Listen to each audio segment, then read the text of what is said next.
Chapter 1. 100 million consultation fee. Break up.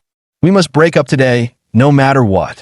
Inside the cafe, Qian Mei, dressed fashionably with heavy, glamorous makeup on her face, shouted rudely at the plain-looking young man before her. The young man's attention was fixed outside the window. He paid no heed to her words. Qian Mei was furious and exasperated. Here we go again. Every time I mention breaking up, you put on this dead fish act. Zhang Chun, if you're a real man, just be decisive about it. We're all adults. Can't we just part on good terms? You and I are no longer from the same world. We're not compatible. Zhang Chun replied absent-mindedly. Why aren't we compatible? His attention remained fixed outside the window. Not far off on the street, a large crowd had gathered. He wondered what everyone was looking at. Qian Mei snorted angrily. Just look at your job, a hospital cleaner, dealing with medical waste every single day. What if I get infected with some virus and catch AIDS or something? Aren't you ruining me? Zhang Chun let out an "oh," craning his neck to peer out the window. Qian Mei also noticed Zhang Chun's attention wasn't on her. She turned to look outside. Outside the window, the crowd of onlookers had thinned somewhat. An elderly man, over 60, lay sprawled on the ground. The old man fell to the ground in pain, but the bystanders dared not help him up. These days, it's all too common for good Samaritans to be falsely accused. Who knows if this is a setup? Even if it isn't, it's better to avoid trouble than invite it. Best not to get burned. Zhang Chun saw clearly that it was an elderly person who had fallen and immediately stood up. Where do you think you're going? Qian Mei snapped. Sit down, we're not finished yet. Zhang Chun replied. We can talk about the breakup later. I need to go help that elderly person up first. At that age, a fall could be serious. Smack! Qian Mei slammed her milk tea onto the table. She shouted, Zhang Chun, are you stupid? This could easily be a scam, and you still dare to help? Zhang Chun replied, It won't be. There are so many people watching. They can't pull off a scam. Qian Mei shouted, Don't meddle in other people's business. That's someone else's affair to handle. First settle our own matters. Give me a straight answer. It's you who want to break up, not me forcing you. Zhang Chun frowned, somewhat displeased. It wasn't that he lacked masculinity or wanted to part on bad terms. Rather, it was Qian Mei's insincerity. Zhang Chun knew she'd secretly been involved with Director Jia from the hospital. Director Jia also knew they were a couple. As a department head, he still pursued his subordinate's girlfriend. They even forced the young couple to break up. Isn't this just bullying with power? It looks bad on the surface, which is why they've been dragging their feet about promising Qian Mei anything. Qian Mei knew Director Jia's thoughts. It was all about saving face. So she took the initiative to approach Zhang Chun, hoping he'd take the blame as the bad guy to smooth the way for her and Director Jia to be together. In truth, if Qian Mei had just been honest and compensated him for the emotional distress, Zhang Chun would have willingly let go. There was no need to waste time on a woman who changed her mind so easily. But when she proposed the breakup, not only did she conceal their affair, she also disparaged him at every turn, trying to pin the scumbag label on him, even demanding compensation for his so-called losses. Zhang Chun's anger flared instantly. That's why he kept giving her vague responses. You want a dignified breakup, play the victim, and still demand compensation for your lost youth, expecting me to bear the stigma. No way, Zhang Chun replied. I'm going to help someone first. We'll talk about our business another day. Qian Mei shouted, Come back here. If you dare to help her, we're breaking up immediately. Zhang Chun ignored her and rushed out the door instead. Qian Mei stomped her foot in frustration and was about to chase after him. A waiter hurried over. Miss, could you settle the bill first? Fuming, Qian Mei plopped back into her seat. She cursed. Are you trying to kill me? I haven't even finished my milk tea yet, and you're already rushing me out? Is this how you run a business? I'm sorry. Please enjoy your meal. The waiter apologized helplessly and looked out the window. Zhang Chun was helping the elderly person. What a warm-hearted young man. How did he end up with such a rude and unreasonable girlfriend? It's better to break up sooner. The two are clearly not compatible. Zhang Chun helped the elderly person up. Are you all right, sir/madam? It's nothing. Tian Wenlong attempted to walk. His left arm and leg were uncooperative. These were the aftereffects of a stroke. Hemiplegia. Zhang Chun frowned and quickly supported him. Let me help you into the cafe to sit for a while. I'll check you over. We must make sure nothing's hurt from the fall. Tian Wenlong looked at Zhang Chun with gratitude. Young man, you're truly a good person with a kind heart. You'll surely be blessed in the future. Zhang Chun smiled self-deprecatingly. I dare not ask for rewards. Just a smooth and peaceful life is enough. Take it slow, sir. He helped the elderly man into the cafe and settled him into a seat. Qian Mei snapped rudely at the waiter. You wanted the bill, didn't you? Go get it from him. The waiter looked at her awkwardly. Miss, can't you even afford a cup of milk tea? How stingy. Zhang Chun shot her a glance. Couldn't be bothered to comment. He pulled out his phone to pay the bill. He also ordered a hot drink for the elderly man. Thank you, young man. Tian Wenlong nodded approvingly at Zhang Chun. Qian Mei said scornfully, just a hospital cleaner, acting all high and mighty, playing the role of a do-gooder. Ding. Suitable host detected. Activating. Ding. Peerless system activated successfully. Binding in progress. Ding.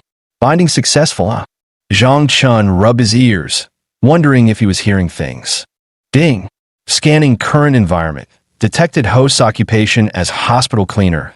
Engaged in medical field. Initiating rewards. Medical skill inheritance commencing. Zhang Chun immediately felt an overwhelming flood of information pouring into his mind. The sheer volume threatened to burst his brain. Fortunately, after this information entered my mind, it was immediately filed away, with much of the useless stuff automatically tucked aside. My mind cleared up. Swish! A holographic screen appeared before my eyes. The waitress approached with tea. Scanning the waitress. Scan target. Zhang Xiao. Target occupation. Cafe waitress. Target age. 24. Health index. 76 out of 100. Sub-healthy. Afflictions. Low body fat. Periarthritis of shoulder, right? Financial status. Destitute. Recommended fee 200 yuan. Recommended treatment. Acupuncture. The holographic screen immediately displayed. A 3D simulation of a beauty appeared before his eyes, topless, with meridian diagrams displayed on her back. The sequence of acupoint stimulation, needle techniques, and more were all clearly illustrated. Subsequently, Zhang Chen's mind conjured up the therapeutic process for treating periarthritis of the shoulder. But the treatment methods in his mind were far more numerous than what was displayed on this holographic screen, and the healing techniques were even more exquisite and unique. What is this? Zhang Chen's mind went momentarily blank. Had he just acquired a golden finger? He blinked. The holographic screen remained before his eyes. Zhang Chun confirmed he wasn't seeing things. He had truly obtained a golden finger. Young man, could I borrow your phone? Mine just got broken when I fell. Tian Wenlong spoke out. Zhang Chun snapped back to attention and immediately handed over his phone. The holographic screen scanned Tian Wenlong. Scan target, Tian Wenlong. Target occupation, retired. Target age, 67. Health index, 46 out of 100. Unhealthy. Afflicted diseases, hypertension, hemiplegia due to stroke. Wealth status multi-millionaire. Recommended consultation, fee 100 million. Recommended treatment acupuncture. The holographic screen once again displayed how to treat Tian Wenlong's condition.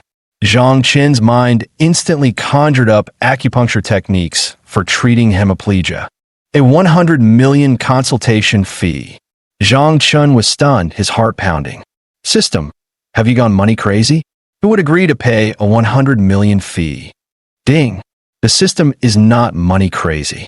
This fee is reasonably calculated based on the patient's financial capacity.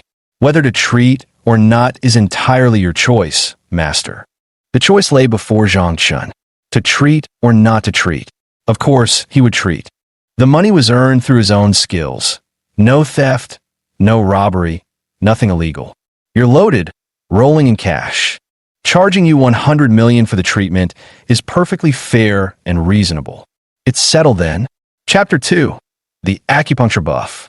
Tian Wenlong finished his phone call. Zhang Chun immediately turned to Tian Wenlong and said, Uncle Tian, I can see you're not in good health. I know a bit about acupuncture. How about I give you a session? It's a family technique, guaranteed to have you walking with vigor right after. Tian Wenlong was slightly surprised. Was this young man joking? But looking at his clear eyes and sincere face, he didn't seem to be joking. Could he really cure hemiplegia caused by stroke? That seemed impossible. Even experts and famous doctors were powerless. How could it be cured? He must be comforting himself. What good man. Qian Mei's words dripped with sour, spicy sarcasm. No wonder you were so eager to help that old man. Turns out you were just trying to scam him out of his money. Zhang Chun, you're really getting more and more impressive. What? You think working in a hospital for a couple of days makes you some kind of miracle doctor? Why don't you take a piss and look at yourself in it? Who do you think you are, pretending to be some miracle doctor here? Old man, I'd advise you to stay away from this guy.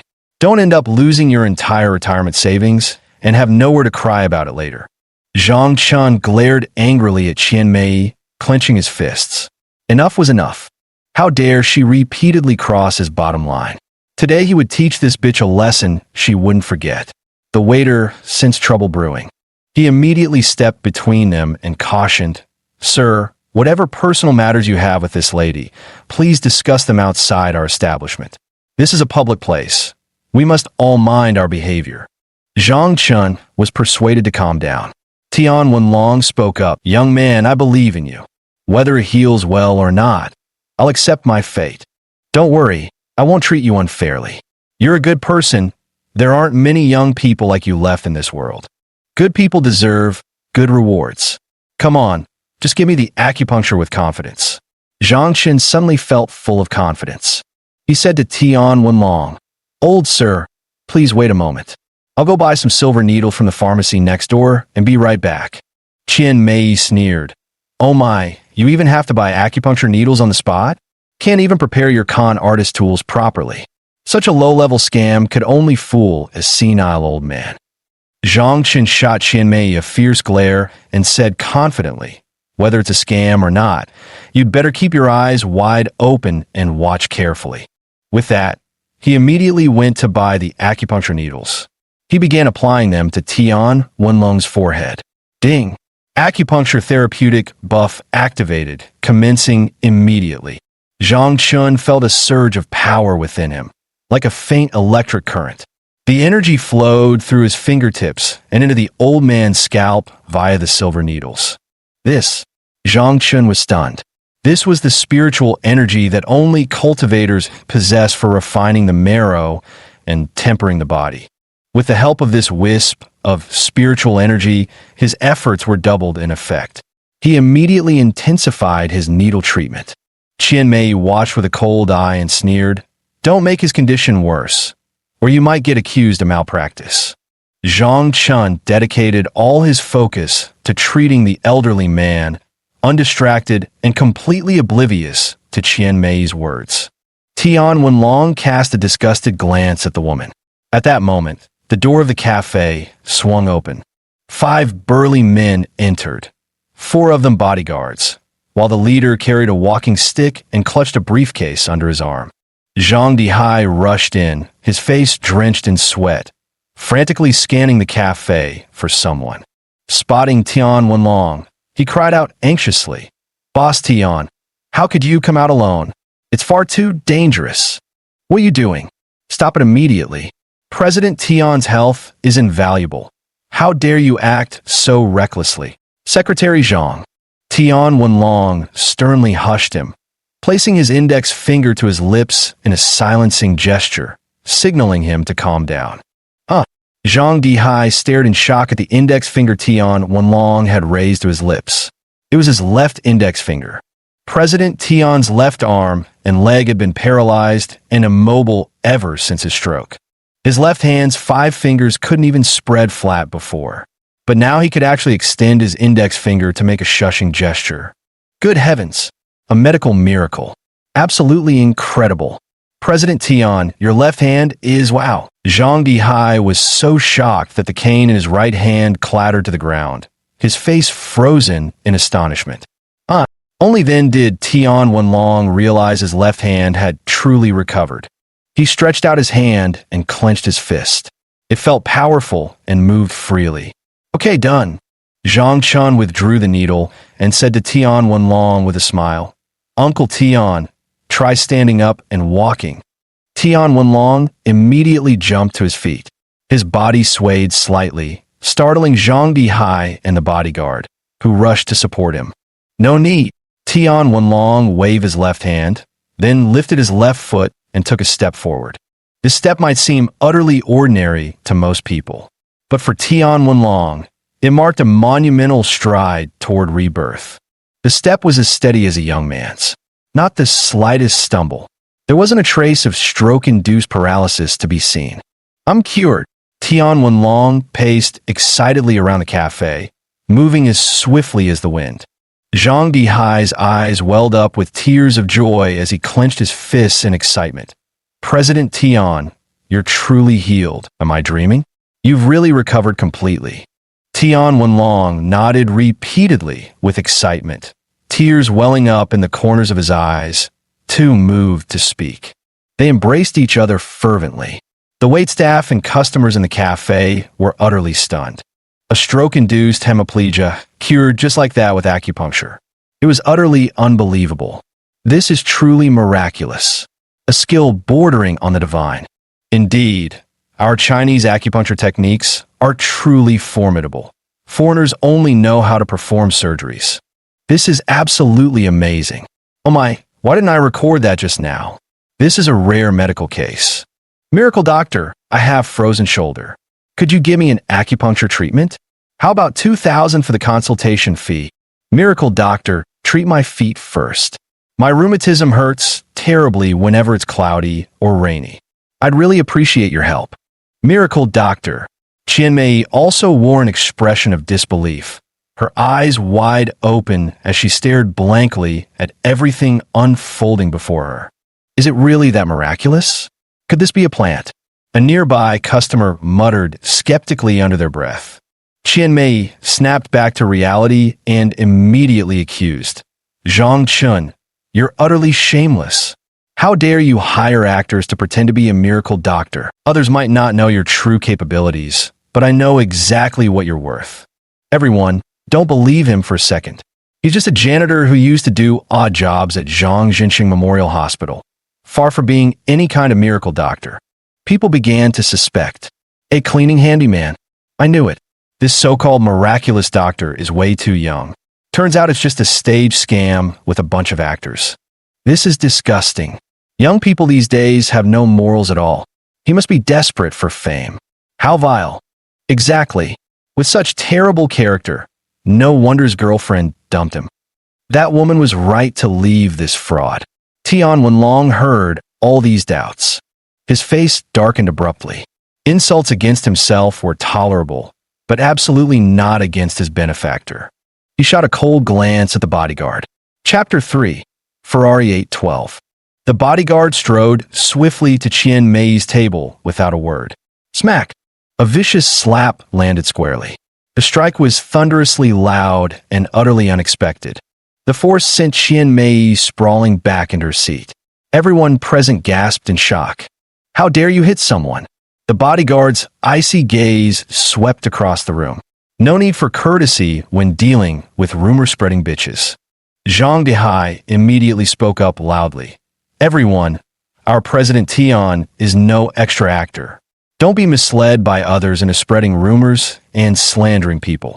Qian Mei clutched her rapidly swelling cheek as she scrambled to her feet.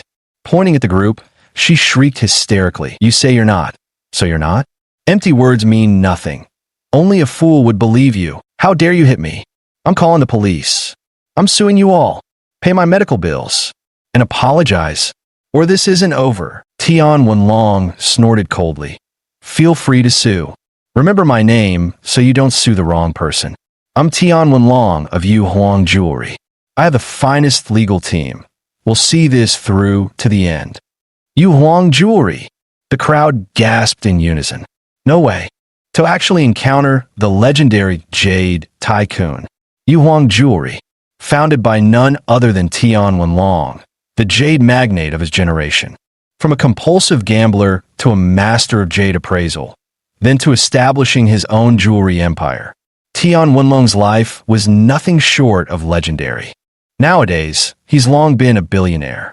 But sadly, this jade tycoon suffered a sudden stroke in his later years and vanished from the business world. I never thought I'd see him here today. What an incredible surprise. What's even more astonishing is that his post-stroke symptoms were actually cured by a janitor. It's simply unbelievable. The cafe customers immediately pulled out their phones to search for information on Yu Huang jewelry. When they found his photo and compared it to the elderly man before them, aside from his aged appearance and graying hair, his face was unmistakably the same. It really is Tian Wenlong, the jade tycoon. Oh my God, I actually got to see the living legend of business in person. Zhang Chun raised an eyebrow. The system scan identified him as a tycoon, and it was spot on. The 100 million consultation fee was indeed not excessive. Thud! Qian Mei collapsed on her chair in shock, her face filled with astonishment. She had actually dared to confront the mighty jade tycoon. Wasn't that just asking for trouble? Tian Wenlong shook Zhang Chen's hand gratefully. Young man, thank you for treating my illness. I said before, whether the treatment succeeds or not, I would properly repay you. Just name your price for the consultation fee. Don't hesitate. Quote any amount. No matter how much, I, Tian Wenlong, promise to pay without bargaining. Zhang Chun immediately raised one finger. 100 million! Hiss! Everyone present gasped in shock, their eyes wide with disbelief.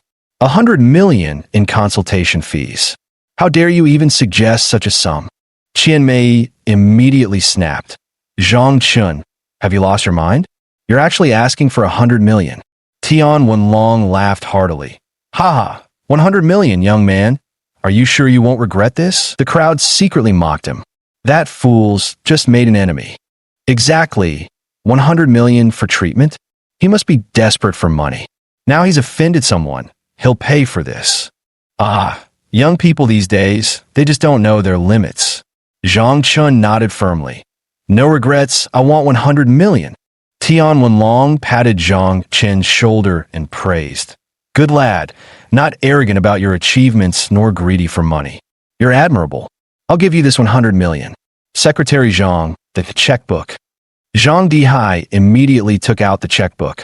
When Tian Wenlong took it, he secretly whispered a couple of instructions into his ear. Understanding the hint, Zhang Dihai promptly rushed out to make a phone call. Everyone present was dumbfounded, demanding 100 million in consultation fees and still claiming not to be greedy.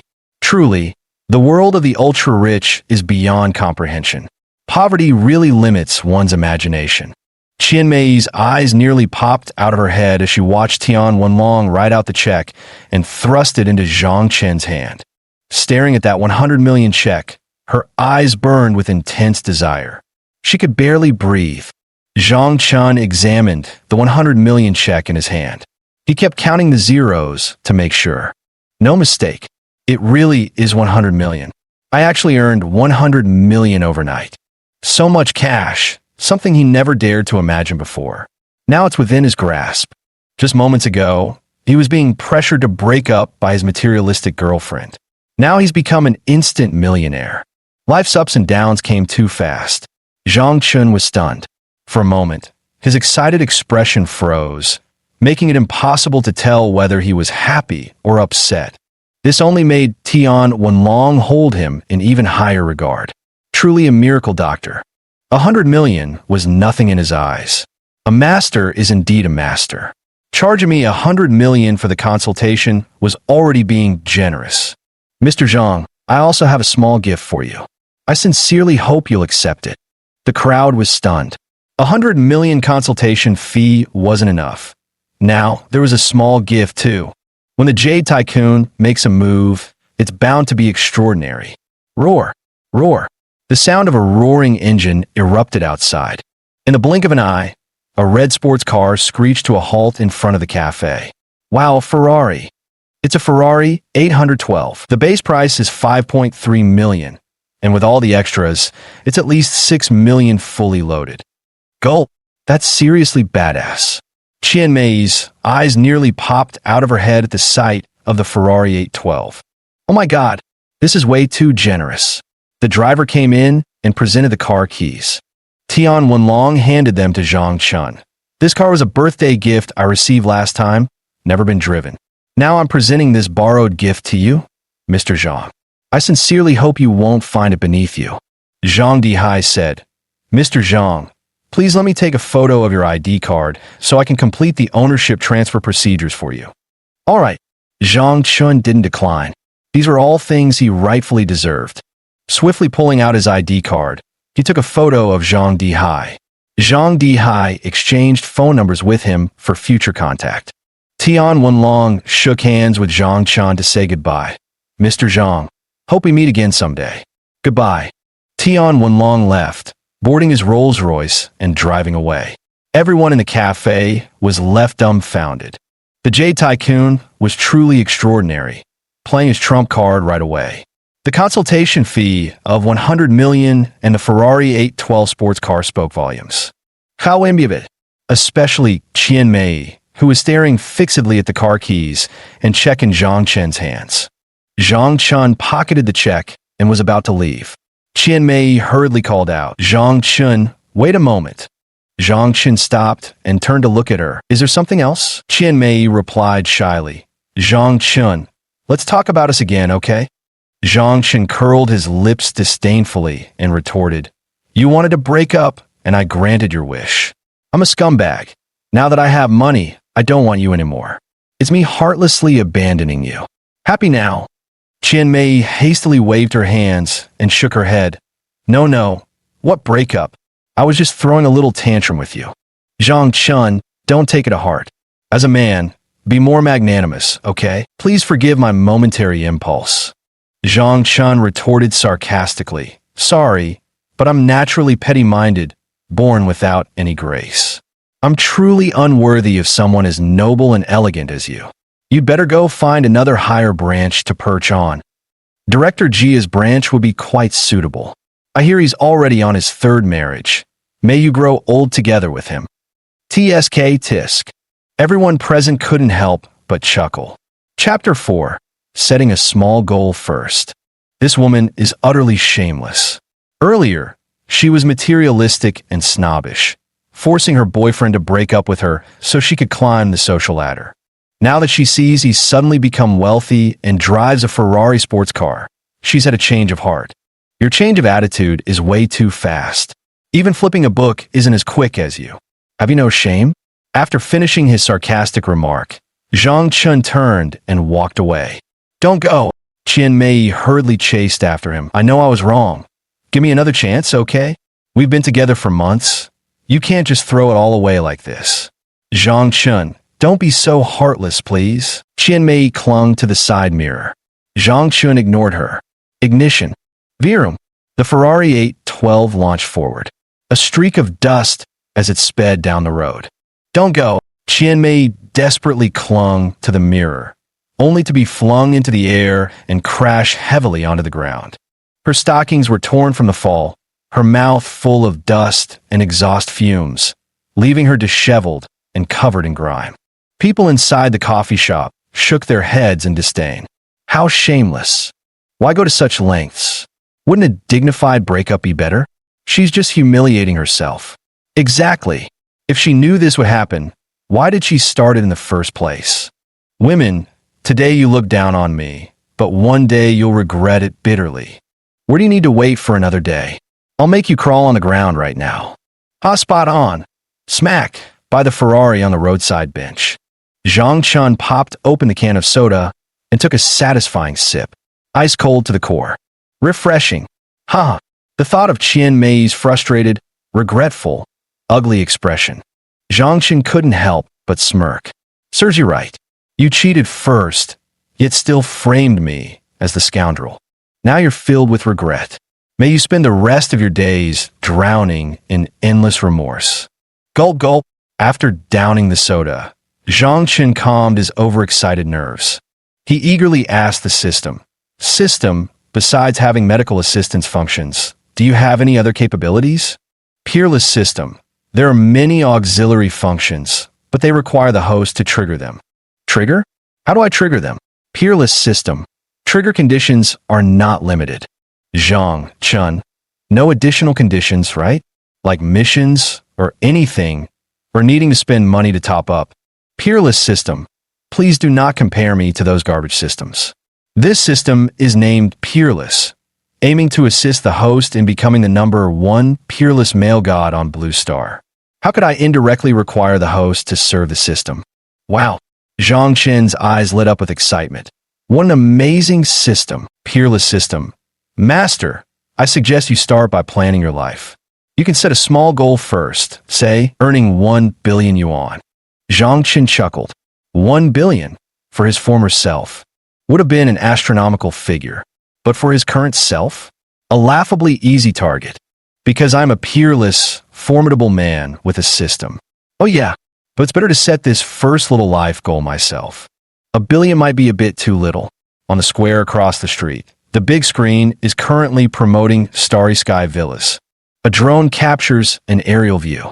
A vast expanse of luxury homes at the foot of the mountain, lush green golf courses, enchanting swimming pools, and modern mansions. These villas are truly amazing. The scene shifts. The main event begins. After winding up the mountain road, at the summit, sits a super mansion spanning 10,000 square meters.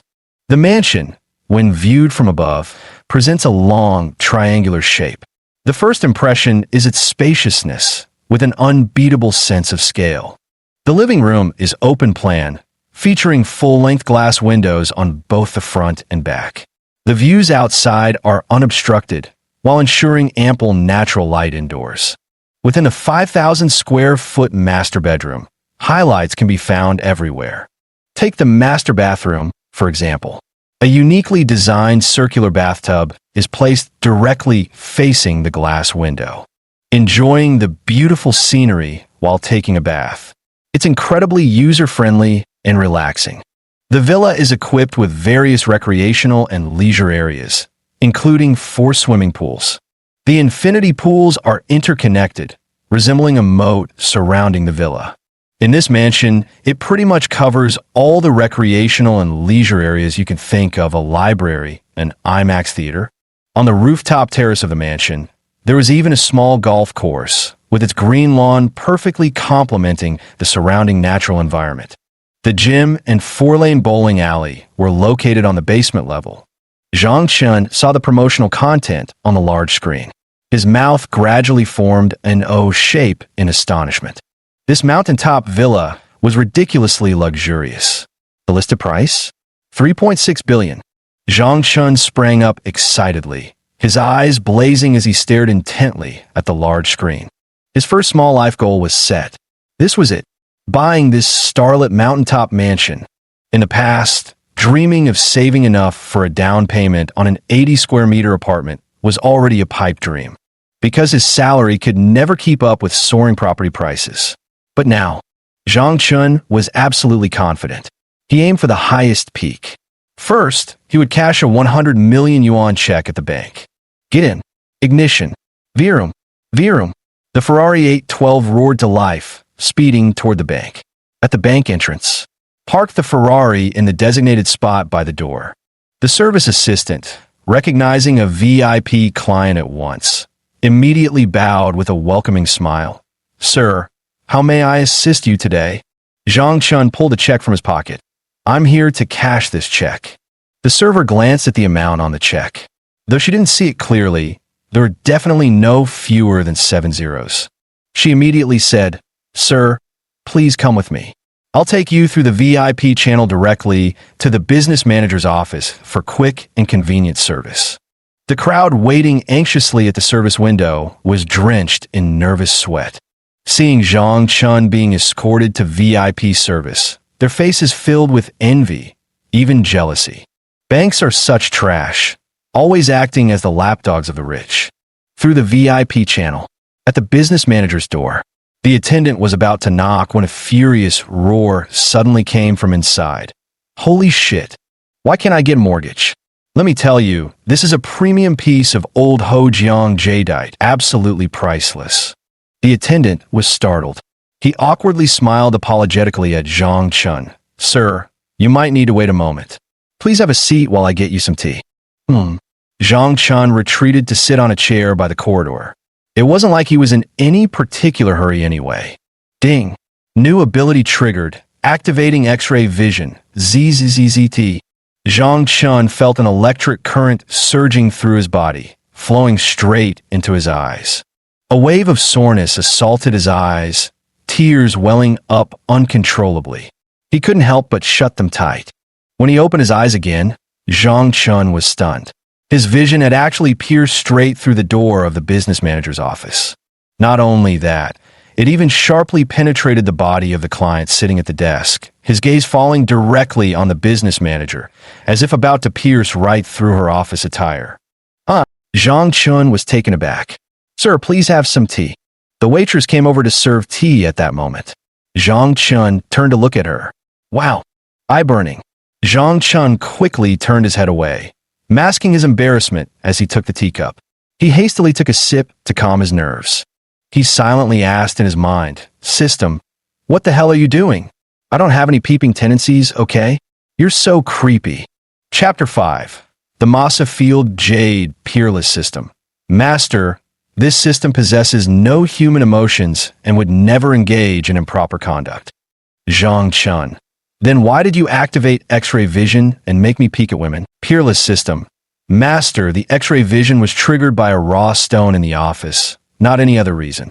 A raw stone. Zhang Chun immediately turned to look at the business manager's office. X-ray vision. On the desk lay a piece of uncut jade. Swish. The holographic screen instantly displayed scan information. Scan target, uncut jade. Composition, structure pyroxene, mineral composition, target origin masa mine. Commercial value, please confirm with X-ray vision. Zhang Chun heard the request for X-ray vision. Frowning, he focused intently on seeing through the stone. Whoosh! The rough stone was instantly penetrated by his vision. He saw numerous crystalline formations resembling water. The holographic screen displayed them. Scan target raw jadeite, composition, structure pyroxene, mineral composition.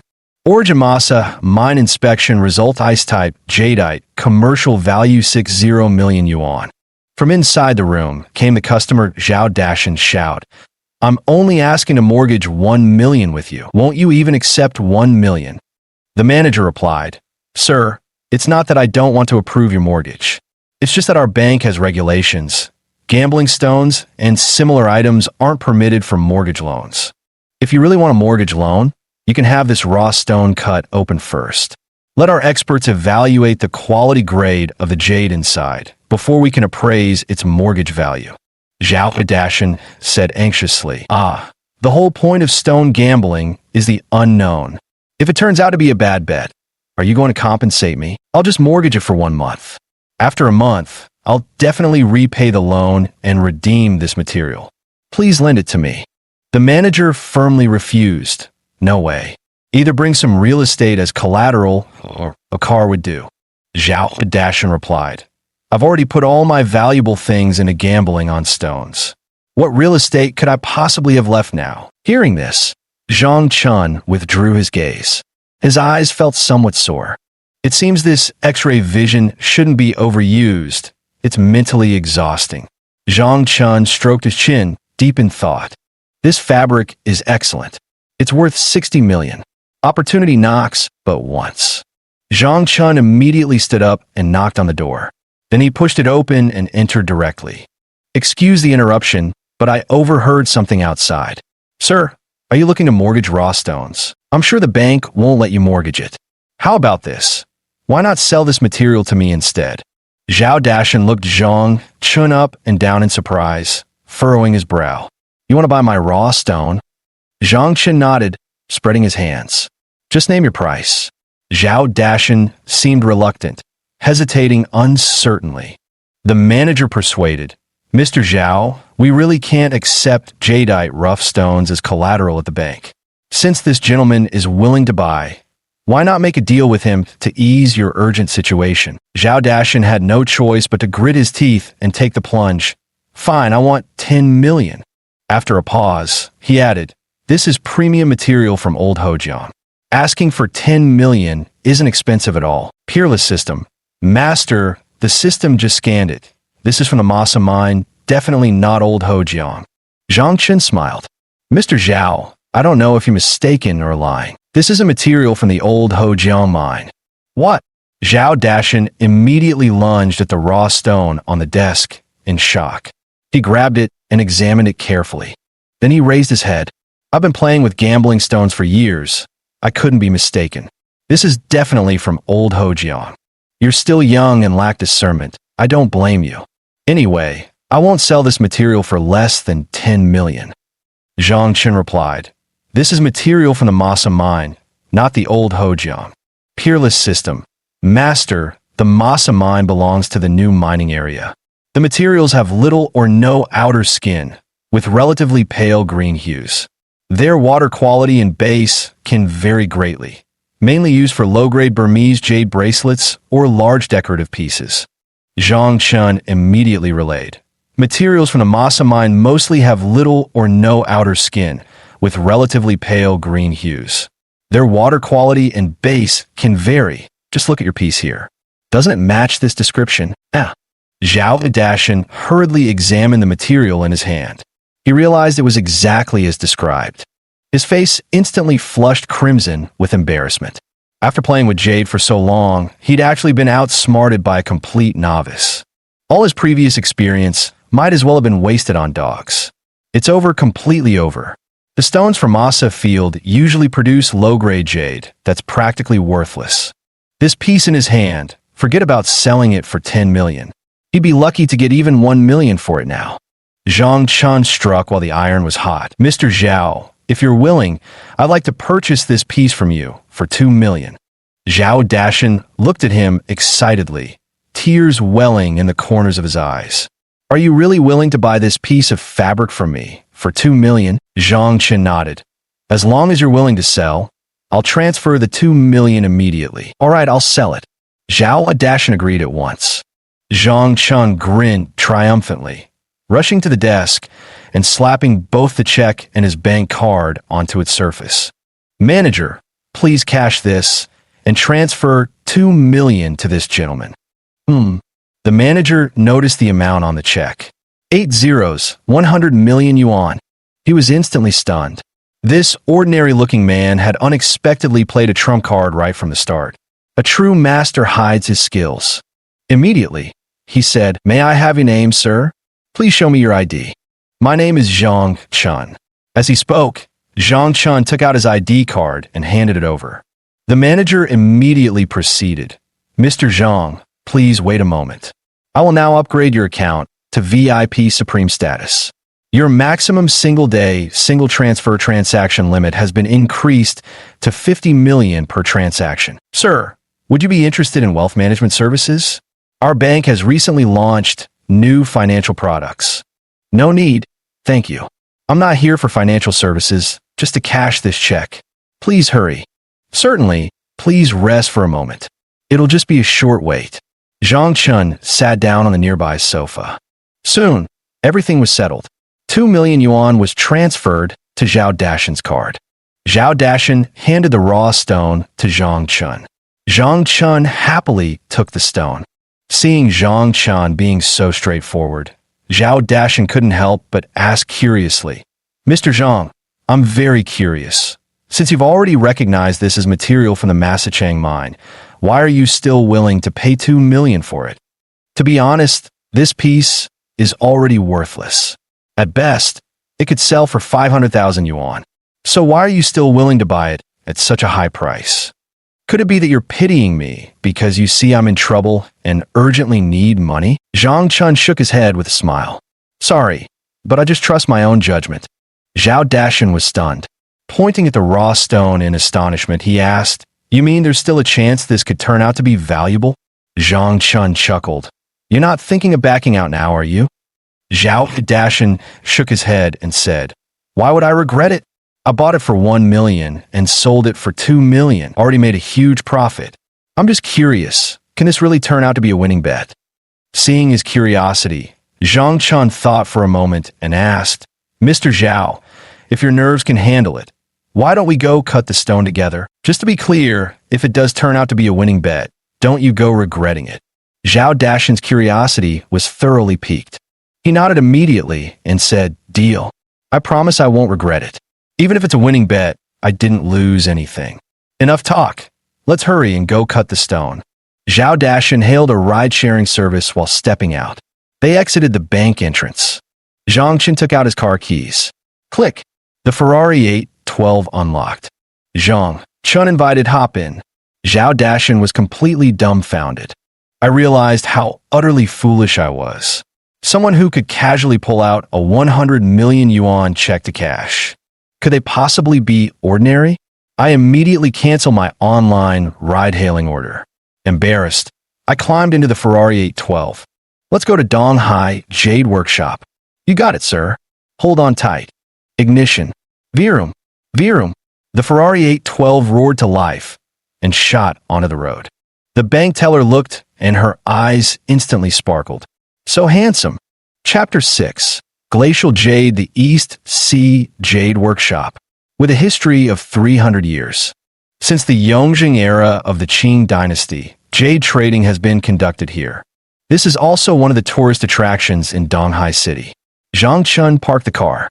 Following Zhao Dashan's footsteps, we entered this quaint and antique neighborhood.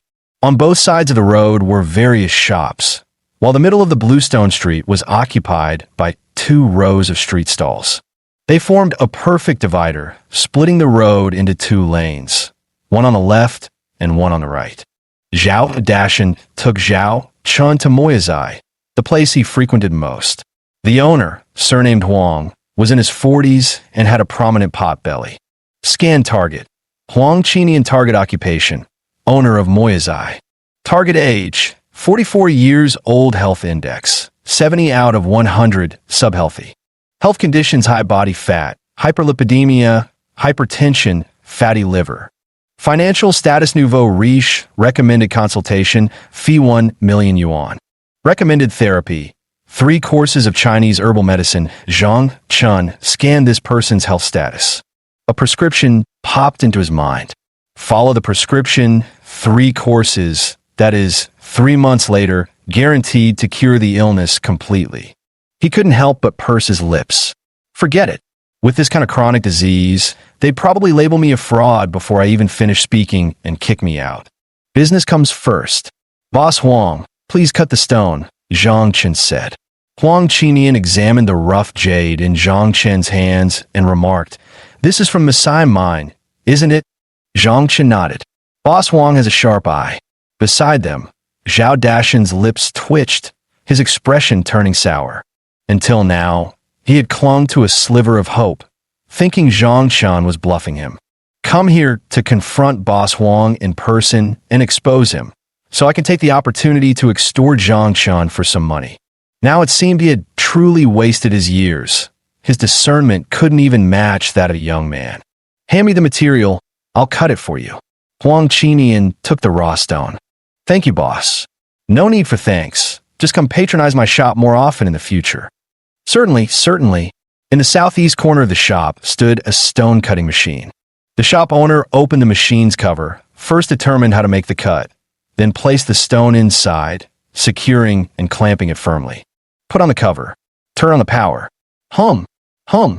The noisy cutting sound starts. It immediately attracted many jade enthusiasts to gather and watch. The charm of gambling on stones lies in the wait. Waiting for a miracle. What kind of material is being cut? It's from Masai Field. Seriously? You actually bought this kind of material? Did you spend hundreds of thousands on this? Zhang Chun held up 2 fingers. 200,000 yuan. Let's hope for a miracle, or you'll lose your shirt. Zhao Dashan couldn't help but chuckle. He bought it for 2 million. What? The group of jade enthusiasts all turned to stare at Zhang Chun in surprise. No way. 2 million for a Massichang material. Something must be wrong with his head. Looks like a total newbie who doesn't know the first thing about this. Yeah, otherwise why would someone spend 2 million on a piece of masa field material? Friend, why do you say that? You must be an outsider. It's normal you wouldn't understand. The Masa Jadeite mine is located on the western slope of Longkin Mountain, forming a secondary deposit developed in residual slope accumulations. Mined after 1980, it belongs to Newfield jade, skinless or thin-skinned, with fine grain texture showing lavender or pea green hues. The drawbacks include numerous fissures, relatively faint green coloration, and inconsistent water/ground quality. Primarily used for low-grade bracelet materials or large decorative pieces. So this rough stone is destined to be a losing bet. Not necessarily. Nothing's absolute in this world. Sometimes brute force creates miracles. You're dreaming if you think this will pay off. If this gamble actually wins, I'll eat it. Hey, stop shouting. If someone wants to spend 2 million on scrap material, that's their business. What's it to you? If it were me, I wouldn't be happy about it. Yeah, this is practically throwing money away. Zhao Dashan listened to the chatter around him and glanced somewhat sheepishly at Zhang Chun. After all, it was his own misjudgment that led to selling this material to Zhang Chun. The man had helped him out a tight spot, yet here he was kicking him while he was down. It really wasn't right. Noticing the guilt on his face, Zhang Chun patted his shoulder and said with a smile, I willingly spent 2 million to buy it, even if it turns out bad. That's on me, not you. Besides, it might not be a total loss. Nothing's certain in this world. Who can claim 100% accuracy in stone gambling anyway? Zhao Dashan felt even more ashamed upon hearing Zhang Chen's words. He shouldn't have spoken out of turn earlier. Whoosh! The stone-cutting machine abruptly halted its operation. As the cover lifted, a surge of steaming vapor gushed forth. Huang Qinian waved away the mist of water and retrieved the cut-off scraps from within. He examined it first, then froze. This material wasn't right. Frantically, he pulled out the entire inner piece. Under the light, everyone immediately shook their heads in disappointment. So many white cotton inclusions, this jade is no good. I knew this would be the outcome. The jadeite from Masa Mine is just not up to par. Zhang Chun was baffled. Had he really lost the bet? That couldn't be right. He immediately asked the system, What's going on here? Peerless system. Master, keep your composure. Just then, Huang Qinian took out his powerful flashlight. Opening it up, the flashlight beam pressed against the cut surface. Instantly, a rush of anxious excitement appeared. Look, the white cotton is actually melting away. What? A group of jade enthusiasts who were about to disperse immediately gathered around again. Under the glare of the flashlight, everyone witnessed a miracle. The surface that had been full of white cotton. The white cotton miraculously dissolved, transforming into a clarity resembling water, giving an impression of pristine purity like ice. Excellent water content, transparent texture, fine quality. This is ice jadeite. Exactly. What a pity. If the texture were slightly better, it would qualify as high ice jadeite. Dream on. Even this ice jadeite is rare enough. For Masachang rough stone to yield ice jadeite, this is truly unprecedented. So you see, nothing in this world is absolute. Exactly. Who would have thought we'd get such a rare treat today? This trip was totally worth it. This material is excellent. I'll take it. Sir, how about selling it to me for 20 million? Zhang Qin smiled without responding. Huang Qinian examined the material and made an offer. Sell it to me instead. I'm offering 25 million. Zhang Chun still just smiled wordlessly. The jade enthusiast present understood. Zhang Chun was a true connoisseur. It's hard to fool anyone. Someone immediately made a bid. How about 30 million? I'll add another million. 31 million. 32 million. 40 million. The price was quite high. Many people backed off. Zhang Chun addressed the gentleman who made the offer, saying, Sir, 40 million is still a long way off from my ideal price. The jade enthusiast asked in surprise, How much do you want to sell it for? Zhang Chun immediately replied, 70 million. This price was intentionally inflated by Zhang Chun, because he knew it would definitely be bargained down. And sure enough, no way, 70 million to buy it back, then carving it into jade artifacts plus labor costs and all that. I'd be losing too much. How about 55 million and the material goes to me? Zhang Chun countered, 68 million. How about 56 million? Zhang Chun continued bargaining, 67 million. Ah, come on, sir. Can't you give a little more? All right, I'll give you a solid price, 58 million, not a penny more. Zhang Chun smiled and said, then I'll give you a straightforward price, 64 million. Chapter 7, 5 million, I'll take it. The jade enthusiast grew anxious. Come on, 64 million? Can't you give me a better deal? How about this? I'll add another 2 million. That's the limit. Any more, and I won't have any profit left. Zhang Chun chuckled. I don't think you're lacking in profit here. How about 62 million, and it's yours? Otherwise, I'm not in a hurry for the money anyway. Keeping in hand and waiting for the right price, it will appreciate sooner or later. Negotiating a deal is all about psychological games. Whoever can keep their composure will come out on top. Clearly, Zhang Chun is very composed. After all, he now has 100 million as his backing. If it were someone else, like Zhao Dashan, a poor gambler, they would probably be tempted to sell for just 30 million. Suio bit her lip, lowered her head, and sank into deep thought. After an internal struggle and a battle between heaven and man. To hell with it. All right, 62 million, it's settled. Let's go. Let's head to the bank for the transfer. Zhang Chun was happily dragged out the door by this enthusiastic jade enthusiast. The street nearby had banks of every kind, convenient for business transactions. After asking Zhang Chun which bank his account was with, they entered the bank and approached the counter to initiate the transfer. It's a bit slow, requiring 24-hour review, but we have the transfer receipt as proof. Zhang Chun wasn't worried the money could disappear, so he readily completed the transaction, handing the raw jadeite over to the other party. What a fine treasure! The jade enthusiast admired the ice-type jadeite and immediately contacted a jade carving master, ready to make a big move. Zhang Chun smiled as he watched him leave. Hey! Zhang Chun felt someone tap his shoulder and turned to look. It was Zhao Dashan. Mr. Zhao, did you need something from me? Zhao Dashan rubbed his hands together, seeming somewhat embarrassed to speak. Zhang Chun went straight to the point. Mr. Zhao, please say what's on your mind. Zhao Dashan immediately responded. All right then, I won't beat around the bush with you. Mr. Zhang, I see you have remarkable skills.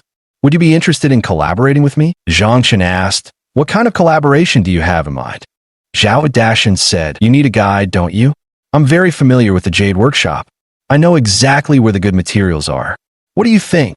Zhang Chun nodded and said, I do indeed need a guide, but you'll have to give me a reason to choose you. Zhao Dashan immediately replied, I won't charge you for guiding you. I just want to follow you and learn a thing or two. Is that acceptable? Zhang Chun nodded and said, sure, how about this?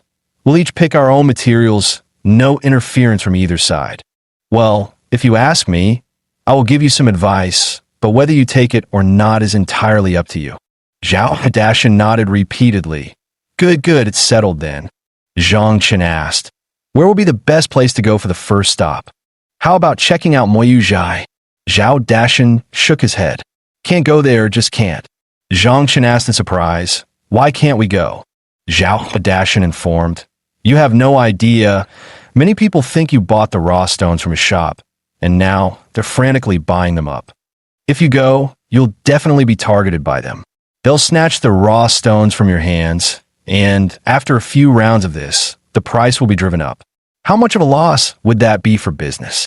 Zhang Chun nodded. That makes sense. So where do you suggest we go? Zhao Dashan asked. That depends on your boldness, Mr. Zhang.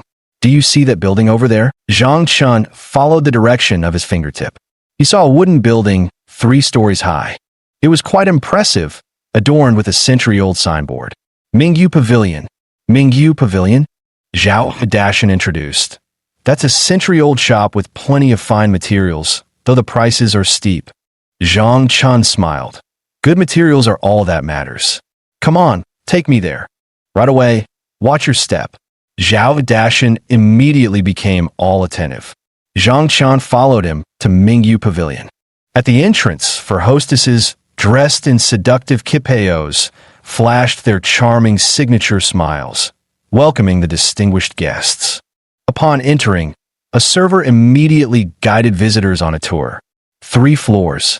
The first floor displayed raw stones on counters for customers to examine freely and inquire about prices. The second and third floors were VIP lounges for resting and discussing business. In other words, private dining rooms.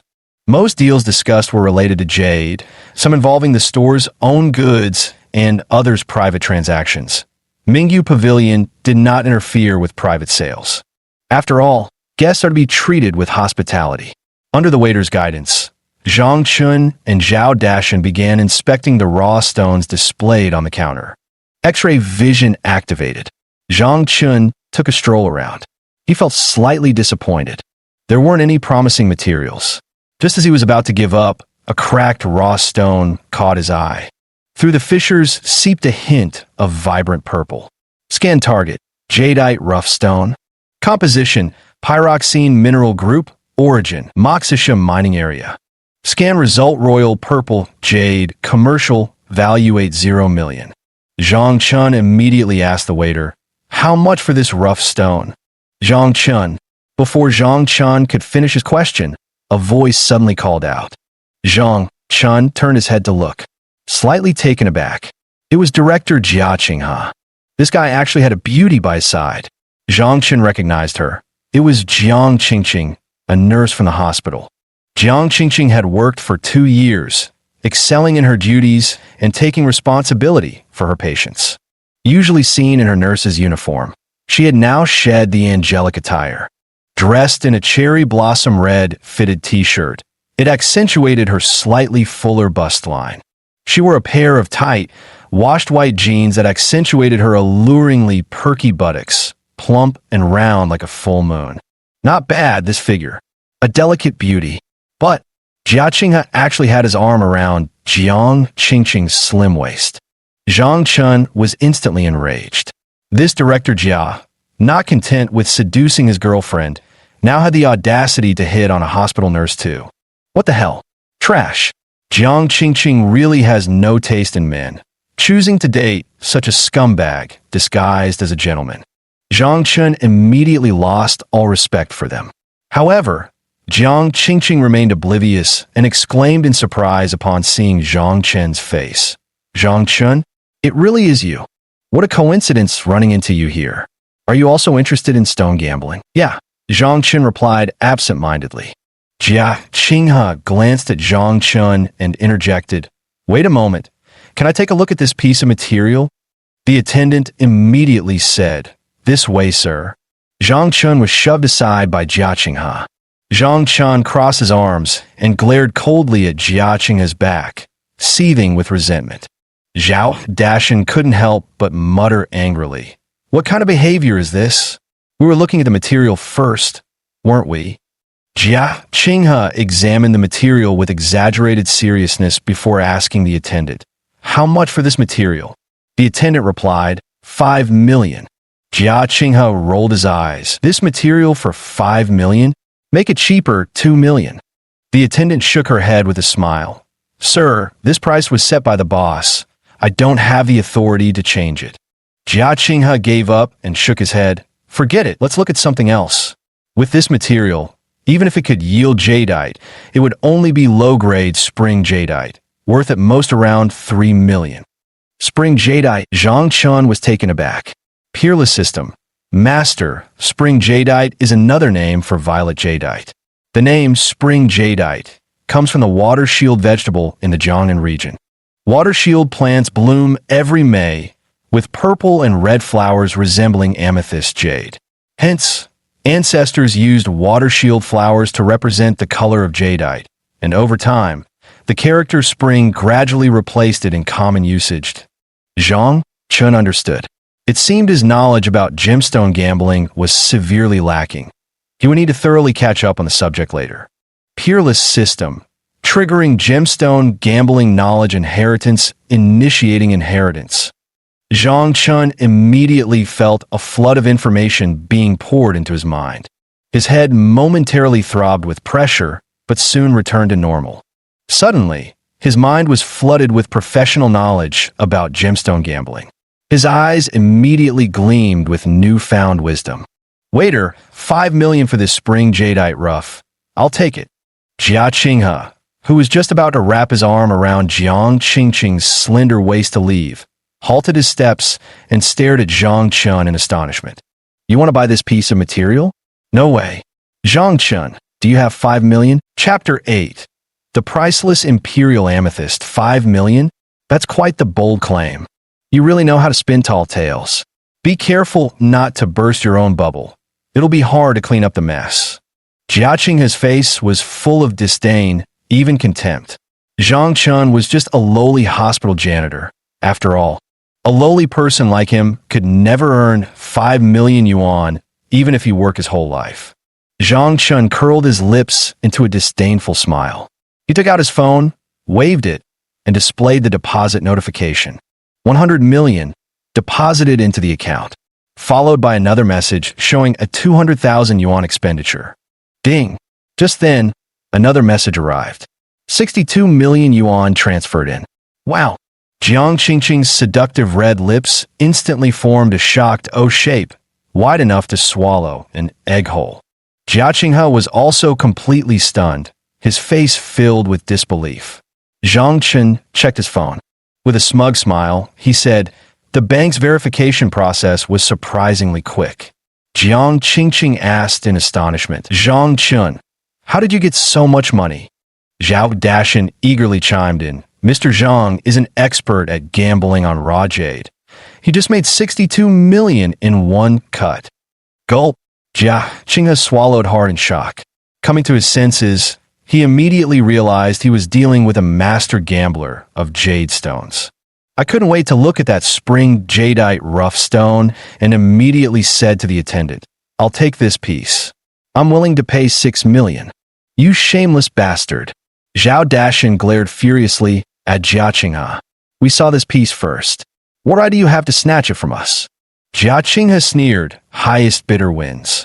The attendant smiled and said, "Sir, I'm sorry, but this gentleman has already completed the transaction with us." Jia Qinghe quickly interjected, "The transfer hasn't gone through yet, so the deal isn't finalized. Sell it to me instead. I'm offering 6 million. The waiter shook his head and said, "Sir, it's not about who offers the higher price. This matter concerns our store's reputation. If everyone were to drive up prices like you, how could our shop continue to do business in the future?" Zhang Chun nodded and whispered to Zhao Dashin, "The shop you recommended is quite good and very trustworthy." Jia Qinghe, flustered, raised the offer again. "I'll pay 7 million. The server smiled without speaking, a hint of disdain in his smile. 8 million. The server directly addressed Zhang Chun. "Sir, please come with me to complete the purchase procedures." Thud! Jia Qinghe lost his temper, stamping his foot in frustration. 10 million. Sigh. Many people were drawn to look. What's going on? Snatching raw stones. What's the original price? 5 million. No way. Paying double the price for a raw stone, is it worth it? You don't know. This person didn't intend to buy it first. Then why does he want to buy now? Because that gentleman just made a fortune from gambling on raw stones. 62 million. SSS. No wonder. He's green with envy now. Honestly, I hate this kind of behavior the most. People with no real skills who only know how to maliciously bid up prices. Last time I had my eye on a good piece of rough jade, someone snatched it up the same way. But when it was cut open, that guy's face turned greener than the jade itself. Let's hope he doesn't regret it later. Don't be naive. Mingyu Pavilion has never stooped to petty gains in business. If they switch to this kind of trade, they'd be ruining their own reputation. Yeah, you're right. If they have the ability, they shouldn't just follow the trend in gambling on stones. Only those without real ambition would try to take shortcuts. I hate this kind of trash the most. He looks so refined, yet his character is so despicable. Jia Qinghe's face flushed with humiliation from a mockery. But he didn't care. As long as he could make money, no amount of humiliation mattered. What a pity. Mingyu Pavilion conducted business with absolute integrity, never breaking contracts for petty gains. Zhang Chun went with the attendant to settle the payment. A 5 million transfer didn't require going to the counter. Mobile banking would suffice. It was just a bit slower. But the verification was trivial. Once the transaction was confirmed, this spring jadeite rough stone would belong to Zhang Chun. Jia Qinghe immediately rushed to Zhang Chen's side and demanded, "Sell me this material for 6 million. Zhang Chun sneered. "Director Jia, do you take me for a fool? You couldn't even secure it for 10 million just now. And now you want me to hand it over for 6 million? That's not how business is done." Jia Qinghe threatened. "Do you believe I can make sure you won't last in this hospital?" Zhang Chun sneered. "Perfect timing. I was thinking of quitting anyway. Now that you've said this, I don't even need to submit a resignation letter. Thanks for that."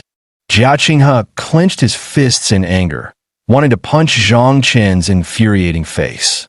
Zhang Chun couldn't be bothered with this fool and asked the attendant, "Does your shop provide stone-cutting services?" The attendant immediately replied, "We can cut the stone for you. Please follow me." The shop next door? It was the stone-cutting room of Mingyu Pavilion. "Let's go." Jiang Qingqing pulled Jia Qinghe. Wanting to leave, she'd had enough of the gossip. But Jia Qinghe wasn't willing. He wanted to see Zhang Chun lose his bet. Otherwise, he wouldn't be able to save face. The raw jade was placed into the cutting machine. Hum, hum. The machine started up. The onlooking jade enthusiasts whispered and murmured among themselves. "What do you think of this piece?" "I've seen it before. It's spring jadeite. Not too promising." Yeah, while spring jadeite is rare, it's really hard to get a rich, pure, high-quality purple jadeite from it. At best, this piece might yield a low-grade purple jadeite. So, this 5 million isn't worth it? Based on my professional assessment, it's not worth it. But nothing is absolute. Gambling on stones is all about the unknown. Who knows what it'll look like once it's cut open? So you're saying you definitely wouldn't bid higher in a competition? Absolutely not. Someone spending 10 million to compete. Isn't that just being foolish? Anyway, I wouldn't blindly follow the trend. Jia Qinghe listened to the discussion, his expression growing even more unpleasant. Jiang Qingqing stood by with a burning face, wanting to slip away. Yet she remained curious about how the material would turn out when cut open. Soon, the stone-cutting machine stopped running. The cover was opened, and the material was taken out. The cut surface was displayed before everyone. No way. Oh my God, am I seeing things? How is this possible? Am I dreaming? This can't be real. Jiang Qingqing looked around in astonishment. Everyone wore expressions of disbelief. What's going on with everyone? Jiang Qingqing asked Jia Qinghe urgently. There was no response. She turned her head to look. Jia Qinghe's face was filled with shock, his eyes brimming with tears. Was he about to cry? What was going on? Jiang Qingqing was completely bewildered. Is it just a piece of jade? Why are you so shocked you're about to cry? What's wrong with you? Is this jade really that valuable? Jia Qinghe still didn't speak. His face was a mix of frustration, regret, envy, jealousy, a complicated swirl of emotions. Zhao Dashan, who had been standing nearby, snapped out of his shock. Turning to Jiang Qingqing with a triumphant look, he said, "Miss, you don't know much about jade, do you? Let me tell you, spring jade is already rare, and rarity increases value, so it's quite expensive. But among spring jade, there's an even rarer kind, one that's hard to find even among 100 pieces of purple jade. Tada! This cut has revealed the legendary treasure, the royal purple jade." Jiang Qingqing looked utterly astonished. About jadeite, she knew nothing except that it looked beautiful and was precious. But when she heard the words imperial grade, the term itself sounded lofty and high class. Throughout Chinese history, anything associated with royalty exuded overwhelming wealth and nobility. She couldn't help being shocked beyond measure. Unable to contain her curiosity, she asked, "How much could this imperial purple jadeite be worth?" The jadeite friend beside them suddenly came to her senses, murmuring with envy, "An astronomical price." Chapter 9, 150 million. An astronomical price. Jiang Qingqing stared at Chun Fei in shock, murmuring in disbelief. How much is an astronomical price? The jadeite friend sighed. It must be over 100 million.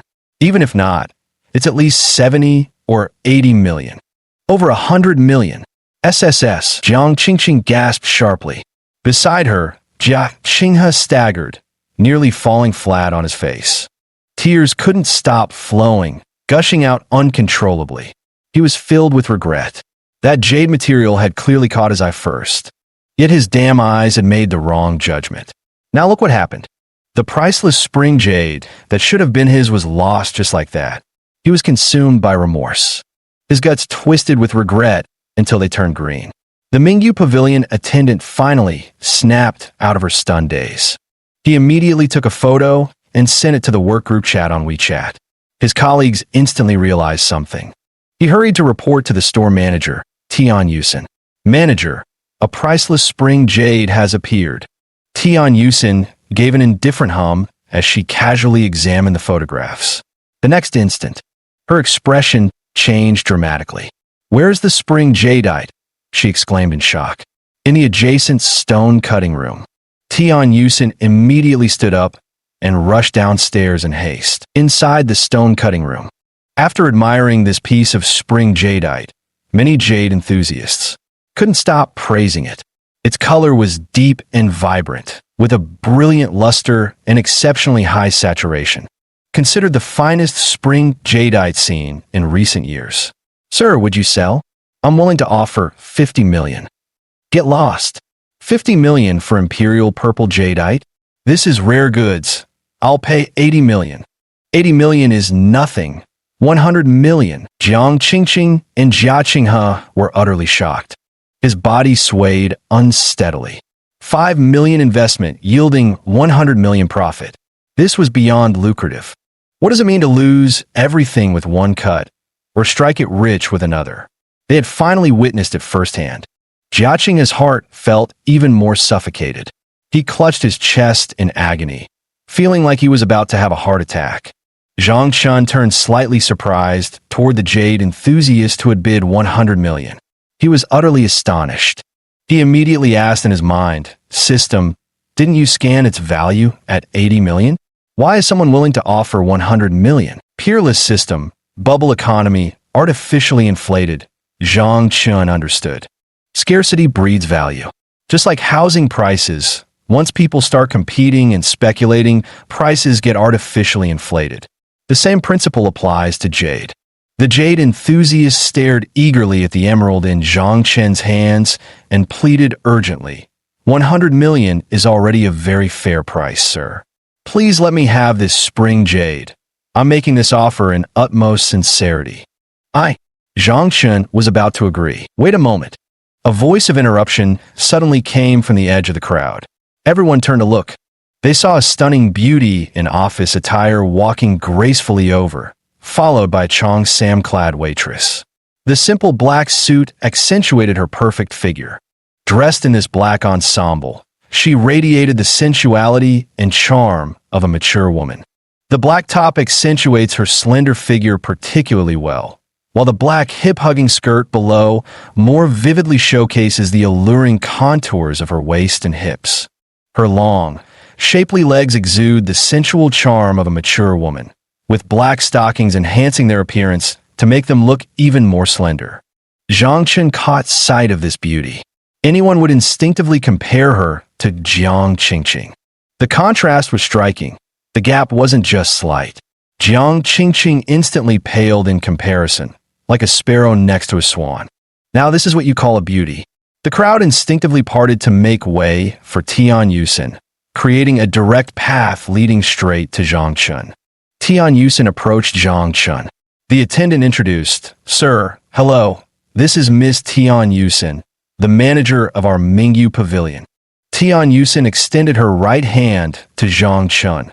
Hello, sir. Zhang Chun. He gave her hand a light shake. The beauty's delicate hand was incredibly smooth. Tian Yusin inquired of Zhang Chun. Mr. Zhang, might I take a look at the spring jadeite in your hand? Zhang Chun readily handed the raw stone to her. Tian Yusin took it and examined it closely. She confirmed it was an extremely rare, seldom seen imperial purple jadeite. Tian Yusin's delicate frame trembled uncontrollably, overwhelmed with excitement. She raised her head and returned the raw stone, suppressing her inner impulses as she inquired, "Mr. Zhang, would you be willing to part with it? I'm offering 1.2 billion yuan. Wow. The jade collectors in the room gasped in unison. That's an astronomical price. Jia Qinghe immediately felt even more sour with envy, regretting it so much his guts were twisting in knots. It should have been him being propositioned by the beauty. Now look how things turned out. Just letting some stinking janitor get the windfall for nothing. Heaven truly wasn't fair to him. Zhang Chun smiled and said, "Miss Tian, just a moment. I need to ask my friend's opinion." The jade enthusiast who bid 100 million was now flushed with urgency, beads of hot sweat breaking out on his forehead. He wiped his forehead rapidly with a tissue, torn with inner conflict, his eyes locked tightly on the spring-green jade in Zhang Chen's hand. Gritting his teeth, he blurted out desperately, "I'll add another 5 million. Tian Yusin didn't hesitate. "I'll add another 10 million. Wow, 135 million now. This is truly a royal purple jade worth a king's ransom. That young man won't need to work another day in his life. Yeah, instant billionaire overnight. Striking it rich with a single cut. What incredible skill. Why don't I ever get this lucky? Didn't you just say that raw stone couldn't yield good purple jade?" Huh. Someone's face burned with embarrassment, publicly humiliated. Jia Qinghe's legs went weak, nearly collapsing. Jiang Qingqing hurriedly caught him, while nearby jade enthusiasts rushed to support him. Jia Qinghe narrowly avoided making a complete fool of himself. Still, he became the subject of everyone's gossip. This guy probably regrets it to death. Who told him not to recognize a good thing when he saw it at first? He deserves it. Let him regret it. Regretting to death won't do him any good. Jia Qinghe was now in tears, filled with remorse that made him sick to his stomach. Zhang Chun gave him a disdainful glance and snorted contemptuously. Turning back to the jade enthusiast, he asked, "Sir, would you like to raise your bid?"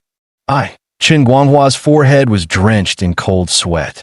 After a long hesitation, he blurted out, "Can you give me a moment to make a phone call?" Zhang Chun spread his hands, signaling for him to go ahead. Qin Guanghua took a video with his phone and sent it via WeChat to a friend to inquire about its value. Finally, he threw caution to the wind and said, 140 million, Miss Tian, please don't compete with me. All right? Small business can't compare to your vast family fortune. Tian Yusin smiled and said, "Business is business. Let's compete fairly based on our own abilities. I bid 150 million. Wow.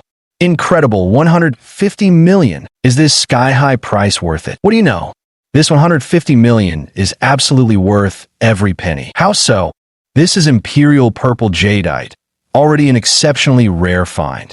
Now that it's appeared at Mingyu Pavilion, just imagine the effect if this spring jadeite were displayed prominently in the hall." The jade enthusiast suddenly had an epiphany. Stone gambling.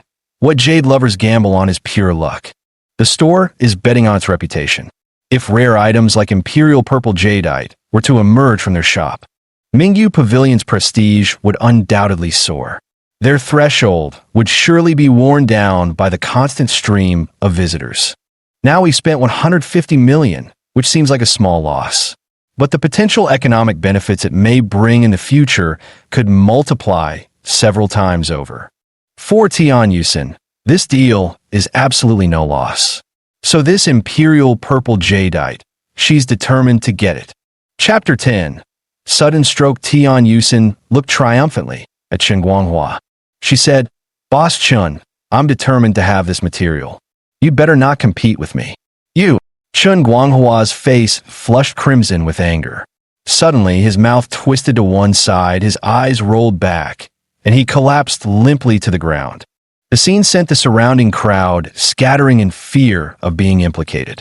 Tian Yusin froze in shock before snapping back to reality. She urgently shouted, "Quick, call 120 to save him." "Who's the doctor?" Zhang Chun immediately responded, "I am." That's wonderful. Please save him quickly, Tian Yusin said with great joy. What kind of doctor are you? Jia Qinghe immediately mocked. Stop pretending to be a doctor here. If someone dies, can you bear the responsibility? Jiang Qingqing also chimed in. You're just a hospital cleaner. Stop causing trouble and let Director Jia handle this. Tian Yusin stared at Zhang Chun in shock. He wasn't a doctor. He was just a cleaner. No way. Isn't this just delaying rescue efforts? Good thing I didn't fall for his tricks and let him treat people recklessly. If something went wrong, the consequences would be unthinkable. Jia Qinghe immediately stepped forward to examine the patient. After a preliminary diagnosis, he said, "It's a sudden stroke. This condition requires hospital treatment for thrombolysis. With the lack of medical resources here, even I can't save him." Zhang Chun sneered. "If you can't save him, I can. Step aside." Jia Qinghe scoffed disdainfully. "You can save him? Don't be ridiculous." Jiang Qingqing also said, "Zhang Chun, stop fooling around. Let's just wait for the ambulance." Zhang Chun declared firmly, "I am capable of saving him. Director Jia, please move aside and don't delay my rescue." "You!" Jia Qinghe angrily stood up, fuming as he flicked his sleeve and stepped aside. "Fine. If you want to save him, go ahead. But I warn you, if something goes wrong, it will be considered indirect murder. Everyone here is a witness. This guy isn't a doctor, yet he insists on pretending to be one to save a life. If anything goes wrong, don't let him escape." The surrounding crowd buzzed with discussion. Seriously? If he's not a doctor, why would he wade into this mess? Yeah, I don't get it either. Better avoid trouble than invite it. Why bring misfortune upon yourself? Exactly. Let's just wait for the ambulance. Ignoring the skeptical gazes around him, Zhang Chun thrust the raw jade stone into Zhao Dashan's arms and rushed forward. Scanning patient. Scan target. Chen Guanghua. Occupation. Jade gambling shop owner. Target age. 47. Health index. 56 out of 100. Condition sudden stroke. Financial status newly rich. Recommended consultation. Fee none. Recommended treatment acupuncture. Diagnosis completed. Zhang Chen's X-ray vision activated. He clearly saw the blocked blood vessels in Chen Guanghua's brain. An acupuncture method instantly surfaced in his mind. He immediately took out the silver needles. Bleed him. Thick blood was released from behind his ears, fingers, and other areas. The blood was dark and murky. It was all tainted blood. Soon, the treatment was completed.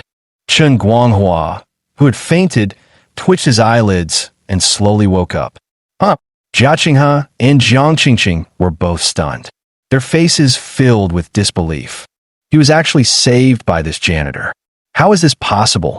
Hey, he's awake. This is miraculous. This was a sudden stroke. My father had the same condition. If only such miraculous acupuncture existed back then, he wouldn't have passed away. This is truly divine skill. To possess such extraordinary abilities at such a young age, remarkable. Not like some people, department heads no less, all show and no substance. You still don't understand how the world works. The truly capable always remain at the bottom, while the incompetent rise through flattery and sycophancy. Exactly, always trying to suppress young talents. Good thing we didn't listen to him and waited for the ambulance. What if the condition had worsened? Trash. How dare someone like him call himself a doctor, let alone a department head? Disgusting. Praise came from all sides. Jia Qinghe and Jiang Qingqing, humiliated by the mockery, slunk away in disgrace. Tian Yusin cast an admiring glance at Zhang Chun. "Thank you so much, young man," Chen Guanghua said gratefully.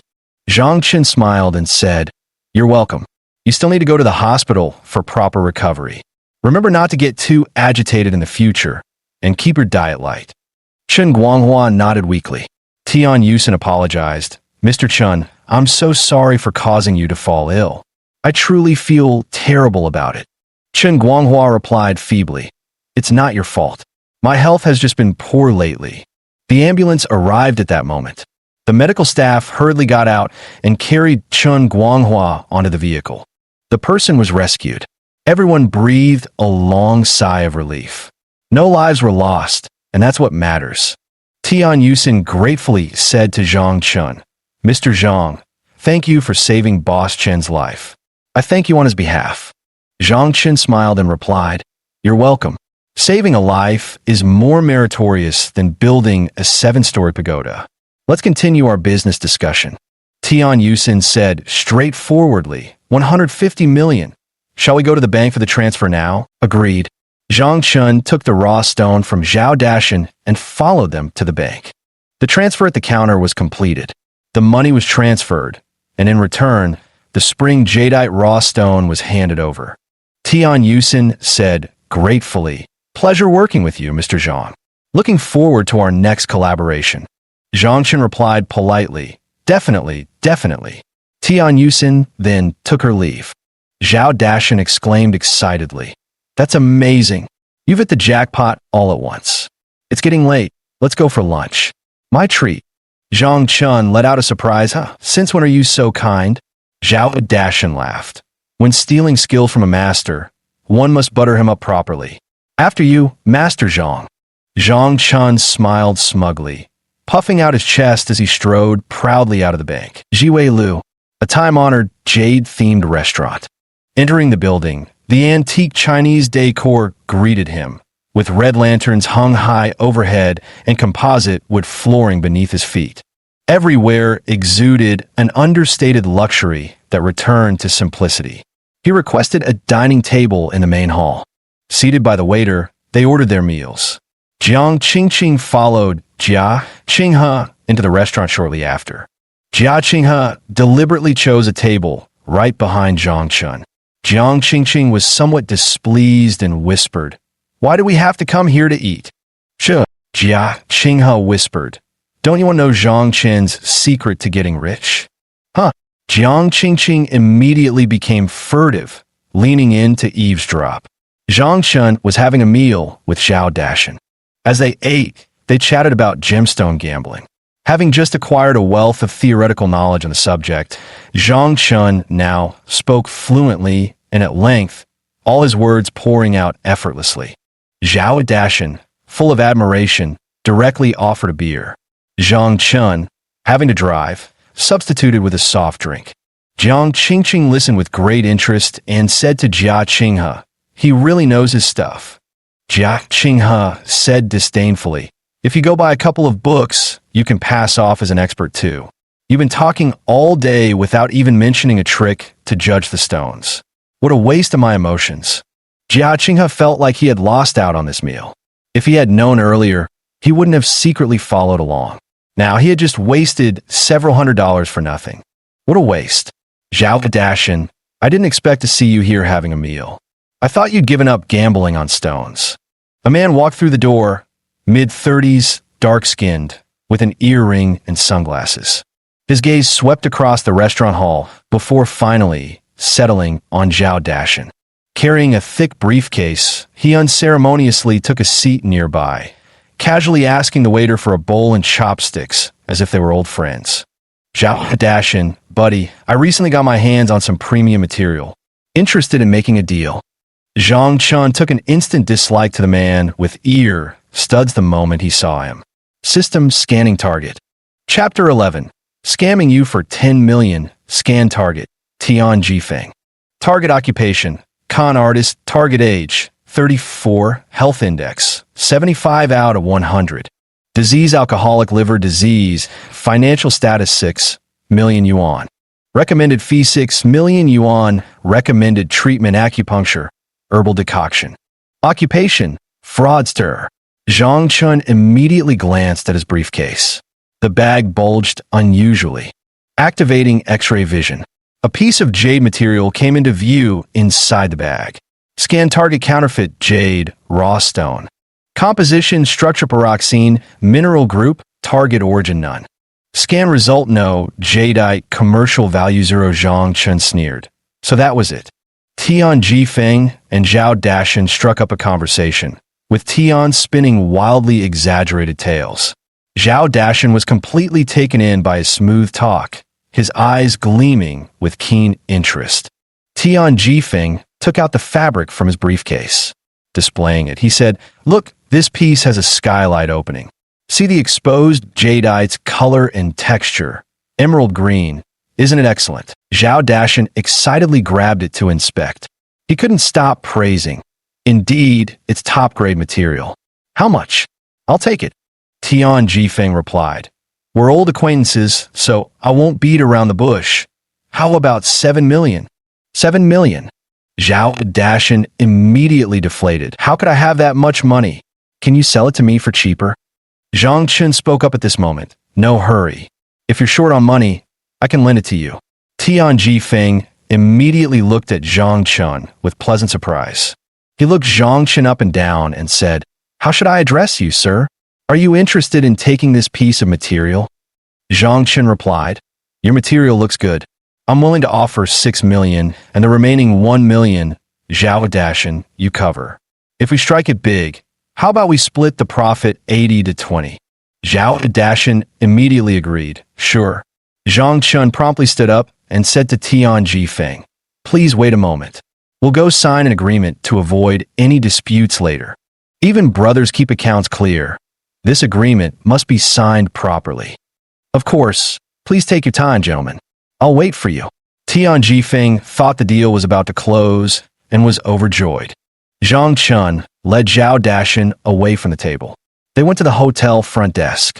Zhang Chun spoke up. Check out, please. Zhao Dashan was stunned. Are we going to draft the agreement? Zhang Chun snorted coldly and explained, That guy's a fraud. What he's holding isn't jadeite at all.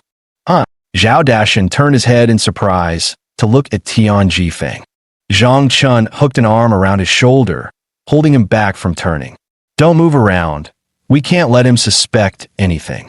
Zhao Dashan asked incredulously, Is this for real? Zhang Chun patted his chest confidently. Don't you trust my judgment? Zhao Dashan nodded heavily. I do, but why didn't you expose him on spot? Zhang Chun sneered. I kept him for my own purposes. Jia Qinghe thought he had followed secretly without being noticed. Zhang Chun had actually noticed his furtive movements long ago. He just didn't want to let such a petty person ruin his good mood while eating.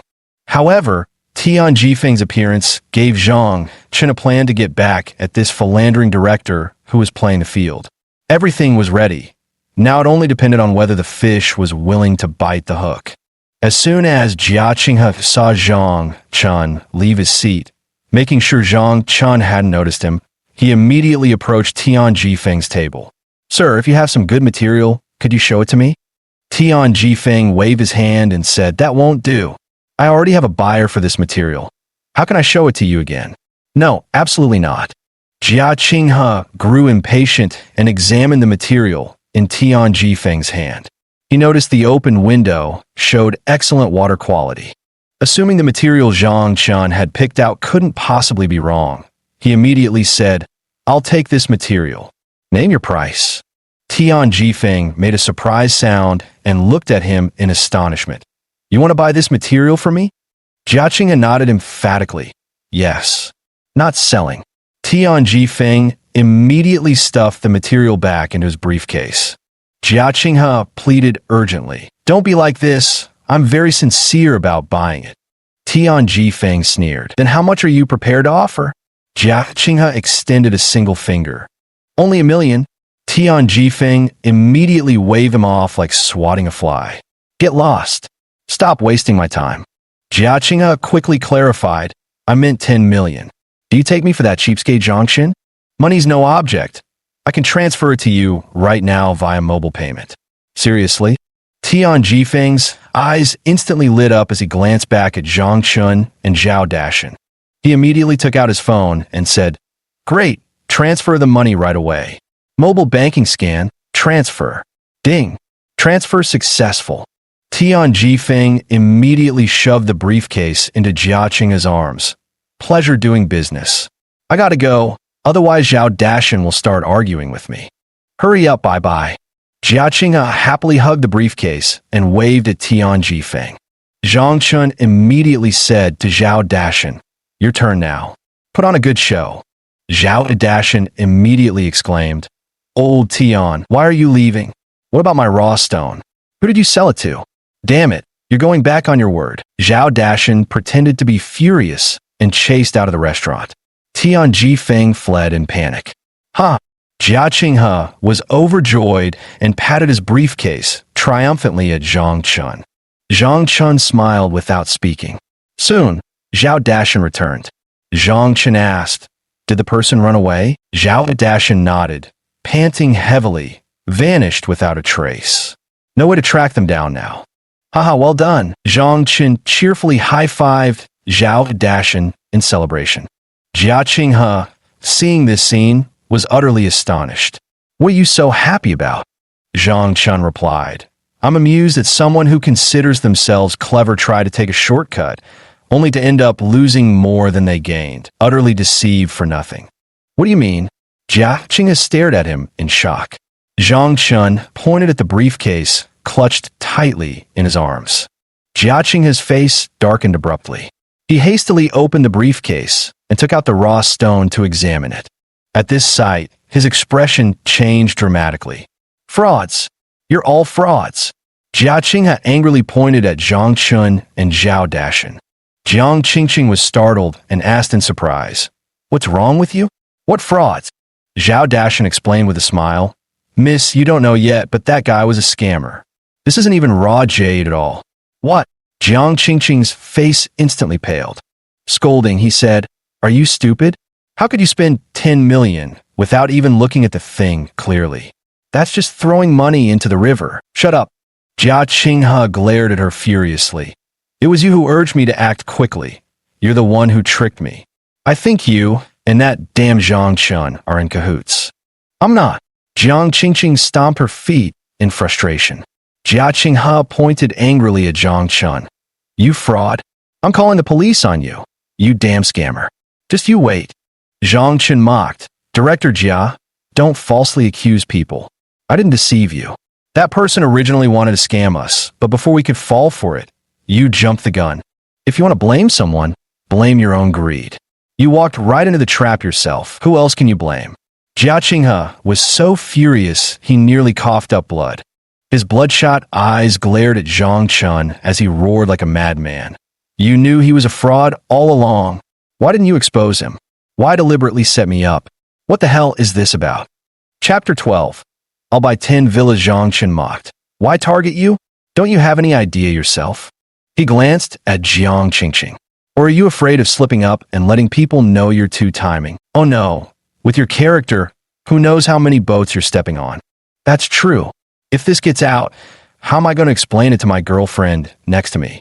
Jia Qinghe's face instantly turned livid with rage. Playing the field with multiple partners? Jiang Qingqing grabbed Jia Qinghe and demanded, "You better explain yourself clearly. What do you mean by stepping on two boats? Which vixen have you been messing around with?" "I haven't. There's no such thing. Don't listen to this bastard's nonsense."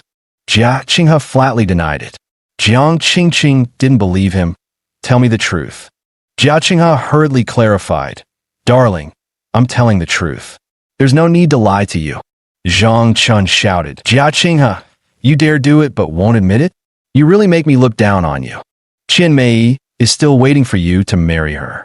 Congratulations, you're wearing my cast-off shoes. Wishing you happiness." Jia Qinghe pointed angrily at Zhang Chun. "Shut your mouth. So this is how it is, Jia Qinghe? You dare to cheat behind my back." Slap! Jiang Qingqing mercilessly struck him across the face.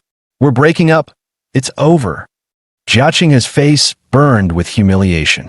Furious, he swung his hand back and slapped her. Smack! Jiang Qingqing was knocked onto her seat. "You fucking bitch. I'll play with whoever I want. Who the hell are you to interfere? Even the panties on your body were bought by me. And you dare hit me? Want to break up? Fine. Give back everything, food, clothes, everything you've used. Strip naked right now, panties included. You shameless swine." Jiang Qingqing cried out in indignation, ramming her head into Jia Qinghe's stomach with such force that he toppled backward onto the ground. Furious, Jia Qinghe scrambled to his feet and lunged at her angrily. The two became entangled in a violent scuffle. The waiter and security guard rushed over to break up the fight. Zhang Chun gave a cold glance, waved at Zhao Dashan, and strode out of the restaurant. Zhao Dashan had been eager to watch the drama unfold. Seeing Zhang Chen leave, he hurried out after him. Why didn't you stay longer to watch? Zhang Chen replied. What are you looking at? If the police come and that bastard Jia Qinghe turns the tables, accusing us of conspiring with Tian Jifeng to scam him, we'll end up being invited for tea. What a hassle that would be. Zhao Dashan thought about it and agreed. You're right. Better to avoid trouble. So where to next? More stone gambling. Zhang Chen hummed in thought. He said, well, I've set myself a small goal to buy the Starry Sky Mountain Villa. That place costs 3.6 billion. Zhao Dashan was stunned. Good heavens. You're actually planning to buy that villa? That's practically a sky-high price. Who in their right mind would spend that much? Zhang Chen replied, I do want to buy it, but I don't have enough money right now. Zhao Dashan's lips twitched. Truly, the bolder the artist, the greater the masterpiece. Dude, you're something else. Zhang Chen continued. This matter can't be rushed. Do you think I should buy a makeshift villa for now, or stay in a hotel first? Zhao Dashan immediately said, Of course we should buy a villa first. We can always sell it later when its value appreciates. Staying in hotels is such a waste of money. And the ladies at hotels sure know how to take care of a man. Slurp. Zhao Dashan was practically drooling as he noisily sucked back his saliva. Zhang Chen glanced and laughed. Look at what a coward you are. Be careful the police raid the place and catch you, locking you up for a few days. Zhao Dashan replied with an ingratiating smile. This is just the foolishness of us poor folks. You're a wealthy man. You'd never lack beautiful women around you. Just crook your finger, and hordes of beauties would come throwing themselves at you. Zhang Chen smiled. Was he really considered a rich man? A truly wealthy person doesn't have to lift a finger, and yet the money keeps rolling in like a snowball. That's what it means to be truly wealthy. True financial freedom has been achieved. Right now, I'm just barely considered nouveau riche.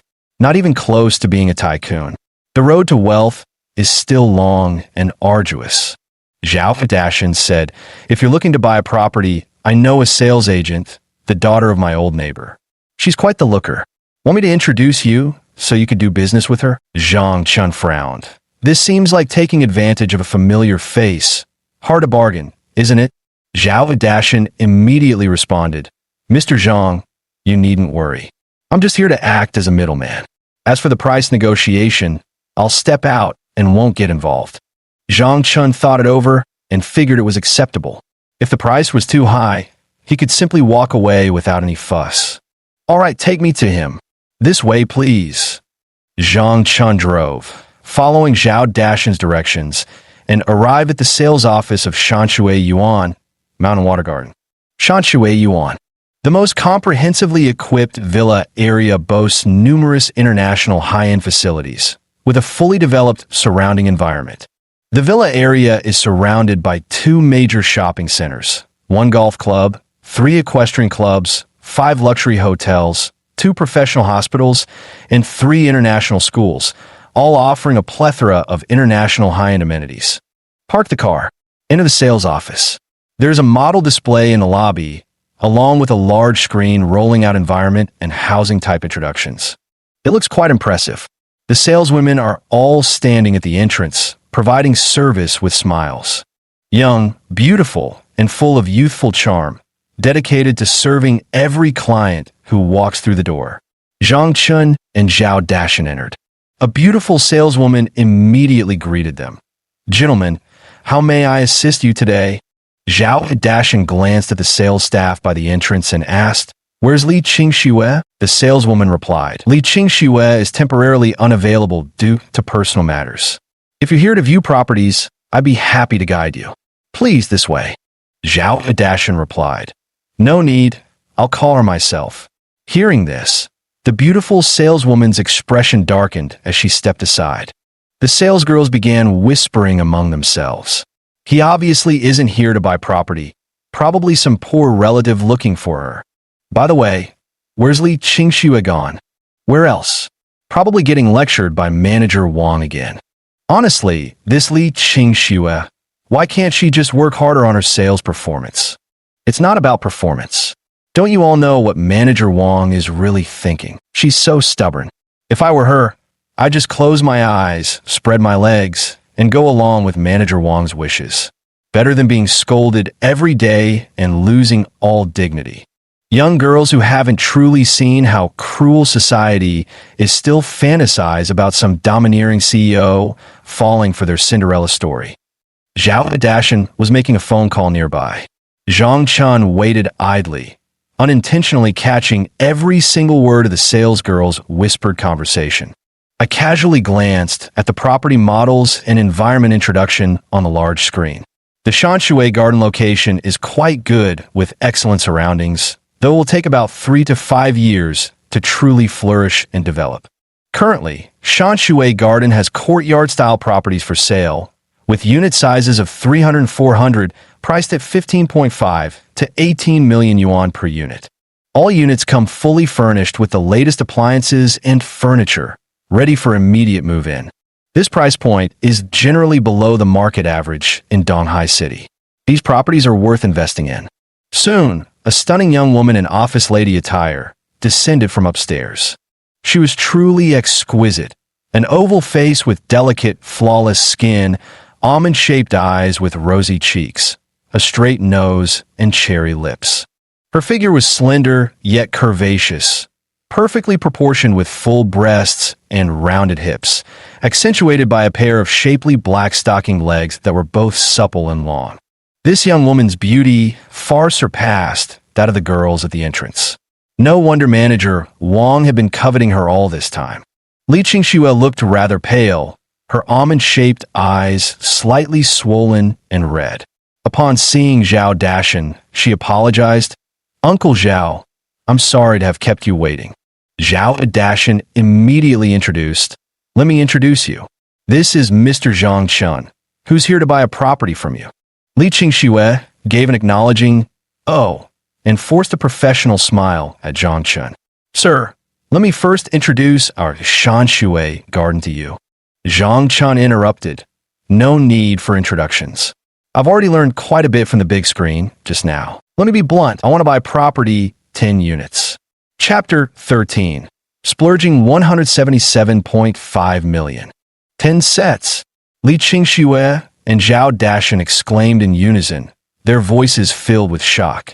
Her face filled with disbelief as she stared at Zhang Chun. The saleswomen at the entrance all turned their shocked gazes toward him in unison. "What 10 sets?" Zhang Chun repeated. "Yes, I want to buy 10 villas." "Huh?" Everyone present stared at Zhang Chun in astonishment. "No way. This unremarkable-looking young man wants to buy 10 villas. And he doesn't even dress that well. His clothes weren't name brand, just a t-shirt paired with jeans, and on his feet, a pair of yellowed sneakers. The whole outfit couldn't have cost more than 200 yuan. How could someone like this afford a villa, let alone 10 at once? Is he joking, or has he gone crazy? Does he think he's buying model houses?" Zhang Chun pointed to the sand table. "These 2 rows of villas, totaling exactly 10 units. I'll take them all. Is that possible?" Li Qingxue stared blankly at where Zhang Chun was pointing, then mechanically turned her head toward Zhao Dashan, mumbling in a daze. "Uncle Zhao, your friend isn't joking, is he?" Zhao Dashan raised both hands, shaking them with amusement. "Don't ask me. I've got no idea." Zhang Chun said to Li Qingxue, "Could you show me the properties?" Li Qingxue nodded repeatedly with an "oh," her mind still somewhat foggy, immediately responding, "Please follow me, sir." The 3 of them walked out of the sales office and headed into the residential area. The saleswomen immediately started buzzing with discussion. "Really? Is this guy going to buy 10 villas in one go? I think he's just pretending to be something he's not. I've been paying attention to him. He was eavesdropping on our conversation the whole time. Oh, so this guy is just trying to show off for Li Qingxue. I see. That really had me worried for a moment. I was startled too. If he really is a rich guy, then we've missed out on a huge commission for nothing. Just look at how he's dressed. You can tell he's poor. We've seen plenty of people like him who talk big. Yeah, don't take it seriously." Zhang Chun and Zhao Dashan followed Li Qingxue to view the houses. They went from Building 21 to Building 31. Building 22 had already been sold and occupied. so they needed to focus more on building 31. Zhang Chun quickly glanced over these villas. The interior decor and furnishings are excellent, very refined. Buying it would not be a loss. It's guaranteed to appreciate. In a year, one property could easily yield a profit of 2 million yuan. 10 properties would mean 20 million in profits. Now Zhang Chun finally understood why so many people invested in real estate when they had money. This is truly astronomical profit. He couldn't help wanting to invest too. After all, he had money now. Buying one is selling, buying 10 is still buying. Money's no object for us. Zhao Dashan watched the fine house with envy, practically drooling at the sight. He fantasized about when he might be able to buy such a nice house himself. Returning to the sales office. Entering the door, a group of sales ladies secretly rolled their eyes at Zhang Chun. They didn't believe for a second that he would actually buy a house. Zhang Chun replied, "These houses are all quite good. I'll take them. As for the price, let's stick to what was just discussed. 15.5 million for the 300 square meter unit, 18 million for the 400 square meter one, making the total." Li Qingxue immediately responded, "Building 31 is a 300 square meter villa, while buildings 21 to 30 are all 400 square meter units. The total price for all 10 properties is 177.5 million yuan. Mr. Zhang, would you like to apply for a loan? Since you're purchasing multiple properties, the loan process might be somewhat complicated." Zhang Chun smirked dismissively. "No need. I'm paying in full. Here's my ID card. Take it to register and draft the contract. Once it's signed, we'll proceed with the bank transfer." "Certainly. Please have a seat and enjoy some tea while you wait." Li Qingxue gestured for Zhang Chun to rest, then hurried off excitedly to prepare the purchase agreement. The saleswomen at the entrance all stood frozen in shock, staring at Zhang Chun with disbelief as he sipped his tea. Their eyes were glazed over, ears ringing. It took them a long moment to snap out of it. "Did I hear that right? He really bought it? Yeah, and paid in full. That can't be. He doesn't look like some rich tycoon." "Exactly. Li Qingxue is here." Li Qingxue hurried over, clutching a stack of folders in her hands. Following behind was also a fat man. Manager Wang. Manager Wang stepped forward with a beaming smile. He proactively extended his hand to Zhang Chun. "Mr. Zhang, hello, hello." His right hand remained suspended mid-air. Zhang Chun glanced at it, then picked up his teacup and handed it to him. "Could you refill this, please?" "Thanks." Manager Wang's lips twitched repeatedly. The awkwardness was palpable. Li Qingxue watched from the side, covering her mouth to suppress giggles. She couldn't have been more delighted inside. Manager Wang immediately handed the teacup to Li Qingxue. "What are you standing there for? Hurry up and refill Mr. Zhang's cup. Give me the contract. You can step aside now." Li Qingxue's face instantly turned pale. This was an attempt to snatch her achievement. This was a commission of 1.77 million yuan.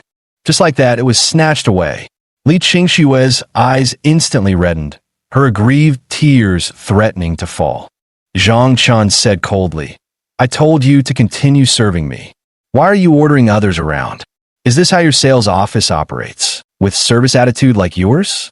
Then I won't be buying this property." Zhang Chun stood up to leave. Manager Wang panicked at the sight. He hurriedly said, "Let me pour some tea, Mr. Zhang. Please wait a moment." Manager Wang was utterly depressed, shooting a dark glance at Li Qingxue before leaving. Li Qingxue looked at Zhang Chun in astonishment, her face full of disbelief. Her commission was back. Was she dreaming? Zhao Deshang reminded her, "Silly girl, why are you just standing there? Hurry up and sign the contract.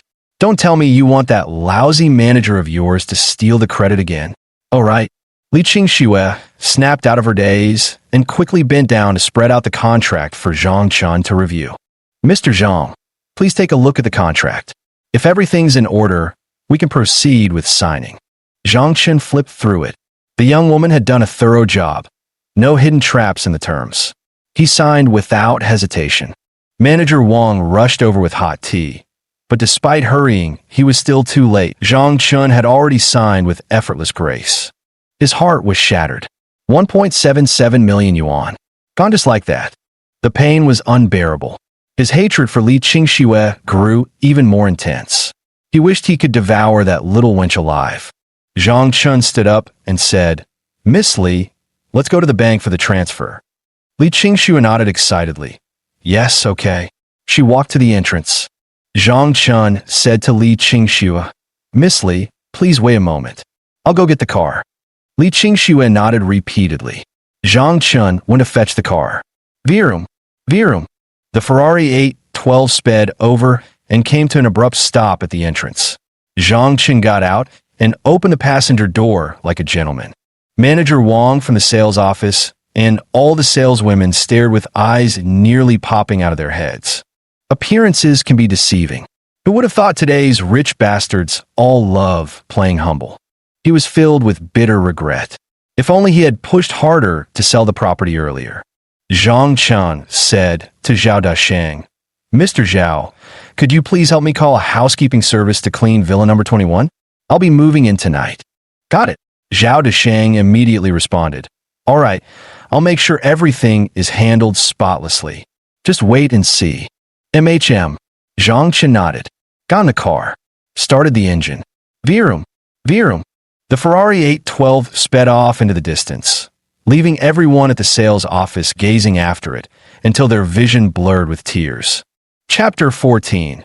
A confession. Zhang Chun took Li Qingxue to the bank to settle the payment. Then they went to finalize the property deed. After everything was done, Li Qingxue bowed gratefully to Zhang Chun. "Mr. Zhang, I really want to thank you today." Zhang Chun smiled and asked, "What are you thanking me for?" Li Qingxue raised her head, her almond-shaped eyes glistening with gratitude as she gazed at him. "I know you bought all 10 properties in one go just to help me. You're truly a good person." Zhang Chun waved his hand dismissively. "Helping you vent your frustration was incidental. The Mountain Water Garden properties do have good appreciation potential, and I was already interested in investing. There's no need for special thanks." Li Qingxue said excitedly. "No, to you it may have been a trivial favor, but to me, it's an enormous kindness. How about I treat you to dinner as a proper thank you?" Zhang Chun chuckled. "If I refused, you'd probably feel guilty all night." "All right then, where should we go?" Li Qingxue asked. "Mr. Zhang, what kind of foreign cuisine do you prefer?" Zhang Chun pointed at a small noodle shop across the street. "I'm a noodle guy." "How about there?" Li Qingxue stared at Zhang Chun in astonishment, completely taken aback. "Mr. Zhang, you're so down to earth. Actually, you don't need to save money from me. After today, I'll be getting quite a bit in commissions." Zhang Chun smiled and replied, "We should still save money. Come on, let's just go eat noodles." With that, he crossed the pedestrian crossing. Li Qingxue hurried to catch up, secretly sizing him up from behind. She thought this man was quite good. Decent looks, young, wealthy, and full of righteousness and kindness. He was an ideal partner. They entered the noodle shop, sat down. Zhang Chun ordered 2 portions of cold beef noodles and waited. Li Qingxue glanced at her phone and couldn't help saying, "Mr. Zhang, let's exchange WeChat contacts. If you ever have any issues with the residents, feel free to contact me anytime." Zhang Chun gave an affirmative sound without much thought, scanned the WeChat ID, and added her as a friend. Li Qingxue secretly rejoiced in her heart. The noodles arrived at their table. Li Qingxue probed with a question. "Mr. Zhang, you're so young and accomplished. Are you married?" Zhang Chun replied, "No. There must be quite a few girls who like you then. I just got dumped this morning." "Huh?" Li Qingxue looked at him in surprise. How could someone as outstanding as he get dumped? After asking, she realized she'd been too abrupt. She immediately apologized. "Sorry, I shouldn't have pried into your private matters." Zhang Chun smiled and said, "It's fine. It's nothing to be ashamed of. As for me, this money was just earned recently. Before this, she was materialistic and hooked up with the director of my workplace, forcing me to break up." "Forcing you to break up?" Li Qingxue didn't quite understand. Zhang Chun replied, "She wants to maintain a good reputation. After all, if word got out, wouldn't it make her seem gold-digging? It wouldn't look good for her image, so she wants me to take the blame as the scumbag." Li Qingxue protested on Zhang Chen's behalf. How can she do this? Clearly she's the one in the wrong. Yet she wants you to bear the bad reputation. This is so unfair to you. Zhang Chen laughed. It's nothing. In the end, she begged me to get back together, but I refused. She's probably crying with regret right now. Li Qingxue was stunned. Secretly pleased, she said, "You did the right thing. You can't keep a girl like that, someone who despises the poor and chases the rich, a woman who can't weather hardships with you. Absolutely shouldn't keep her. I wonder what kind of girls you like, Mr. Zhang." Zhang Chen looked at her in surprise and asked, "Why do you ask?" Li Qingxue shyly averted her gaze and stammered, "No reason. I just thought if I meet someone suitable, I could introduce her to you." Zhang Chen responded, "I like someone as beautiful as you, and someone I can have a good conversation with. To be honest, it's impossible to find someone who meets all my expectations perfectly. It's all about fate." When Li Qingxue heard Zhang Chen say he wanted someone as beautiful as her, she couldn't help but blurt out, "Then how about I become your girlfriend?" Huh? Zhang Chen looked at her in astonishment. Li Qingxue immediately lowered her head in embarrassment, her delicate face flushing crimson. "How could I be so bold? So shameless. This is so embarrassing." Li Qingxue stood up awkwardly. "Excuse me, I need to visit the restroom." She rushed out the door in a hurry. But in her haste, she accidentally bumped into someone entering the shop. The person who was hit was a man in his 50s. The impact sent him stumbling backward. Then his feet tripped over the threshold, and his back landed on the stone steps, thudding and bumping as he slid all the way down. Li Qingxue was stunned. Terrified, she covered her mouth with her hand. Oh no, she had caused trouble. Wang Shun wailed on the ground. "Ouch, you've killed me. How could you be so careless, you little brat?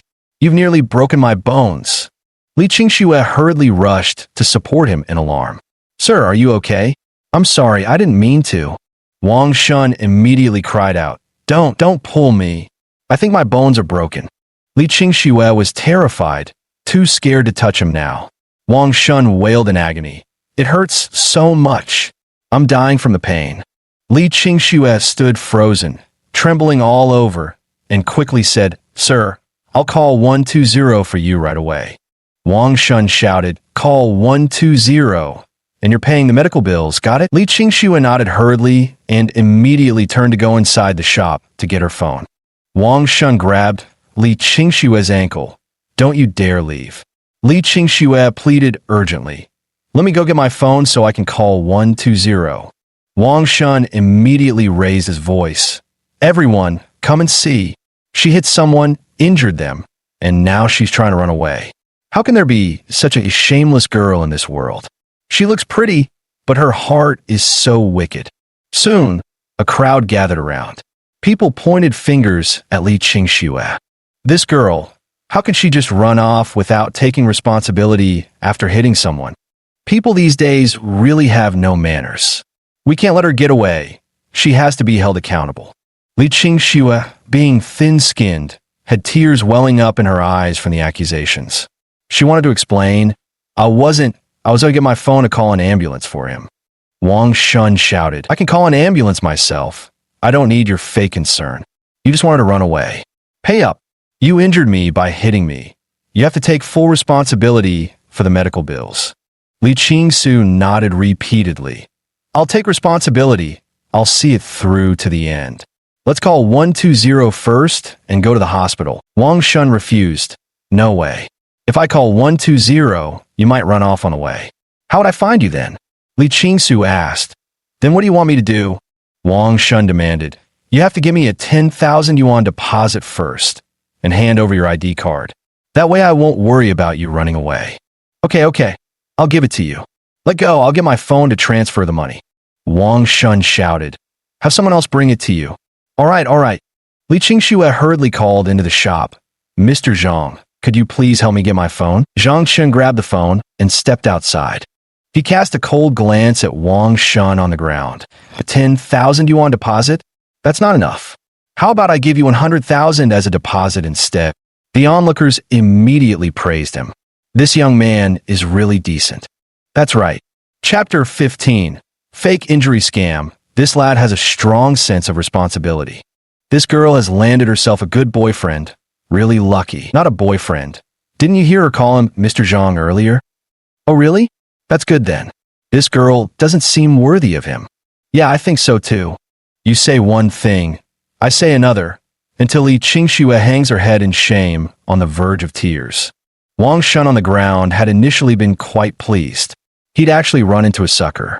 But the moment he met Zhang Qin's icy gaze, he immediately sensed something was wrong. What do you mean? You think I'm trying to scam you? I just asked for a 10,000 deposit because I was afraid you'd run off. Zhang Chen said coldly. I never said you were scamming. I'm just helping my friend. She's broke, but I've got money. How about I put down a 100,000 yuan deposit for the medical expenses? Wang Shun was momentarily stunned before quickly replying, Sure. Today must be his lucky day to run into such a fool. Wang Shun immediately took out his phone and had Zhang Chun scan the QR code. Zhang Chun promptly completed the scan. Li Qingxue hurriedly intervened. Mr. Zhang, I'll cover this expense myself. There's no need for you to. It's fine, consider it a loan from me. Zhang Chun insisted on scanning the QR code and transferred 100,000 yuan to Wang Shun. Wang Shun was overjoyed. Zhang Chun then made a phone call. He dialed 110. Hello, 110? There's someone here committing insurance fraud. They extorted 100,000 yuan from me. Please come quickly. Seeing things take a bad turn, Wang Shun panicked, jumped up, and took off running. Where do you think you're going? Zhang Chun lifted his foot and gave him a kick in the butt. Ouch! Wang Shun was sent sprawling face first onto the ground, his face smacking heavily against the floor. While making a phone call, Zhang Chun stepped onto his back, pressing him firmly underfoot. The onlookers were collectively stunned for a moment before suddenly understanding. So it's a scam after all. Wow, this scammer is way too bold. How shameless. Try to extort money from a young girl. Luckily, this young man has sharp eyes and saw through the trick right away. Li Qingxue was also full of surprise, her small mouth forming an O shape as she stared dumbfounded at the awe-inspiring Zhang Chun. So handsome.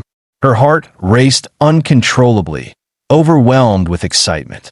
Wang Shun, pinned underfoot, struggled but couldn't move an inch. Drenched in anxious sweat, he pleaded frantically, Sir, let's talk this through calmly. I'll return the 100,000 yuan. I don't want it anymore. Please, have mercy and lift your foot. Spare this humble life. Please, I beg you. This is my first time. Considering it's my first offense, spare me this once. I'll never dare do it again, pleaded Wang Shun after Zhang Chen finished making the call. With a cold snort, he retorted, First time? When you were knocked down just now, that smooth fall looked quite practiced. And you even knew to push off with your heel to slide farther. Does that seem like a first-time scam? Wang Shun's face instantly flushed crimson with embarrassment. Zhang Chun scoffed disdainfully. Save your explanations for the police when they arrive. The police arrived quickly. There happened to be a station just across the street. The officers were on the scene in no time. The person was immediately handcuffed. Surveillance footage was reviewed, and the money was returned to Zhang Chun. Thanks to Zhang Chen's report, the fraudster was apprehended. The farce thus came to an end. Li Qingxue bowed gratefully to Zhang Chun. Thank you, Mr. Zhang. You're truly brilliant. Zhang Chun smiled. It wasn't that he was brilliant. At first, he had been just as startled. However, a quick scan by the system revealed Wang Shun's condition. He was completely fine, with no bone fractures whatsoever. However, in the occupation section, the word scammer was filled in. Zhang Chun immediately realized that this guy was a fraud. That's why he deliberately transferred 100,000 yuan as collateral, to solidify the accusation that this guy was committing fraud through staged accidents. Otherwise, we could just call the police. At most, we'd charge this guy with attempted fraud, and he'd get off lightly. Zhang Chun smiled at Li Qingxue and said, It's fine. Your noodles are getting soggy. Hurry in and eat. MHM. Li Qingxue nodded gratefully and ducked into the small eatery. As she sat eating noodles, she kept stealing glances at Zhang Chun. Noticing her stealing glances at him, Zhang Chun asked, Why do you keep looking at me? Is there something on my face? No. Li Qingxue quickly shook her head, her face flushing as she admitted, You're really handsome, so I couldn't help but want to look at you more. Zhang Chun stroked his chin. He was well aware of his own looks. Above average appearance. Not exactly handsome, but certainly not ugly either. You're too kind. Let's eat the noodles. Li Qingxue gave a soft and buried herself in her bowl. Peerless system. Master, would you like to become incredibly handsome? Zhang Chun asked inwardly. You want to help me get better looking? Peerless system. Yes, master. The system can use bioelectric stimulation to stimulate secondary development of your facial features, making them trend toward perfection. Zhang Chun asked with concern, Is there any risk? Will there be side effects like plastic surgery, like a stiff face? Peerless system. Rest assured, there are no side effects or risks. You can proceed with the transformation without worried. Zhang Chun grunted in acknowledgement. Then go ahead with the transformation. Ding. Releasing bioelectric currents to stimulate the secondary development and reshaping of facial features. Ding. Stimulation complete. Over the next month, your facial features will become increasingly handsome day by day. After 1 month, you will attain a perfectly handsome appearance. Zhang Chun raised his eyebrows with a hint of pride. Who said only women care about beauty? Men, too, have high standards when it comes to their own appearance. Li Qingxue stole glances at Zhang Chun while eating her noodles. Internally, she was wrestling with herself, hesitating for a long time. Finally, she decided to take the plunge. Taking a deep breath, she put down her chopsticks, wiped her lips clean, and spoke to Zhang Chun with great seriousness. Mr. Zhang, can you give me a chance? Zhang Chun was taken aback by the question. What kind of chance? Li Qingxue's shy cheeks burned hot as she stammered bashfully. I want to pursue you, is that okay? Zhang Chun hadn't expected Li Qingxue to confess her feelings to him again. He thought for a moment. Zhang Chun asked Li Qingxue, Before answering your question, I'd like to know why you're interested in me. Is it because I bought 10 villas? Li Qingxue replied, It's not about your money. I think you're a good person with a strong sense of justice. You've helped me multiple times, and I think you're decent, so I wanted to try dating you. Zhang Chun let out a sigh. Actually, it all comes down to money. If I were just a penniless guy who hadn't bought these 10 villas or staged that accident just now, would you still want to be with me? Li Qingxue was stunned by the question. Would she? Probably not. Only then did Li Qingxue realize she didn't truly love Zhang Chun after all. What righteous sense of justice. It's all just an excuse. Actually, she's still after his money. Li Qingxue immediately lowered her head in shame. I'm sorry, it's my fault. Zhang Chun apologized. Miss Li, I'm sorry. I just want you to think clearly before continuing our relationship. After all, I don't want too many non-emotional factors between us. That kind of relationship would hurt both you and me. Li Qingxue nodded repeatedly. I understand. I've thought it through carefully just now, and you're right. If you hadn't had money to buy that villa, I wouldn't have been interested in you. When it comes down to it, I'm just as money-minded as everyone else at the sales office. I don't deserve you. I'm sorry for being so impulsive and money-driven. Thank you for reminding me. You're a good man. If it were some other scumbag, they probably would have sweet-talked me into bed long ago. Thank you, I'll go settle the bill now. Li Qingxue immediately stood up after speaking. At the counter, she let out a sigh. The shop owner's wife noticed and quietly advised, That young man is quite good. Pursue him harder. Hearts are made of flesh after all. With your tenderness, you'll warm his up sooner or later. Really, the dim light in Li Qingxue's eyes instantly reignited with hope. I never misjudge people. That young man is a responsible type. If you too were to. The landlady gave a thumbs up and made a gesture. Li Qingxue's pretty face instantly flushed bright red with embarrassment. Don't be shy. If you succeed, he'll definitely take full responsibility. Go for it. Li Qingxue nodded repeatedly. Whether it was for the money or the person, she had made up her mind about Zhang Chun. For the happiness of the rest of her life, she was going all out. Chapter 16. The gold-skinned blind bet material. After settling the bill, they left the small restaurant, heading to the garage to get the car. As they walked, Zhang Chun asked, Miss Li, do you know much about Zhao Dashan? Uncle Zhao. Li Qingxue paused for a moment before replying. Before he moved, he was our neighbor on the same street. Zhang Chun pressed further. What did he used to do for a living? Li Qingxue shrewdly guessed. You're wondering why he's addicted to gambling, aren't you? Zhang Chun gave an affirmative hum. He added, if it's inconvenient to talk about, I won't ask. Li Qingxue immediately explained. There's nothing that can't be said. He used to have a beautiful wife, but couldn't keep her. She ran off with a rich man. Later, somehow he developed a gambling addiction. But his addiction was different from others. While most people gamble on cards or dice, his vice was gambling on jade stones. But winning at stone gambling isn't that easy. In the end, he gambled away everything, even sold his house. Jade gambling ruins people, truly. Zhang Qin smiled and said, I might as well tell you, most of my money came from jade gambling. It's still early, and we're close to the jade workshop. How about we try our luck there? Li Qingxue stared at Zhang Chun in astonishment. You want to go gamble on stones? No, wait, all your money came from stone gambling? How is that even possible? Zhang Chun grinned proudly. Don't believe me? Come on, let's go have some fun at the jade workshop. The two drove to the jade workshop. Zhang Chun led Li Qingxue to the ink jade studio. The moment shop owner Huang Qinian spotted Zhang Chun, he immediately greeted him with delight. Mr. Zhang, what an honor to have you here. Waiter, why are you just standing there? Hurry up and serve the tea. Li Qingxue looked somewhat bewildered. Why was the boss being so polite to Zhang Chun, even to the point of seeming obsequious and fawning? Zhang Chun waved his hand and said, No tea for me. I'm here to buy 2 pieces of material. Huang Qinian immediately responded, This way, please, Mr. Zhang. Zhang Chun immediately said, I'll skip the materials on display. I've already looked at them during the day, and there's nothing particularly special. Huang Qinian inquired, Mr. Zhang, are you suggesting you'd like to take a look at the warehouse in the back? Zhang Chun grunted in agreement. Is that possible? Of course, please follow me.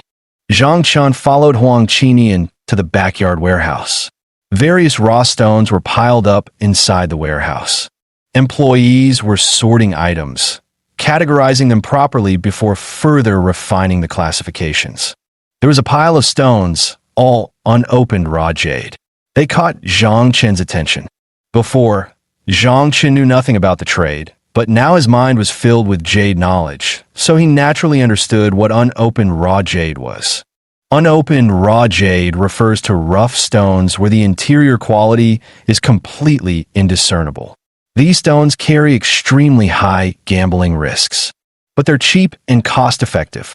Very few unopened stones actually yield valuable jade. After all, they're just leftover materials that shopkeepers have picked through. To put it bluntly, it's just leftover coal slag. The chances of finding jade here are slim to none. But Zhang Chun found it intriguing. After all, nothing's impossible in this world.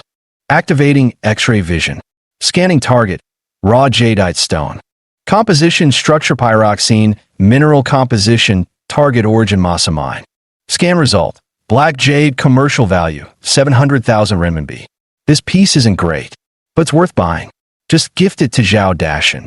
This guy had been running around helping him, introducing shops, buying houses, even arranging housekeeping services. Wasn't it all just to get him to pick out a good piece of material? But this particular piece didn't meet his standards at all. Just serve him right. Zhang Chun continued his penetrating scan. Skin target, raw jadeite.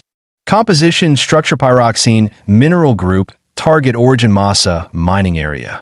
Perspective result IC waxy jadeite, commercial value to 0 million yuan. This material has low commercial value, but we can still take it. Scan again. Scan target raw jadeite, composition, structure pyroxene, mineral composition. Origin target, Moxisha field, perspective result, high ice type. Commercial value, 200 million, 200 million. Zhang Chun stared in disbelief at what he saw. There's no mistake. This golden-colored raw stone is actually worth 200 million yuan. Take another look. It turns out the volume is substantial enough. If this gets cut open, it could yield quite a few jade pieces. But since it was a blind gamble, There's no telling what the inner flesh quality might be, so it's a bargain for me. Of course, Mr. Huang. May I take a look at these blind bidding stones? Zhang Chun asked immediately. Certainly. Feel free to pick any you like, Huang replied. Without hesitation, Zhang Chun began examining the selection. To avoid being suspected of having supernatural abilities and being taken away as a lab rat, Zhang Chun picked out a few more pieces of blindfolded material. All set, he said. How much? He inquired. Huang Qinian looked at the fabric Zhang Chun had chosen and asked in surprise, Aren't you going to look at some better quality material? These are all blind bets, hard to tell. You might as well have said outright. Picking blind bets gives you slim odds of striking it rich. Zhang Chun smiled. I just want to test my luck. Boss Huang, please ring me up. Huang Qinian nodded. All right then. How about 200,000 for these stones? Sure. Zhang Chun immediately transferred the money to him. After the transfer was completed, Huang Qinian asked, Shall we cut it open now? This piece here. Zhang Chun patted the golden-colored material. This piece is too big to carry away easily. I'll have it cut here, and take the rest home to cut another day. All right. Huang Qinian helped carry the material and was startled the moment he lifted it. Goodness, it's so heavy. What a massive piece. Let's go. They headed to the front of the shop. Boss Huang started up the machine and made preparations. Li Qingxue had been watching from the side, her eyes fixed nervously as she couldn't help voicing her concern. Will this be a winning bet? Zhang Chun replied. Who knows? Let's try our luck. Maybe I'll get lucky. Hum. Li Qingxue prayed. Heaven bless us. It must be a winning bet. Zhang Chun smiled indifferently. If heaven could truly bless all living beings, there would be no poor and suffering masses. Hum. The machine started to operate. The noise was uncomfortable to the ears, but they couldn't resist the enthusiasm of the jade enthusiasts, who quickly gathered around. A fully wrapped, rough stone? Goodness, that's quite a gamble. Want to make a bet? I'll wager 1,000 it'll be a dud. No way I'm betting with you. 9 out of 10 wrapped stones fail. I'm not taking that bet. Guess I'll keep my 1,000 then. Li Qingxue overheard the jade collector's chatter, her heart in turmoil, instantly filled with unease. With eyes closed, he prayed sincerely for divine protection. Creak! The stone-cutting machine stopped its operation. The crowd immediately fixed their eager gazes intently. The machine's cover was opened. Mist dispersed everywhere. The boss immediately waved his hand and retrieved the material. The blind stone was split in two. He held the smaller half in his hand, its cross-section remarkably large. Raising it under the light, the jade's inner texture was revealed. Li Qingxue was too frightened to open her eyes and look. Under the same lamplight, a glistening watery sheen shimmered. Everyone was stunned. It's a water-type jadeite. Big win. This is a huge surge. No, this kind of aging definitely isn't water jade. Right, and the texture is incredibly fine. It's ice jade. Wow, ice jade. Damn, we've hit the jackpot. Chapter 17 Valuation, 200 million, Ice Jade. Zhang Chun smiled disdainfully and said to Huang Qinian, Take out the material from the machine and let's have a look. This cut is too thin. Can't see through it properly. Got it. Huang Qinian immediately set aside the small piece he was holding and swiftly retrieved the larger main piece from the stone-cutting machine. He set it down and shone a handheld light onto the cut surface. Instantly, the full texture of the jade's flesh was revealed. The luster was soft, the transparency excellent, the color pure and rich, clear as water, giving a sense of icy purity. This is high ice jade. Holy cow, I thought it was just regular ice jade. Didn't expect it to be high ice. It's just a tiny bit short. Exactly, Sai. What a shame, such a pity. Li Qingxue heard everyone sigh and asked in surprise, What's it missing? The jade enthusiast explained, Miss, you're not familiar with the trade, are you? You don't know what high ice signifies. If high ice were just slightly better, it would reach glass grade. Do you understand glass grade? That's the finest variety of jadeite. Ah, Li Qingxue exclaimed anxiously. Does that mean this material will become worthless? The enthusiast denied. No, it's very valuable. Glass-type jadeite is rare, but high ice type is equally uncommon. This material is a great find. Li Qingshue's eyes immediately lit up. How much is it worth? Well, that's hard to say. What's so hard to say?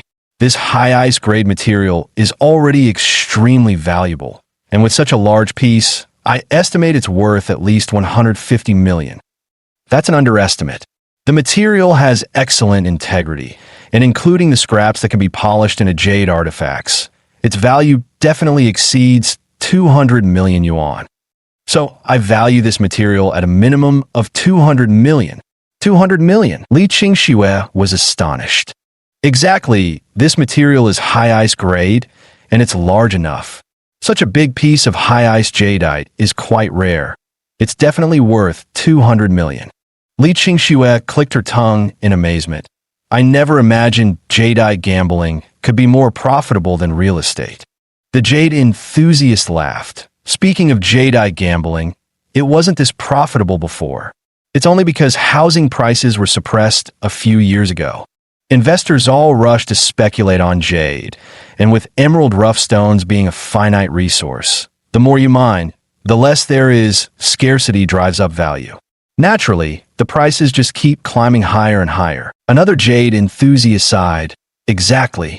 In the past, the high-quality ice jadeite bracelet would cost around 500,000, but now it's been driven up to millions, even 5 or 6 million. As for glass jadeite, it's even more insane. Prices have broken through 10 million. You can't say that either. Money isn't worth what it used to be these days.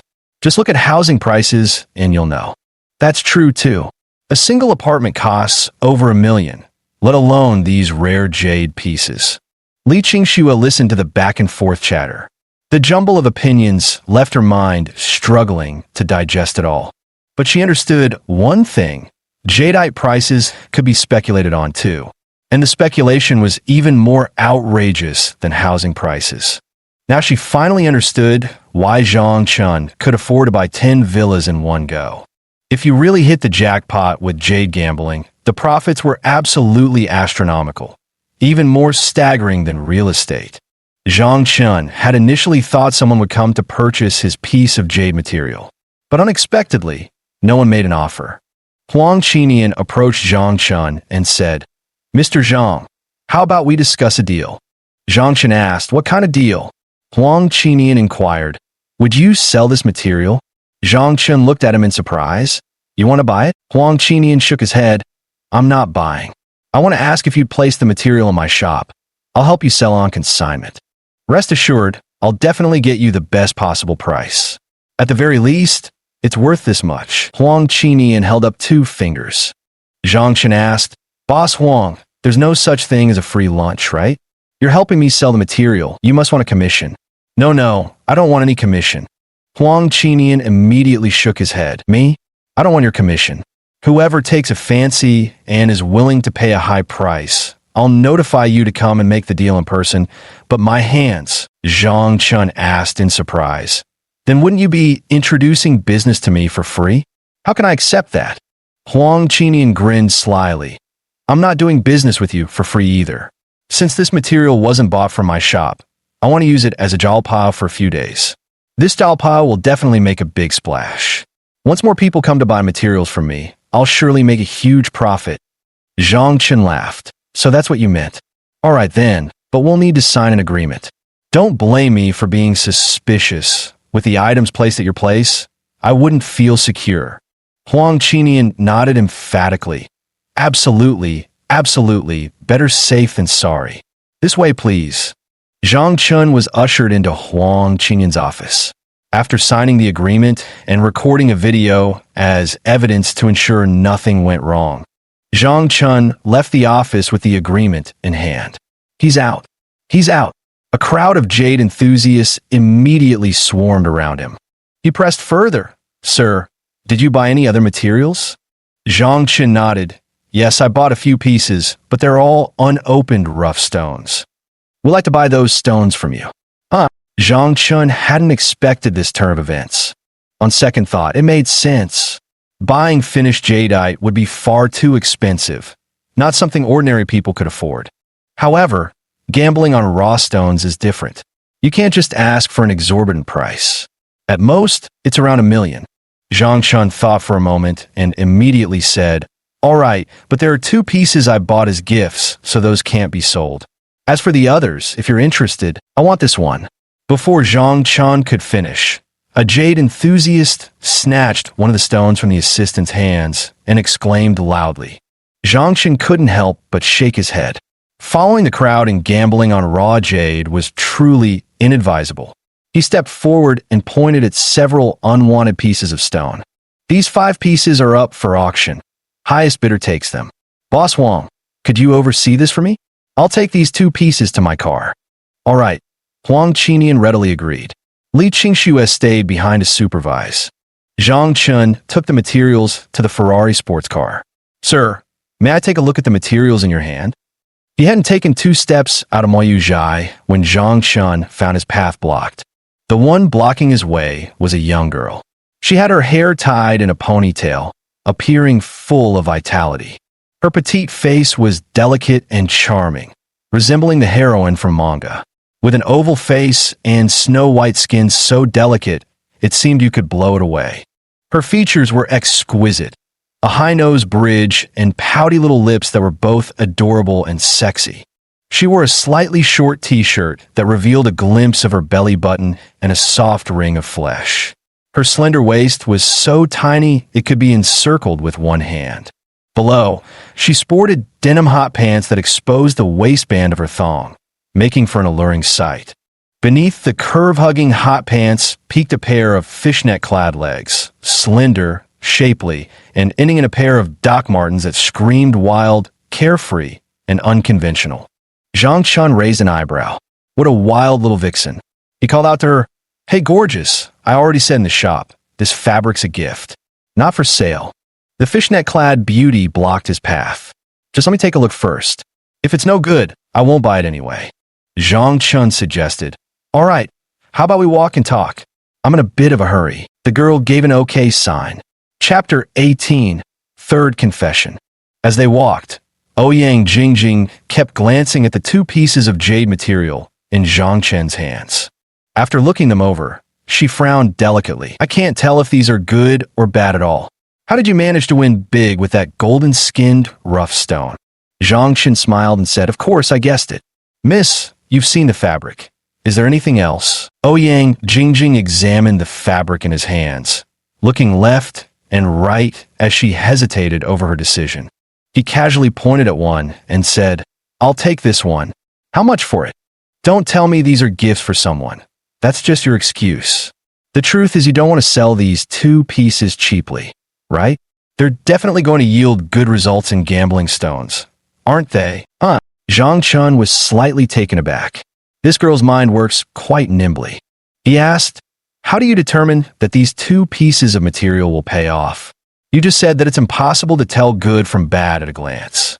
Ouyang Jingjing replied, "I can't judge the material, but seeing your shifty-eyed, sneaky look tells me you're definitely up to something. I don't care. Sell me this material. How much do you want?" Zhang Chun couldn't help but pout. Did he really look shifty-eyed and sneaky? What kind of taste does this girl have? No eye for judgment at all. He lowered his head to look at the material she was asking for. "Which piece of ice-glutinous jade is worth 20 million? Zhang Chun replied, "I can sell it to you, but for 30 million. "What? 30 million? Ouyang Jingjing was completely dumbfounded. "Are you robbing me? This is just an unopened rough stone, worth at most 1 million. How dare you ask for 30 million? Zhang Chun smiled and replied, "Because I look shifty and untrustworthy, so asking for an exorbitant price is only natural, right?" Ouyang Jingjing pouted, knowing he was teasing her. Fuming, she put her hands on her hips. "I don't care, 3 million. Sell this stone to me." Zhang Chen shook his head and said, "No way. I won't sell this material for anything less than 30 million. Ouyang Jingjing was furious and puffed out her chest as she challenged him. "You're so sure you haven't misjudged it, but what if you lose the bet? You'd be in for a huge loss then." Zhang Chen laughed. "I just hit it big with high-grade ice jadeite. That alone will net me at least 200 to 300 million. Why would I be afraid of losing money? Ouyang Jingjing was instantly left speechless. Zhang Chun looked at the deflated young woman with amusement. He said, "Girl, how about this? I'll sell you this other piece for 3 million yuan." Ouyang Jingjing eyed him warily. "Since when are you so kind-hearted?" Zhang Chun replied, "Indeed, I'm not. I want you to lose the bet." "You jerk!" Ouyang Jingjing kicked Zhang Chun in anger, then turned and stormed off in a huff. Ouch! Zhang Chun's shin took the blow, and he glared resentfully at her retreating figure. Where did this wild girl come from? Sooner or later, I'll get you in a bed and make sure you're never fierce again. Zhang Chun grumbled to himself, not even knowing the girl's name. They might never meet again. How could he possibly get her in a bed? Forget about her. Head to the parking lot and place the raw stone inside the Ferrari 812. Zhang Chun returns to Moyazai. Huang Qinian congratulated Zhang Chun. "Mr. Zhang, congratulations. Your blind purchase materials sold for a total of 8 million yuan. In addition, someone is willing to buy that high-quality ice jade material from you for a high price of 250 million yuan. What do you think?" Zhang Chun asked in surprise. "Who is it?" "Someone with such deep pockets. That lady over there." Huang Qinian gestured with his hands. Following his direction, Zhang Chun saw the lady sitting and sipping tea. He froze momentarily. It was actually the fishnet thong beauty from earlier. "It's you." Zhang Chun was stunned. Ouyang Jingjing proudly lifted her sexy chin. "What? This young lady wants to buy your high-ice jadeite. Got a problem with that?" Zhang Chun replied with a smile. "No problem at all. I'm just curious. Do you actually have that kind of money on you? This isn't 2.50, but rather 250 million. Here you go." Ouyang Jingjing flicked her delicate hand. A slip of paper pinched between her fingertips. Zhang Chun took it and glanced at it, immediately breaking into a smile. Huang Qinian leaned over to look, and his expression instantly stiffened. "Miss, what's the meaning of writing an IOU? Is this how you mock people?" Ouyang Jingjing replied, "It's not like I don't have money. I'll definitely pay you back later." Zhang Chun chuckled. Huang Qinian immediately said, "Miss Ouyang, perhaps you should come back when you've gathered enough funds." Ouyang Jingjing pleaded urgently. "Can't you give me some time?" Huang Qinian shook his head. Ouyang Jingjing quickly turned her gaze to Zhang Chun. Zhang Chun laughed. "Don't look at me. We're not close enough for me to let you buy on credit. If I did and you disappeared afterward, wouldn't I be the one taking a huge loss? You stingy jerk, just you wait." Ouyang Jingjing stormed out of Moyu Zhai in a huff. Zhang Chun turned to Huang Qinian and asked, "Do you know that spoil brat?" Huang Qinian shook his head and said, "Don't know him. Looks unfamiliar. He must be new to gambling on raw stones." Zhang Chun replied, "Thank you for your help, boss. I'll go collect the payment now." All right. After collecting the 8 million for the unopened stone, Zhang Chun left Moyu Zhai with Li Qingxue. Li Qingxue couldn't contain her excitement. She exclaimed to Zhang Chun, "Mr. Zhang, you're truly amazing, turning 20,000 into over 200 million in the blink of an eye. You must be the god of wealth reincarnated. Incredible, just incredible." Li Qingxue gave a thumbs up. Zhang Chun smiled modestly and said, "What's so great about me? Those capital tycoons who lie flat and do nothing yet rake in piles of money every day. They're the truly impressive ones. This is just small potatoes, really. I don't have any real skills." With genuine admiration, Li Qingxue said, "I still think you're amazing." Zhang Chun smiled without replying. They arrived at the parking lot. Got in a car.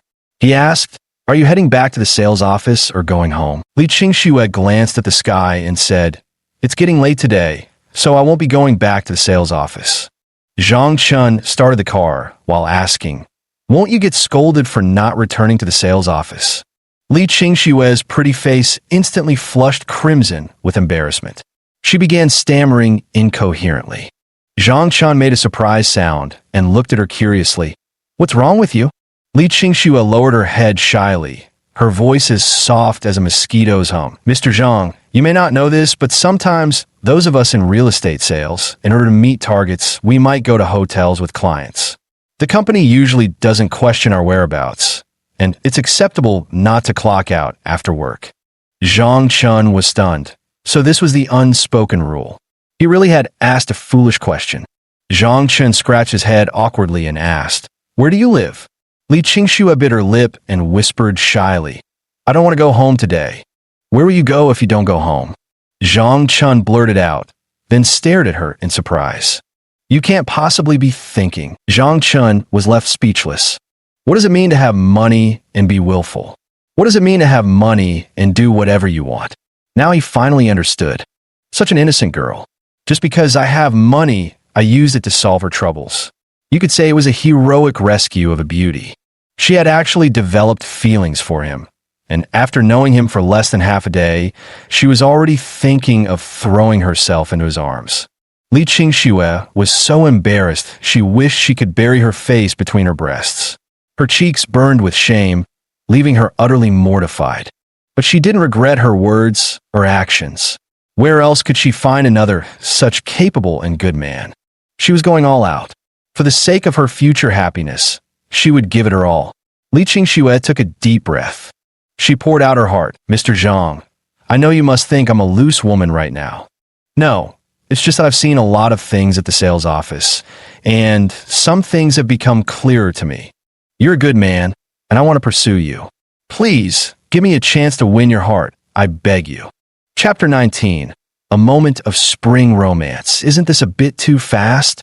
I'm not mentally prepared at all. It feels so sudden. Zhang Chen's face flushed with embarrassment. This whole situation was too sudden and caught him completely off guard. Li Qingxue lowered her head and replied shyly, "Mr. Zhang, I know this is very abrupt, but I'm truly terrified." Zhang Chen asked puzzledly, "What are you afraid of?" Li Qingxue raised her head, her eyes filled with worry. "I'm afraid that after today, we'll just pass each other by. You're a good person and a wealthy man with a strong sense of justice. I know saying this makes me seem materialistic and calculating, but I've thought over carefully. It's precisely your excellence that caught my attention. I can't just let myself miss out on you because you're wealthy, assuming I only love your money or covet your wealth, can I? I've thought it through clearly. It's your excellence that deeply attracts me and makes me fascinated by you. But you're too outstanding. I'm afraid after tonight, you won't belong to me anymore. So, could you give me a chance to pursue you? Please." Li Qingxue clasped her hands together, looking at Zhang Chun with tearful pleading. Her eyes were filled with sincerity. Zhang Chun pondered for a moment. He felt himself sliding toward the abyss of becoming a scumbag. He felt some things needed to be made clear. Otherwise, his conscience would trouble him. "Miss Li, have you ever considered? Perhaps I'm only after your beauty, with no genuine feelings for you? Or that after tonight, I might turn cold and heartless? Or maybe I'm a philanderer. As you can see, I'm so good at making money. Wealth will eventually corrupt my soul, and I'll inevitably become promiscuous. Even if I didn't want to, there are many girls like you around. I'm no Lu Xiaohui. I can't resist temptation over and over again." These were Zhang Chen's heartfelt words. Being too outstanding as a man is actually quite a curse. In today's world, there are simply too many temptations, and people have become so materialistic. Just look at Li Qingxue. She managed to resist her manager's implied demands for sexual favors, but she couldn't resist his financial charm. Could you call her materialistic or gold-digging? It can only be said that outstanding men are popular everywhere, liked by girls, and even pursued by them. Zhang Chen admitted to himself that he wasn't a man of strong willpower. Otherwise, he would have firmly rejected her earlier and told her to get out of the car. Instead of making all these excuses and wanting to play the field, Zhang Chun stared intently at Li Qingxue, waiting for her response.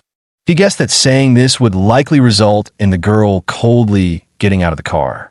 After all, no girl would like a womanizing playboy. Li Qingxue unbuckled her seatbelt. "Ah!" Zhang Chun sighed inwardly. Suddenly, Li Qingxue lunged forward, embracing Zhang Chun and initiating a passionate kiss. A fiery kiss. Zhang Chun was stunned. This reaction was completely unexpected. He hastily turned off the car engine, narrowly avoiding an accident. After a long time, their lips parted. Li Qingxue was panting heavily, her cheeks flushed and burning with heat, too shy to look at him. Sitting with her head lowered and fastening her seatbelt, she asked shyly, "Which hotel are we going to?" Zhang Qin's mind went blank. He had actually been kissed against his will. This confession was aggressive. Zhang Chun felt ashamed of himself. He hadn't even been as proactive as a girl. What kind of man am I? Damn it. I need to change my values and outlook on life. He was no longer the hospital janitor he used to be. Now he needed to stand at the pinnacle and look down upon the masses. Zhang Chun snapped back to reality and immediately excitedly restarted the Ferrari 812 sports car. Vroom, vroom. The Ferrari 812 roared to life, leaving everything else in the dust as it sped onto the road. He was going to give Li Qingxue the most heartwarming night. Crown Plaza Hotel, one of Donghai's 5-star hotels. Zhang Chun brought Li Qingxue here. Checked in. The attendant led the two to the presidential suite, room 2601, accepted the tip, and left happily. Bang! The door closed. Li Qingxue couldn't wait any longer. She threw her arms around Zhang Chen's neck and kissed him passionately again. In a circular whirlpool massage bathtub, Li Qingxue nestled in Zhang Chen's arms, plucking a cherry with her lips before feeding it to him through a kiss. Zhang Chun said delightedly, "You're quite the player." Li Qingxue replied shyly, "I learned it from movies. Do you like it?" Zhang Chun hummed in agreement, "I do."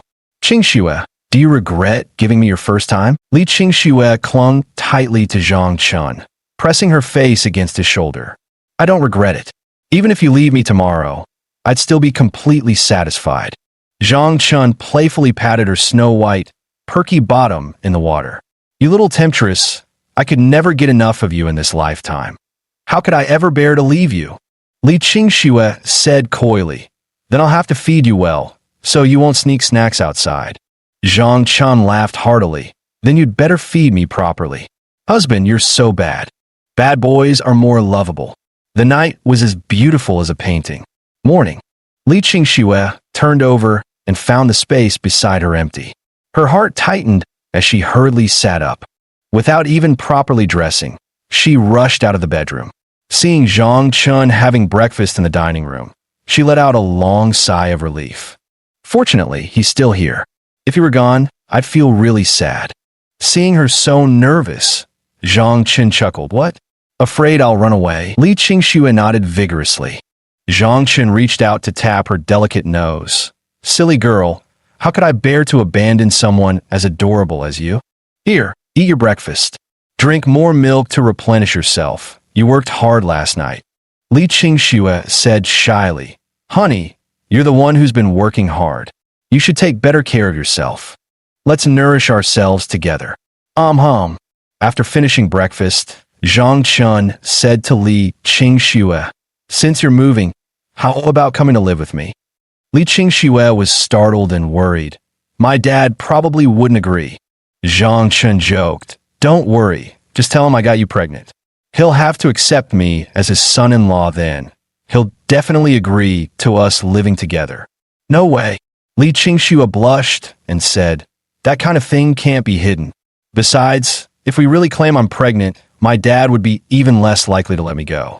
He'd probably watch me 24/7 and take care of me. There's no way we'd get to live together then." Zhang Chun scratched his head and asked, "So what should we do?" Li Qingxue blushed and lowered her face. "How about meeting the parents at noon?" Zhang Chun hesitated, then asked, "What is your dad like? I can't show up empty-handed. After all, I've uprooted the cabbage he worked so hard to grow. He's definitely going to settle accounts with me. I must give the old man some compensation." Li Qingxue shot him an embarrassed glare. "My dad, well, he's a bit of a drinker and loves playing Go. Other than that, he doesn't have many hobbies. He once said he wanted a son-in-law who understands national heritage." "Honey, do you know how to play Go?" Zhang Chun awkwardly said, "I'm pretty good at Gamoku." "Huh?" Li Qingxue covered her eyes with her hand. This son-in-law visiting the family was likely to be greeted with a big broom. Zhang Chun was mortified. Could he learn Go fast enough now? Ding. New ability triggered. Go inheritance unlocked. Inheritance activating. Chapter 20. The Sacred Ghost Stones of Yongzi. Zhang Chun immediately felt a flood of knowledge filling his mind. It was all about go knowledge. His eyes suddenly snapped open, with a sharp glint flashing across his pupils. He immediately said to Li Qingxue, "Since we're going to meet your father, how can we not bring some good gifts? Come on, let's go to the Jade Workshop." Jade Workshop? They got out of the car. Li Qingxue asked in surprise, "Why are we here? Don't tell me you want to give my dad raw jade stones. That won't do. He doesn't like that kind of stuff. He's only passionate about Go." Zhang Chun smiled and said, "I came precisely because of his love for Go." Li Qingxue was taken aback, not quite understanding what he intended to do. Zhang Chun first took Li Qingxue to Moyuzhai. When Huang Qinian saw Zhang Chun, he joyfully said, "Mr. Zhang, here to buy raw stones again?" Zhang Chun waved his hand and said, "Not buying stones today. I want to buy Go pieces. Do you have Yongzi?" Huang Qinian was momentarily stunned and asked in surprise, "Mr. Zhang, why do you suddenly want to buy Yongzi?" Zhang Chun smiled and said, "Just felt like buying it. Do you have any? Or do you know any shops that do?" After a moment of silence, Huang Qinian asked, "Mr. Zhang, you've asked the right person. I happen to know the Mingyu Pavilion has a set of Yongzi, genuine antique Yongzi, not the modern reproductions." Li Qingxue was puzzled and asked, "What are you talking about? What's this about Yongzi? And what do you mean by real Yongzi versus modern Yongzi? I'm completely confused." Zhang Chun explained, "Yongzi, also known as Yongqi, is a sacred treasure among chess pieces with a history spanning over 500 years. Yongzi possesses a unique charm and spirituality unlike any other Go pieces. They are crafted from precious gemstones and minerals unique to Baoshan, including southern red agate, yellow dragon jade, jadeite, and amber, using a secret formula. The white pieces are rich in southern red agate, while the black pieces contain jade and jadeite. These various gemstones and minerals are blended in specific proportions, melted at temperatures exceeding 1,000 degrees, and then hand-dropped to form the pieces. The size, thickness, and round shape of the pieces are meticulously hand-painted with cinnabar by skilled artisans using traditional techniques, making them a radiant gem in the treasury of intangible cultural heritage. Renowned for their sturdy texture, jade-like smoothness, soothing touch, and temperature-regulating properties that stay cool in summer and warm in winter, these pieces carry timeless elegance. Universally acknowledged as the sacred artifacts of chess across ages, they have been highly sought after by nobility and consistently served as premium tributes. Cherished by Go enthusiasts and professional players alike, these pieces have been designated as official equipment in major domestic and international Go tournaments. Li Qingxue was already astonished upon hearing this, though she didn't understand why these chess pieces were held in such high esteem. But upon hearing they were crafted from precious gemstones like southern red agate, Huanglong jade, jadeite, and amber, Li Qingxue immediately realized these pieces must be extremely valuable. Huang Qinian continued, "What a pity. In the 10th year of Emperor Xianfeng's reign during the Qing dynasty, Du Wenxiu's rebel army attacked Yongchang City. The Yongzi workshop was destroyed overnight, and the secret formula for Yongzi was lost, causing the manufacturing technique to disappear. The Yongzi pieces available today were all recreated through later generations' research and polishing. Though they're still called Yongzi, how could modern recreations compare to ancient craftsmanship? They're inevitably inferior." Zhang Chun asked, "You just mentioned Mingyu Pavilion has a set of Yongzi pieces crafted using ancient methods. Is that true?" Huang Qinian nodded emphatically. "Shopkeeper Tian happens to possess a set that's been passed down through her family. It's a rare treasure indeed. However, Mr. Zhang, if you wish to purchase it, I'm afraid the price might be." Zhang Chun expressed his gratitude to Huang Qinian. "Thank you for telling me. I'll go buy it from her right away." Zhang Chun immediately took Li Qingxue to the Mingyu Pavilion. They entered. The waiter immediately greeted him warmly. "Welcome, Mr. Zhang. How may I assist you?" Zhang Chun replied, "I'd like to buy Gu Yongzi." Zhang Chun deliberately emphasized the Gu character. The waiter paused slightly in surprise, saying, "You also want to buy Gu Yongzi?" Zhang Chun made a surprise sound. "Someone came to buy it first?" The waiter responded, "Yes." Zhang Chun immediately pressed, "Who's coming to buy?" At that moment, a man descended from upstairs. The man had an ostentatious demeanor, a toothpick dangling from his mouth, swaggering as he walked with a seductive woman draped over his arm. The woman was fashionably dressed and quite attractive, though her face bore the unmistakable marks of a worldly life. Behind them followed two others.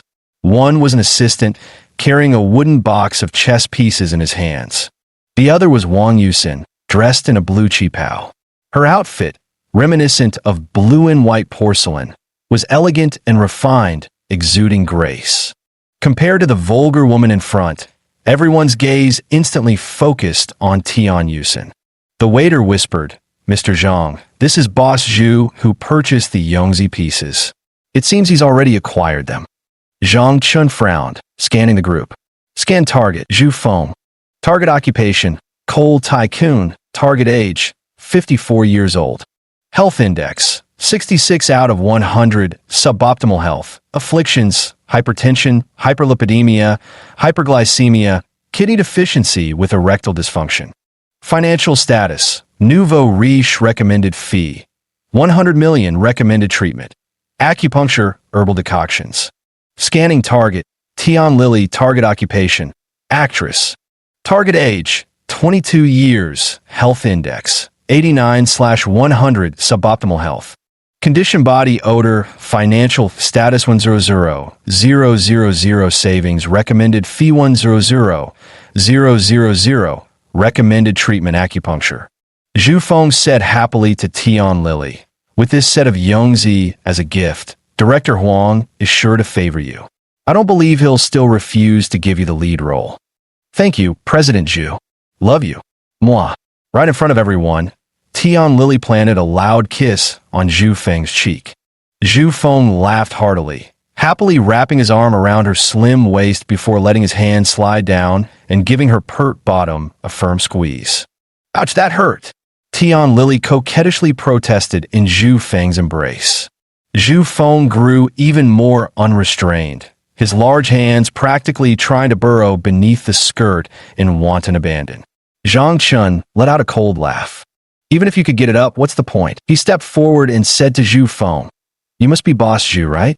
Would you be willing to part with this set of Yongzi and let me have it?" Zhu Feng looked Zhang Chun up and down with disdain and said, "Who the hell do you think you are, daring to ask me for the Yongzi? Get lost." Instead of leaving, Zhang Chun leaned in close to his ear and whispered, "Want to cure your impotence and make this seductress beside you unable to get out of bed?" Zhu Feng's beady eyes instantly gleamed with excitement as he asked eagerly, "What do you mean by that?" Zhang Chun replied, "Mr. Zhu, let's sit down and have a proper talk." Zhu Feng's eyes flickered uncertainly, unsure whether he should trust Zhang Chun.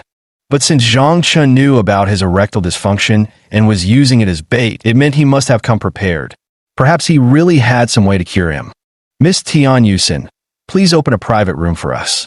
I'd like to have a thorough discussion with this gentleman alone." "Certainly. Please follow me upstairs." They ascended to the private room, which was promptly prepared. Zhang Chun instructed Li Qingxue, "Go take a walk somewhere else. There are matters where having women around would be inconvenient." "Oh." Li Qingxue obediently stayed outside the door to wait. Tian Lily still shamelessly tried to squeeze into the private room. Bang! Zhu Feng unceremoniously slammed the door shut, nearly hitting her nose. This made Tian Lily stomp her foot in fury. Chapter 21. Do not offend a doctor. Inside the private room, they took their seats. Zhu Feng's expression darkened. He demanded, "Tell me, how did you know my private matters? Have you been investigating me secretly?" Zhang Chun immediately raised his hand in denial. "Don't talk nonsense. We only met today. How could I possibly have investigated you in secret?" "Boss Zhu, there's no need to doubt me. My goal is the ghost stones. As for your private ailment, I truly have no interest." Zhu Feng continued questioning. "Then how did you know I have erectile dysfunction?" He deliberately lowered his voice, terrified it might leak outside. A smug smirk curled at the corner of Zhang Chen's lips. He replied, "To be honest with you, I'm a doctor. From the first glance, I noticed you suffer from the 3 highs and erectile dysfunction." Zhu Feng frowned. "Really?" Zhang Chen continued. "If you don't believe me, you can ask your female companion whether she has body odor." Body odor? Zhu Feng stared at Zhang Chen in shock. Zhang Chen smiled and said, "Seems you weren't aware of it." Fuming, Zhu Feng shouted, "Tian Lily, get your ass in here now." Tian Lily immediately opened the door and entered cheerfully, snuggling up to him coquettishly. "Mr. Zhu." Zhu Feng rudely grabbed her arm and flung her harshly to the ground. Pointing at her nose, he demanded, "Do you have body odor?" Tian Lily was so frightened that her pretty face turned pale, hastily shaking her head and waving her hands in denial. "I don't. I really don't." "Mr. Zhu, if I had body odor, wouldn't you have smelled it immediately? How could that possibly be hidden?" Zhang Chen picked up her handbag and took out a bottle of spray from it. "With this plus some perfume applied, of course it's possible to hide everything. Get it back to me." Tian Lily panicked and lunged forward to snatch the spray. Zhang Chen raised his hand and tossed the spray to Zhu Feng. Zhu Feng examined it. It really was an underarm odor spray. Furious, he delivered a hard slap. Smack. "You bitch, how dare you hide this from me? Get lost." Tian Lily's tears fell freely as she pleaded pitifully. "President Zhu, please give me another chance. I'll get the surgery, the underarm odor removal procedure. Don't abandon me, okay? Get out. Drag her out." Zhu Feng barked. His assistant immediately entered and hauled away the weeping, heartbroken Tian Lily. The door closed again. Zhang Chen grinned triumphantly at Zhu Feng. "Boss Zhu, now do you believe in my discernment?" Zhu Feng raised his eyes, glaring daggers at him, and demanded in a dark, ominous tone, "What exactly are you trying to achieve by telling me all this?" Zhang Chen replied, "I've said it. I want the Yongzi in your possession. In exchange, I can cure your rectal dysfunction."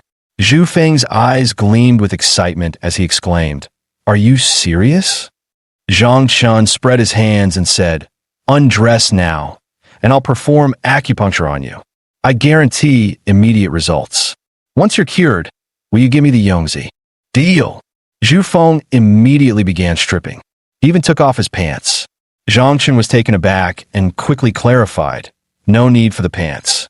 I only need to apply the needles to your lower back." Zhu Feng's old face flushed red as he hurriedly pulled up his pants and obediently lay face down on the sofa. Zhang Chen took out the silver needles and began performing acupuncture. In no time at all, Zhu Feng couldn't help but exclaim, "It feels like something's burrowing around in my lower back. So warm and uncomfortable." Zhang Chen explained, "That's the sensation of qi. The energy is clearing your meridians, so you'll feel some unusual sensations. Can you bear with it?" Zhu Feng gave a heavy grunt. "Go ahead, I can take it." Zhang Chen continued applying the needles. Soon enough, Zhu Feng had no choice but to lift his plump buttocks to avoid pressing down. His aged face flushed crimson as he chuckled happily. Zhang Chen withdrew the needles. "All right, Mr. Zhu, I fulfill my promise. Now it's your turn to honor yours."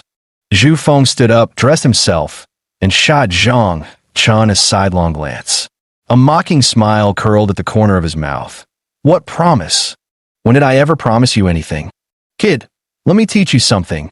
In business, don't be too honest. Honesty will cost you dearly." Zhu Feng was delighted, waiting to see Zhang Chen roar in pitiful rage. But Zhang Chen was unusually calm. Not even a trace of anger showed on his face. This reaction took Zhu Feng by surprise. His newly risen confidence suddenly faltered again.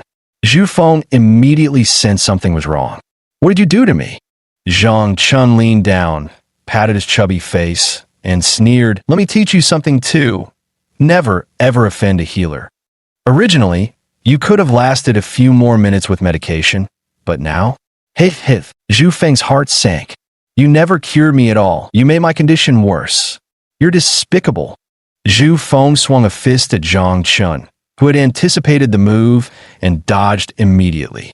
Zhu Feng lunged forward but missed, his body uncontrollably tumbling to the ground. He struggled to get up, only to find his pants soaked.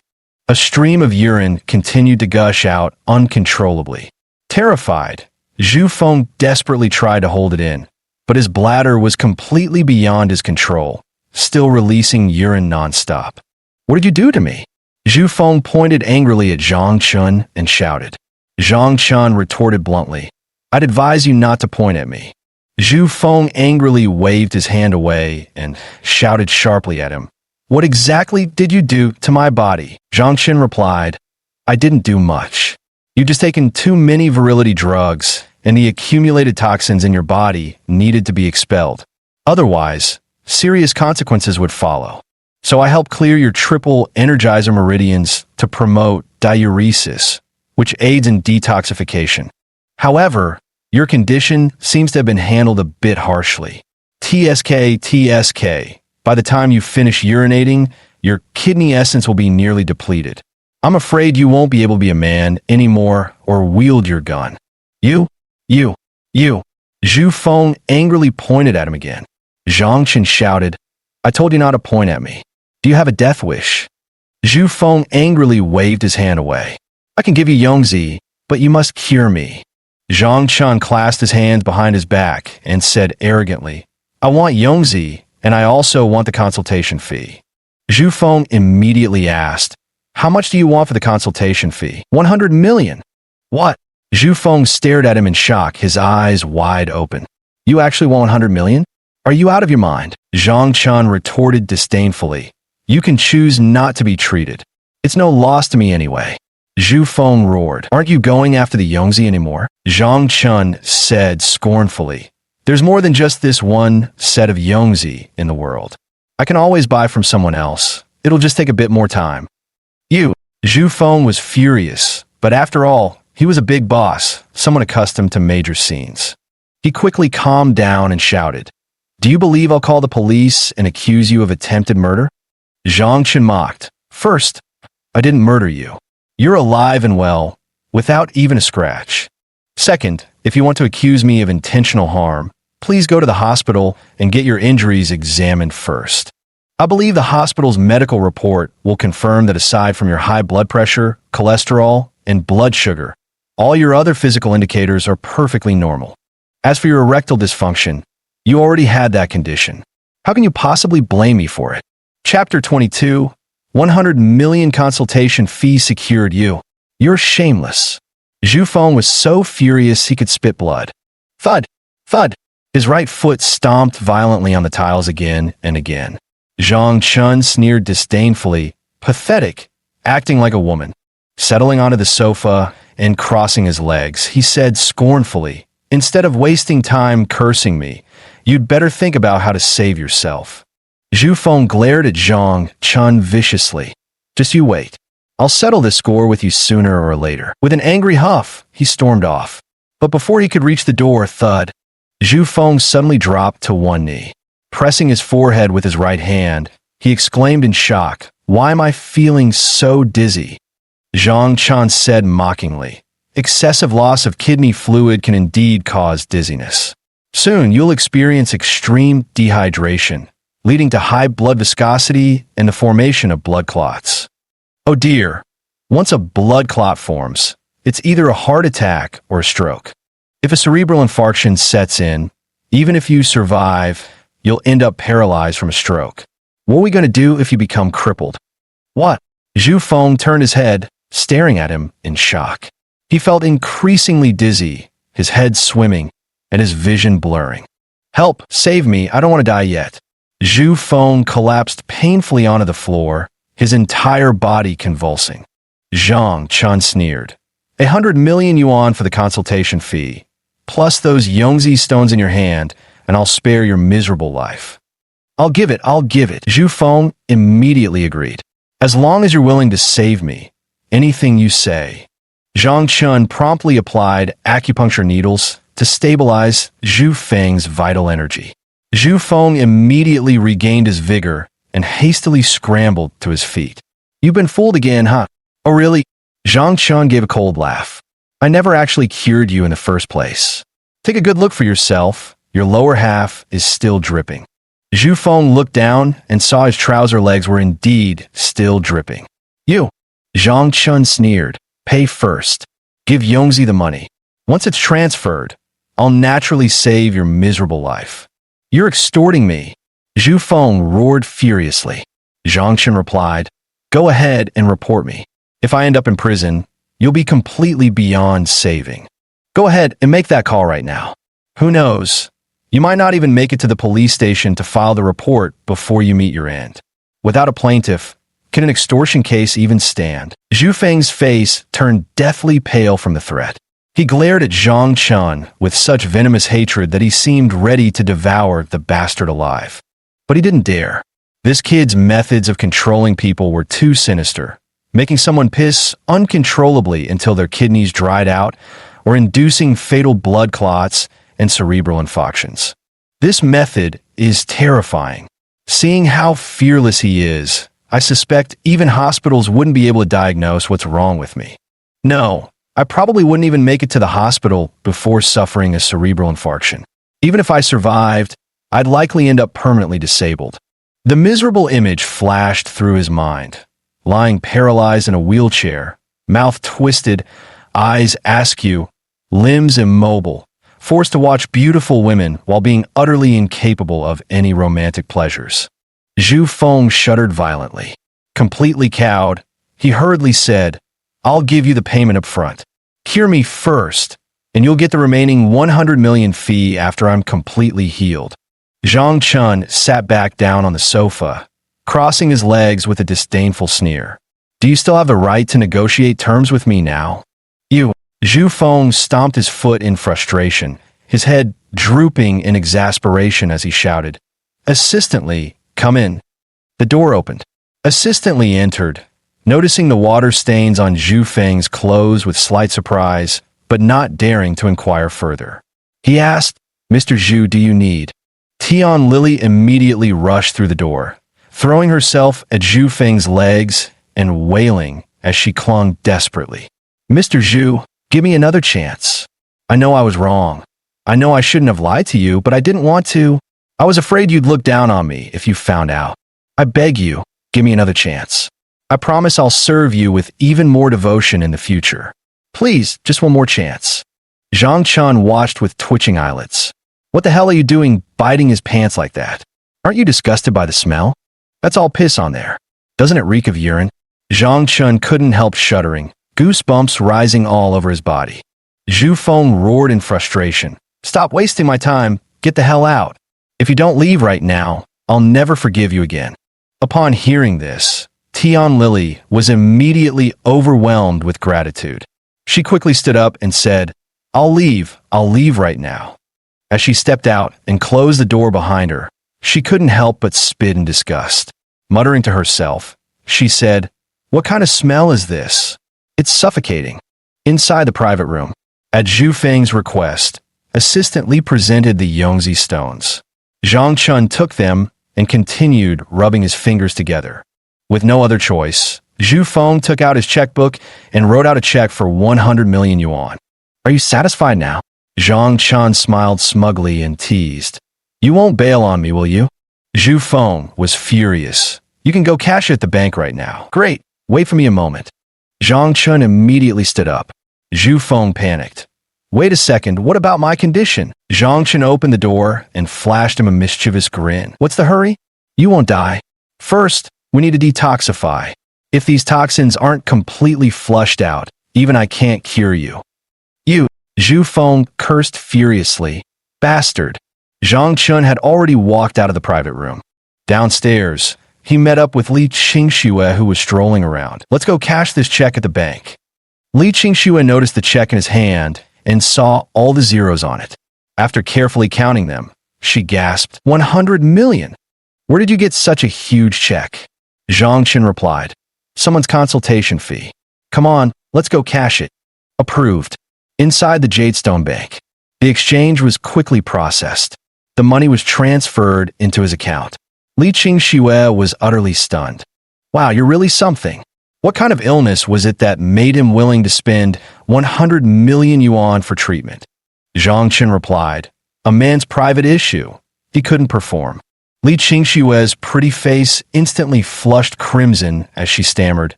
No wonder you wouldn't let me inside to watch. So it was that kind of treatment. Hey, why are you still going to Mingyu Pavilion? Let's head back. Zhang Chen replied. The treatment isn't finished yet. I took the payment up front.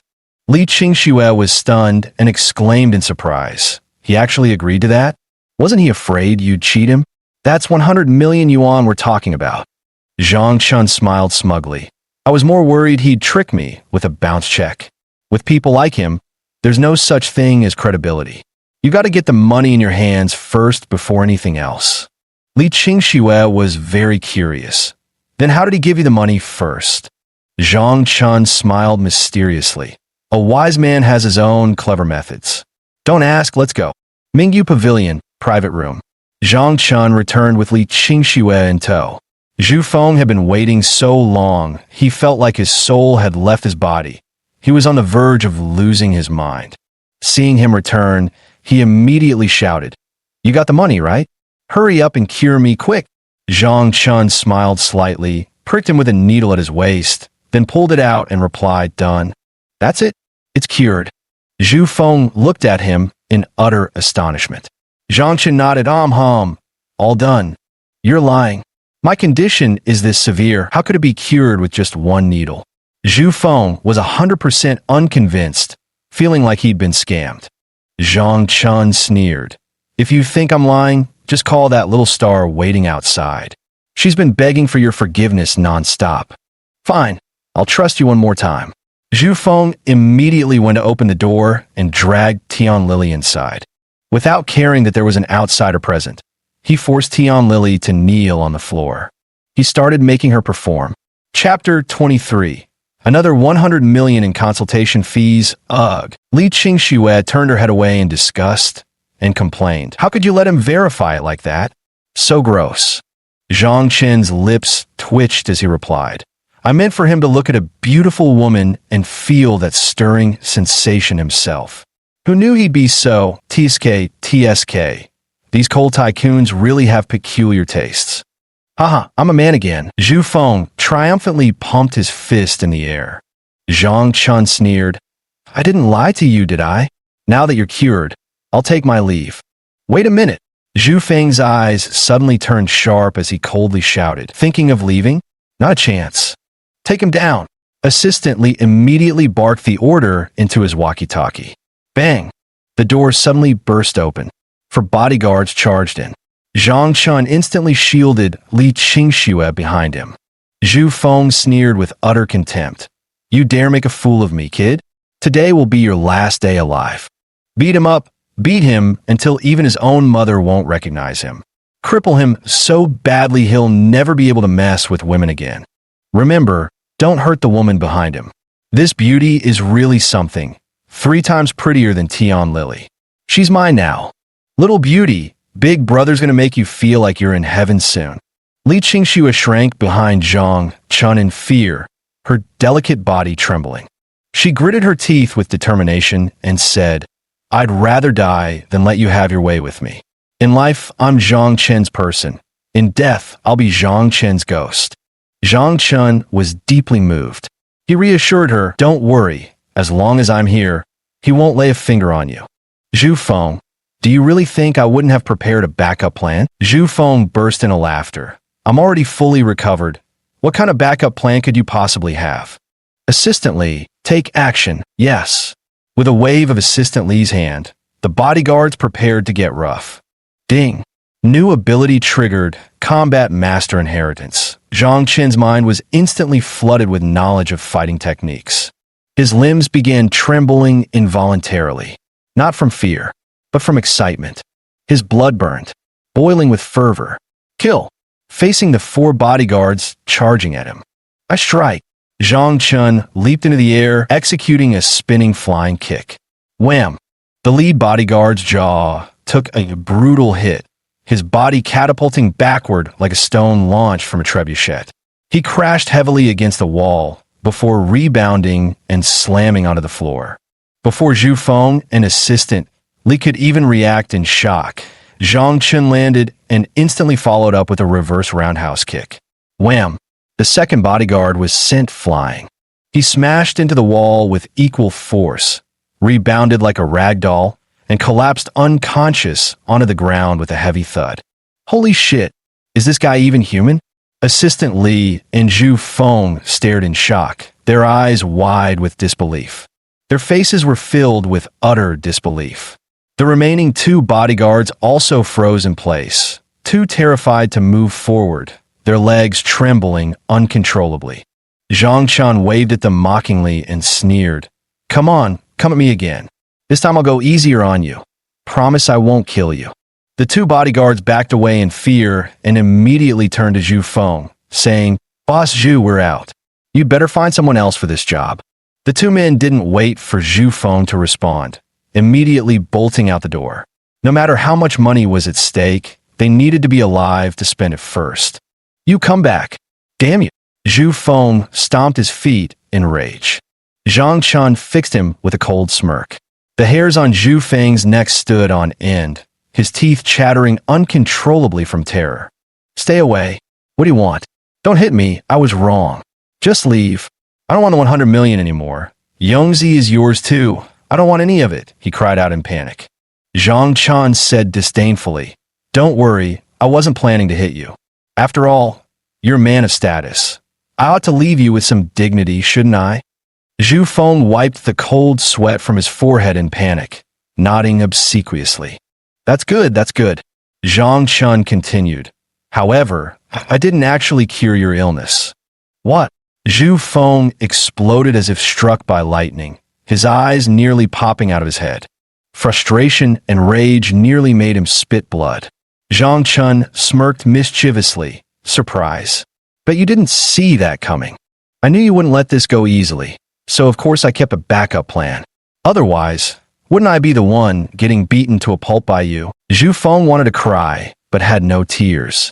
You're worried about getting beaten? With skills like yours, you could take on 10 men single-handedly. Who could possibly beat you up? Zhu Feng hurriedly pleaded.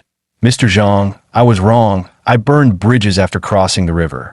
I'm guilty. I'm at fault. I beg you, give me another chance. Please, you must cure me. Zhang Chun let out a disdainful laugh. I already gave you a chance. I don't believe for a second that someone like you would give up on seeking revenge against me. Zhu Feng grew frantic. Why was this guy so stubborn? Stamping his feet in agitation, he demanded, What will it take for you to cure me completely? Zhang Chun sneered. Completely cure you? Not a chance. Cure you so you can take revenge and mess with my girlfriend. You think I'm stupid? Someone like you deserves to be controlled and toyed with in the palm of my hand. You! Zhu Feng was on the verge of losing his temper, but then he hesitated. He still needed to beg him. With his head hanging low, he pleaded meekly and tactfully. Mr. Zhang, I beg you. I swear I'll never dare to do it again. Zhang Chun replied, All right then, I'll prescribe you some medicine. I guarantee it'll make you lively and energetic. Just don't know if you're willing to take it. Zhu Feng's eyes instantly lit up. Yes, yes. Thank you, Mr. Zhang. I'm willing to take the medicine. Li Qingxue looked at Zhang Chun in astonishment, surprised that he would agree to prescribe the medicine. Zhang Chun curled his lips into a sinister smile, but this prescription, if taken too often, will develop resistance. The more you take it, the less effective it becomes. Eventually, you'll have to come back to me for a new prescription. Zhu Feng's face instantly turned ashen pale. If that was the case, wouldn't he be at this kid's mercy for the rest of his life? Damn little bastard. How could he be so cunning? Zhang Chun sneered. Do you still want this prescription now? 100 million, if you want it. What? Zhu Feng exclaimed in shock. Another 100 million? Are you that desperate for money? Zhang Chun said smugly. Think it's too much? Fine. Then let's make it 10 million per character. I'll just add a few more herbs and charge you an extra billion or so. Zhu Feng immediately waved his hands in protest. No, no, no. 100 million is perfect. Let's stick with 100 million. Tian Lily, who had been kneeling on the ground serving them, grew furious and snapped. Do you believe we can sue you for extortion? Darling, why are you scared of this lowlife? Let's call the police and report him. Slap. Zhu Feng slapped Tian Lily hard across the face. Bitch, what the hell do you know? Shut your stinking mouth. Tian Lily covered her cheek, feeling wronged as tears streamed down her face. Slap, slap, slap. Zhang Chun clapped his hands in admiration. Boss Zhu, you've finally learned what it means to be wise and adapt to circumstances. Admirable, truly admirable. If only you'd come to your senses earlier. What a pity, it cost you an extra 100 million. Zhu Feng's lips twitched violently. His regret, so deep it felt like his insides were twisted. But what could he do about it now? If I had known it would come to this, why did I start in the first place? Zhu Feng had no choice but to write out a check for 100 million. Mr. Zhang, now can you write the prescription? Zhang Chun immediately wrote out the prescription. Here you go. Take it once every night. I guarantee you'll live without worries, even better than a young man. Zhu Feng hurriedly put the prescription away safely. This was the key to his happiness. He couldn't afford to lose it.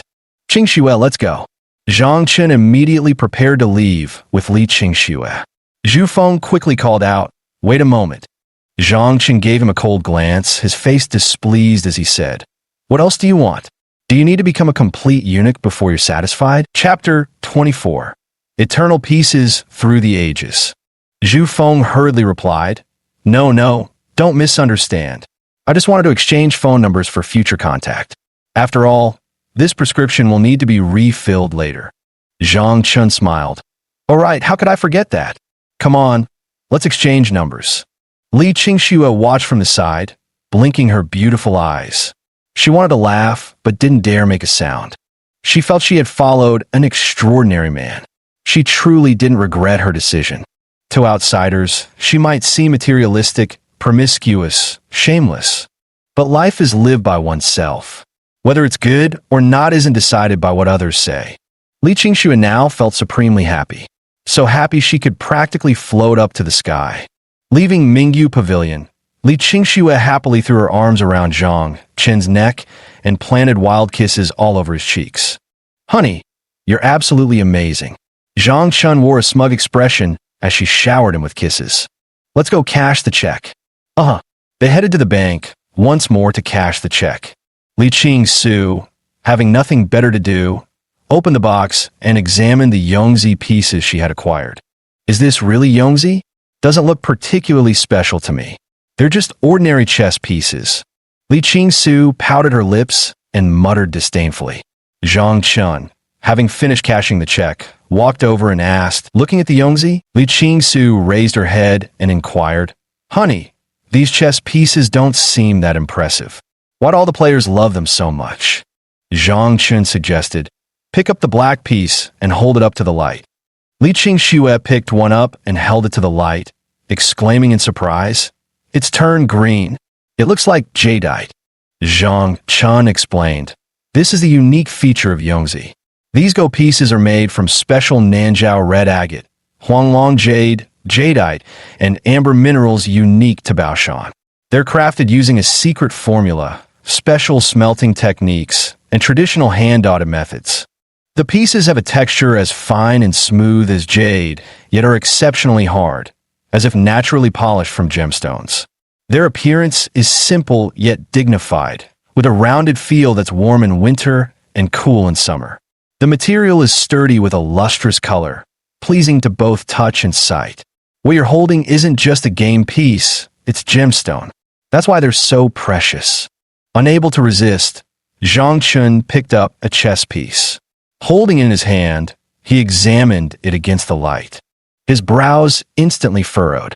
This isn't right, he muttered. Li Qingxue asked in surprise, what's wrong? Zhang Chun replied, these aren't antique Yongzi pieces made with ancient methods. They're modern recreations using newly developed formulas. Li Qingxue asked in astonishment, darling, you can actually tell the difference? Zhang Chun gave a hum of acknowledgement.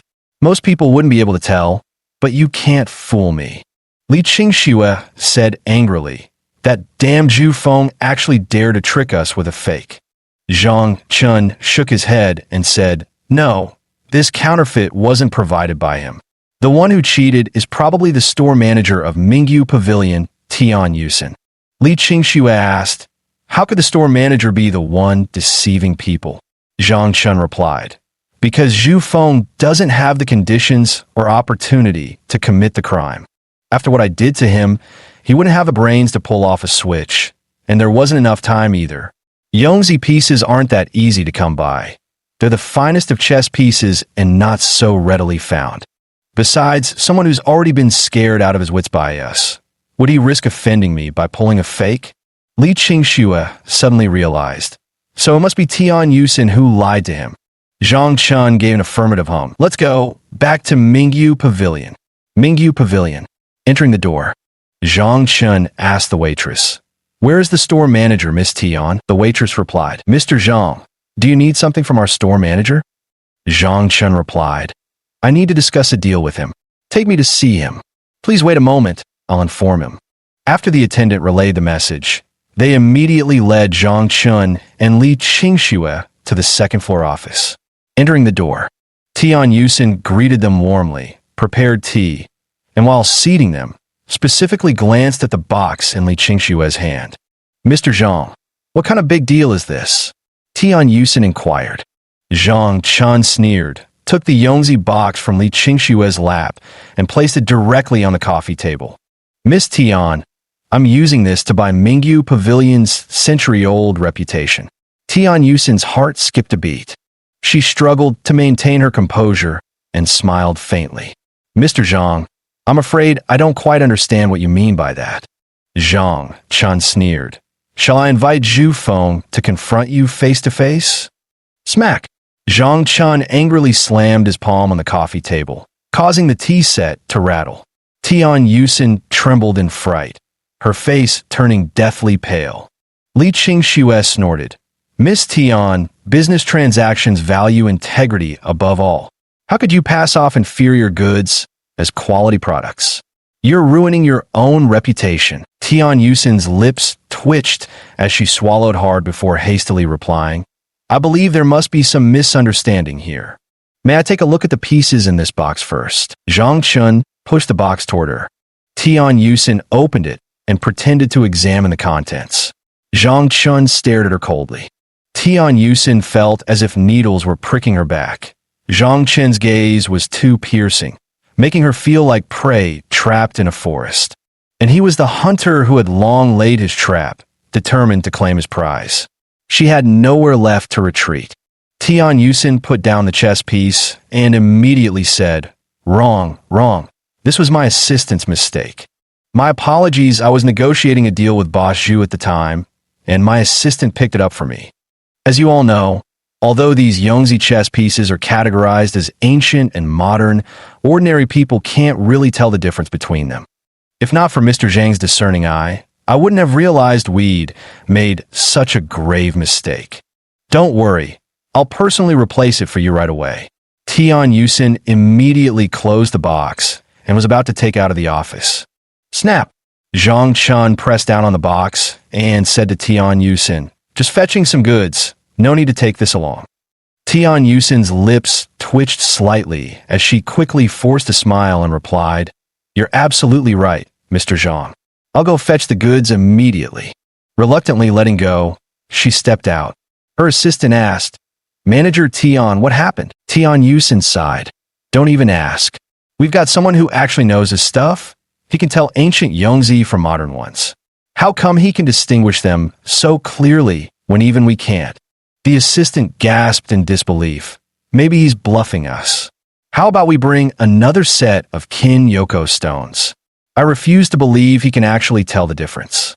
Tian Yusen worried. "I'm afraid it won't be that easy to fool him." The assistant refused to believe it. "How will we know without trying? At worst, we can just say we got the wrong one later." Tian Yusen thought it might work, so she agreed to the assistant's idea. Inside the office, Li Qingxue asked curiously, "Honey, why did you keep this set of stones?" Zhang Chun laughed. "You don't understand. Just watch. I bet she'll bring out another modern-day Yongzi." Huh? Li Qingxue was astonished. How dare she do that? How could she repeatedly pull such a stunt that ruins their reputation? Chapter 25. The difference between ancient and modern. Zhang Chun sneered. Why wouldn't she dare? Merchants chase profit. It's in their nature. The price of ancient and modern Yongzi is worlds apart. It's like buying a toy sports car versus the real deal. How could they possibly be willing to actually sell Gu Yongzi? Selling it to Zhu Fengjin Yongzi was merely because he's wealthy and pretentious, completely clueless, so I thought he'd be an easy target. However, Tian Yusin never expected that I could actually appraise these Yongchang pieces. Look, the new chess pieces they'll bring later will be slightly different from this set in my hand, but I guarantee you, those will definitely be fakes. Li Qingxue was astonished. They'd really dare to do that? Zhang Chun replied. Where there's profit to be made, people get bold. With that, he took out his phone and dialed Zhu Feng's number. Hello, Mr. Zhang. What can I do for you? Zhu Feng was terrified when he saw Zhang Chen's call. He was really afraid of being extorted another 100 million yuan. Where is he? Zhang Chen asked. Still in the Mingyu Pavilion private room, Zhu Feng replied. Zhang Chen replied, perfect timing. Bring your people and come to the manager's office. Yes. Zhang Chun hung up the phone. The call ended. The office door opened. Tian Yusin entered, holding a box. She set the box down, opened it, and said to Zhang Chun with a bright smile, Mr. Zhang, this set absolutely cannot be mistaken. Please take a look. Zhang Chun sneered coldly. Without even opening the box in his own hand, he directly picked up the Yongzi pieces Tian Yusin had displayed. He ran his fingers over it, then held it up to the light. Then he tossed the piece back into the jar. Miss Tian, it seems your shop doesn't care about its reputation. In that case, don't blame me for being impolite. Tian Yusin hurriedly denied it. Mr. Zhang, these are genuine Gu Yongzi pieces. Take a closer look. If you don't believe me, compare them with the set in your hand. Zhang Chun sneered. Do you really take me for a fool? Comparing two different sets of Jin Yongzi will naturally show differences. But no matter how different they are, they're still the same. Tian Yusin continued to deny, saying, Mr. Zhang, look at what you're saying. Since you've already noticed the differences, it proves this is indeed the Gu Yongzi, no doubt about it. Zhang Chun watched Tian Yusin's stubborn refusal to admit the truth and shook his head helplessly. What are you doing? You can't just barge in. The assistant's voice of protest came from outside the door. The door opened, and Zhu Feng entered with his men. Upon seeing Zhang Chun, he respectfully asked, Mr. Zhang, I've arrived. May I ask what instructions you have for me? Zhang Chun curled his lips into a smug smile. Boss Zhu, you've come at the perfect time. Take a look. One set of ancient Yongzi has turned into two. Isn't this an exceptionally rare occurrence? 2 sets. Zhu Feng was stunned. Zhang Chun opened the box, revealing 2 complete sets of chess pieces before their eyes. Even Zhu Feng, as foolish as he was, realized he had been deceived, and his face instantly darkened like stormy waters. He glared fiercely at Tian Yusin. Tian Yusin, how dare you lie to me? Do you have a death wish? The bodyguards immediately rushed forward, each grabbing one of Tian Yusin's shoulders and restraining her. The assistant was terrified and hurriedly shouted, Don't you dare act recklessly, or we'll call the police. Calling the police sounds perfect. Zhang Chun patted the 2 sets of Yongzi chess pieces on the coffee table, just in time to have the police judge who's in the right here. Boss Zhu, when you made the purchase, you explicitly requested ancient Yongzi, and this Miss Tian personally guaranteed that what you'd receive was indeed ancient Yongzi. Zhu Feng angrily retorted, Exactly. What I wanted was ancient Yongzi. The modern stuff is only worth about 20,000 yuan. If I wanted that, I could easily find it online. Why would I need to buy it from her? Zhang Chun clapped his hands and said, That's perfect. This is no longer a matter of taking responsibility for a misjudgment, but intentionally passing off inferior goods as genuine and selling fakes. Let's call the police. The assistant was panicked to death, his face deathly pale. He never expected Zhang Chun to be so sharp. This time, he had truly capsized in the gutter with no way to climb back out.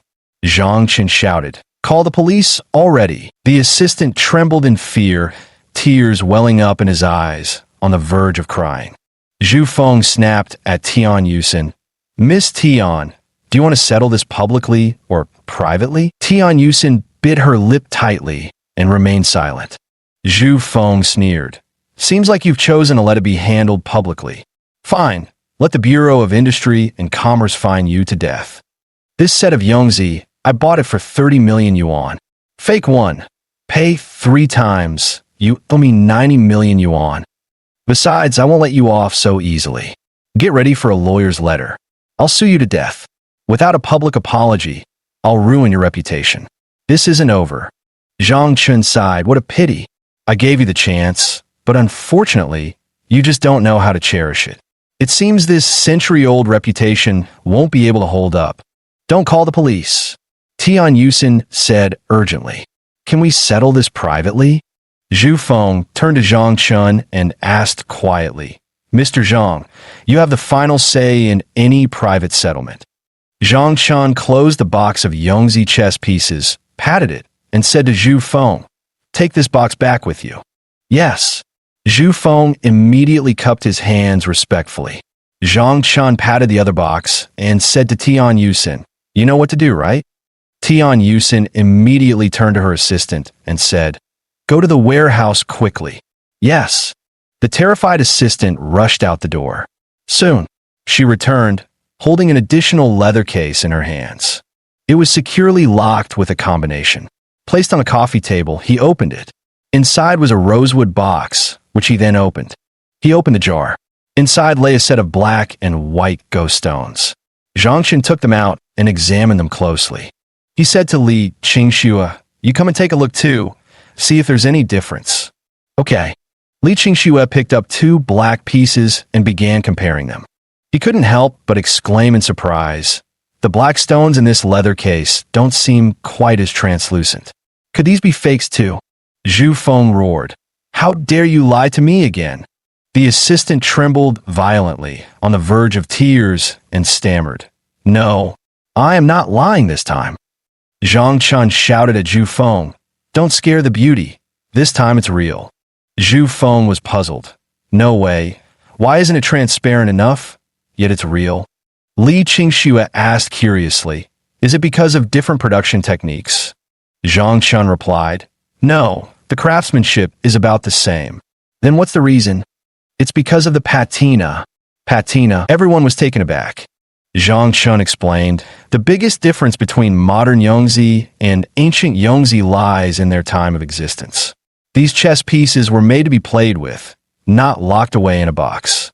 Over the years, even with daily cleaning, a patina will still form. This is the power of time, something unstoppable, and something modern Yongzi can never match. Zhu Feng suddenly understood. That's very enlightening, Mr. Zhang. You're truly a man of profound learning. Zhang Chun smiled modestly. I wouldn't call this profound learning at all. Glancing at Tian Yusin and her assistant, he added with a smile, Miss Tian, you must be regretting not having faked some patina on your modern Yongzi pieces now, aren't you? Tian Yusin panicked and denied outright, I didn't. Though she denied it, her flickering eyes completely betrayed the turmoil in her heart. Zhang Chun continued, it's best if you didn't. Faking patina would make it even easier to expose the fraud. Why? Tian Yusin blurted out. The moment she asked, she immediately regretted it and wanted to slap herself. This was like proclaiming one's innocence while holding stolen goods. Chapter 26. Not knowing true value, Li Qingxue cast a contemptuous glance at Tian Yusin. Zhang Chun smirked contemptuously and explained, the feel of artificially aged patina is worlds apart from natural patina. Moreover, artificially aged patina will scorch the surface of Yongzi stones. A corroded Yongzi's value plummets dramatically. This approach would be counterproductive in the end. Tian Yusin was stunned. She never imagined there were so many intricacies involved. She had been utterly foolish this time, trying to show off her meager skills in front of a master. She deserved to be thoroughly embarrassed. Zhang Chun closed the leather case, picked it up, and stood. Miss Tian, you'd better think carefully about your actions. Zhu Feng asked in surprise, Mr. Zhang, are you just letting her go like that? Zhang Chun chuckled. What? Thinking of getting triple compensation for fakes. Zhu Feng's lips twitched. He had indeed been considering exactly that. Tian Yusin immediately picked up the remaining set of Yongzi from the coffee table and presented it with both hands. Mr. Zhang, as an apology, I'd like to offer this box of Yongzi to you free of charge. Zhang Chen glanced at her and signaled to Li Qingxue with his eyes. Li Qingxue took the box. Zhang Chun said to Zhu Feng, let this matter end here. No private retaliation. Yes. Despite the resentment in his heart, Zhu Feng didn't dare to voice any objections. Zhang Chun left Mingyu Pavilion with Li Qingxue. They stepped out the main door. Li Qingxue couldn't help but ask, Honey, why did you let her off so easily? Zhang Chen replied, If we really demanded triple compensation for the fake, that 90 million would just end up in Zhu Feng's pocket. It has nothing to do with us. Besides, don't even think about getting your hands on those 2 sets of Yongzi. You won't be getting a single one. I'm determined to obtain the Yongzi set. Giving up the ancient Yongzi I already had for a mere 90 million would make me the loser here. Now that we have both ancient and modern Yongzi stone sets, we've actually made a huge profit. Li Qingxue smiled happily and praised, Honey, you're truly brilliant. Let's go see your dad. MHM. They got into the car in the parking lot. He drove the Ferrari 812.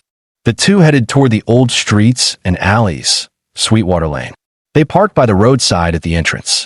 Zhang Chun was about to grab the leather trunk.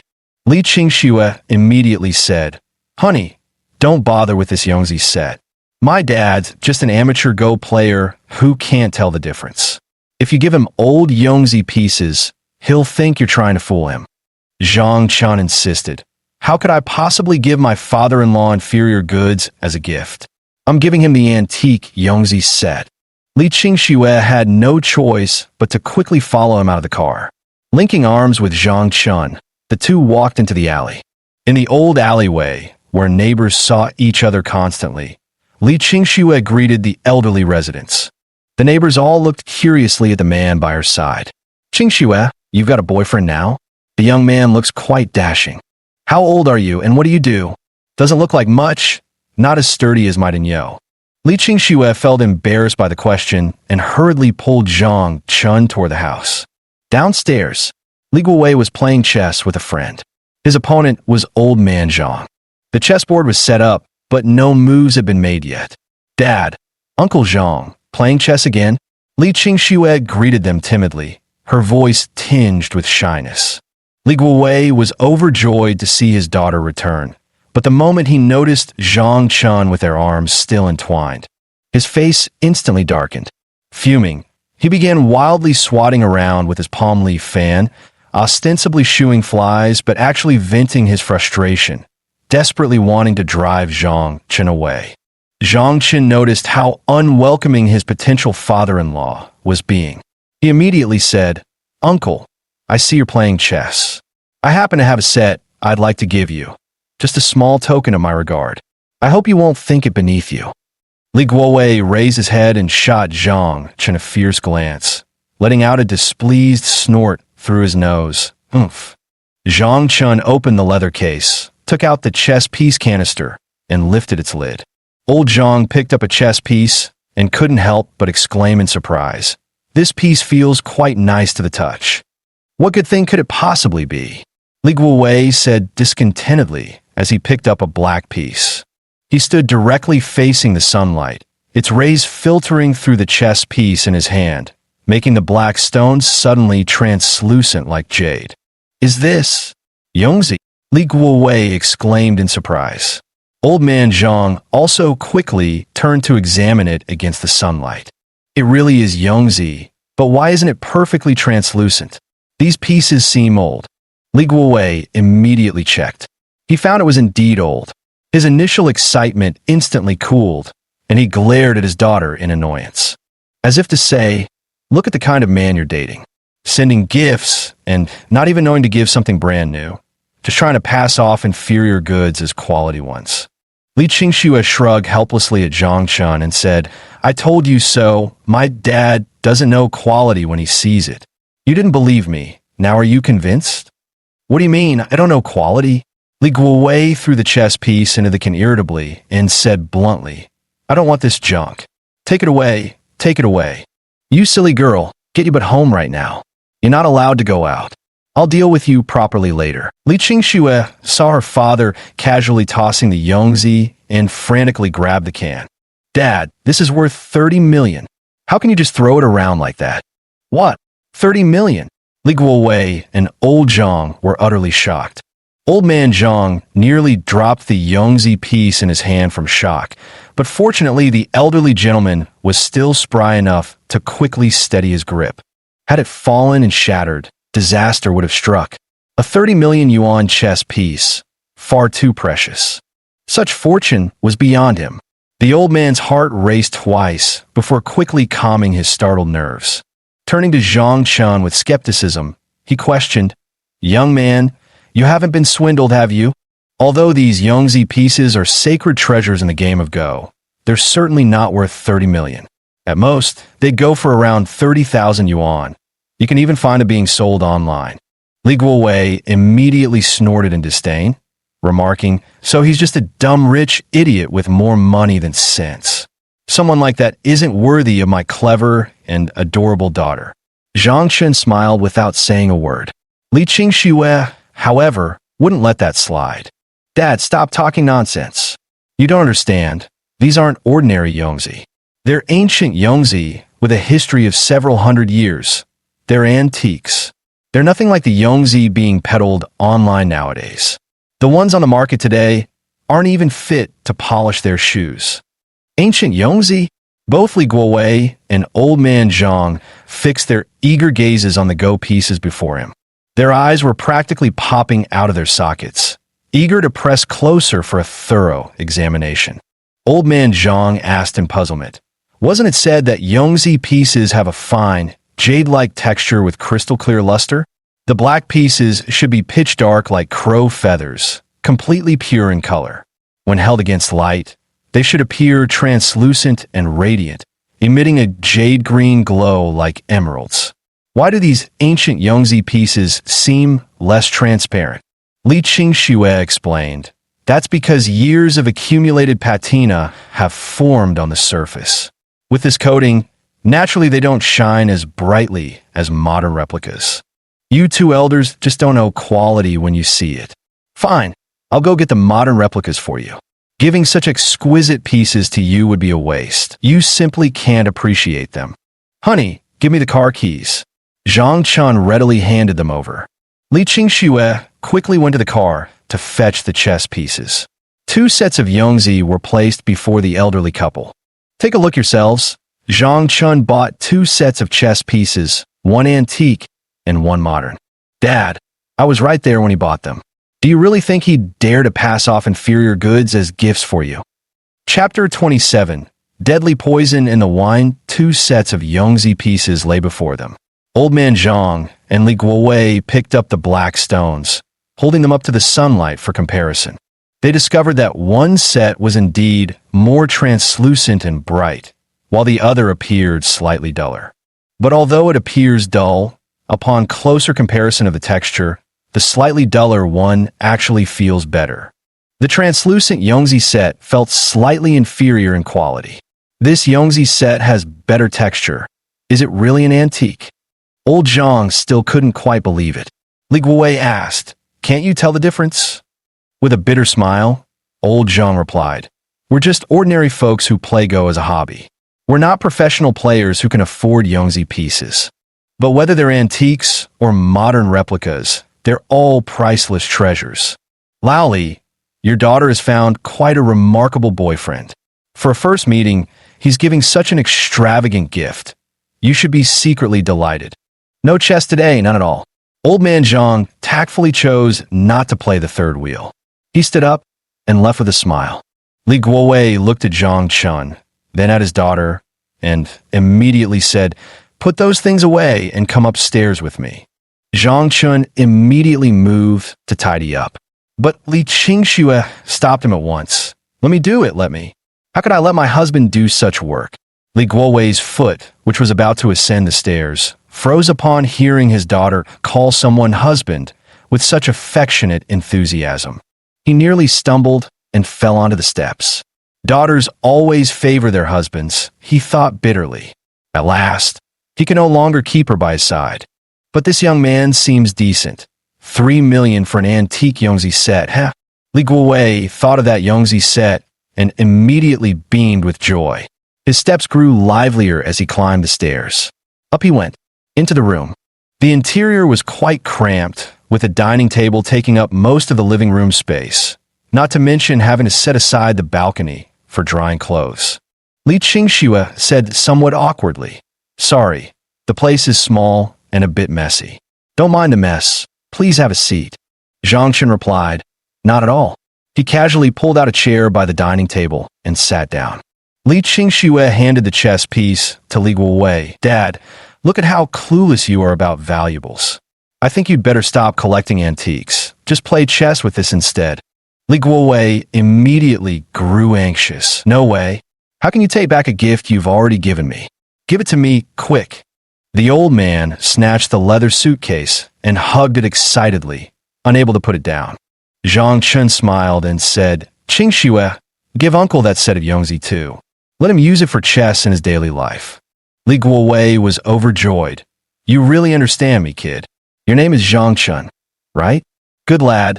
Don't leave tonight. Stay and have a good drink with me. Don't leave tonight. And drinking. What if he gets me drunk and I have to stay over?" Zhang Chen immediately agreed, "Sure." Li Qingxue blushed crimson with embarrassment, stomping her feet in frustration while silently cursing her father for his lack of resolve. But the thought that his own stance seemed even less resolute made him burn with shame, too embarrassed to face anyone. She immediately said, "I'll go buy groceries." Li Guowei called after her, "Get plenty of good dishes to go with the drinks." Zhang Chen immediately pulled out the car keys and handed them to Li Qingxue. "Drive to buy groceries. Don't tire yourself out." Hum. Li Qingxue happily accepted the keys. Glancing at her father, her heart filled with anger, she immediately planted a fierce kiss on Zhang Chen's cheek, deliberately trying to provoke the old bastard. Unexpectedly, Li Guowei saw this and immediately beamed with delight, his eyes narrowing into crescent moons.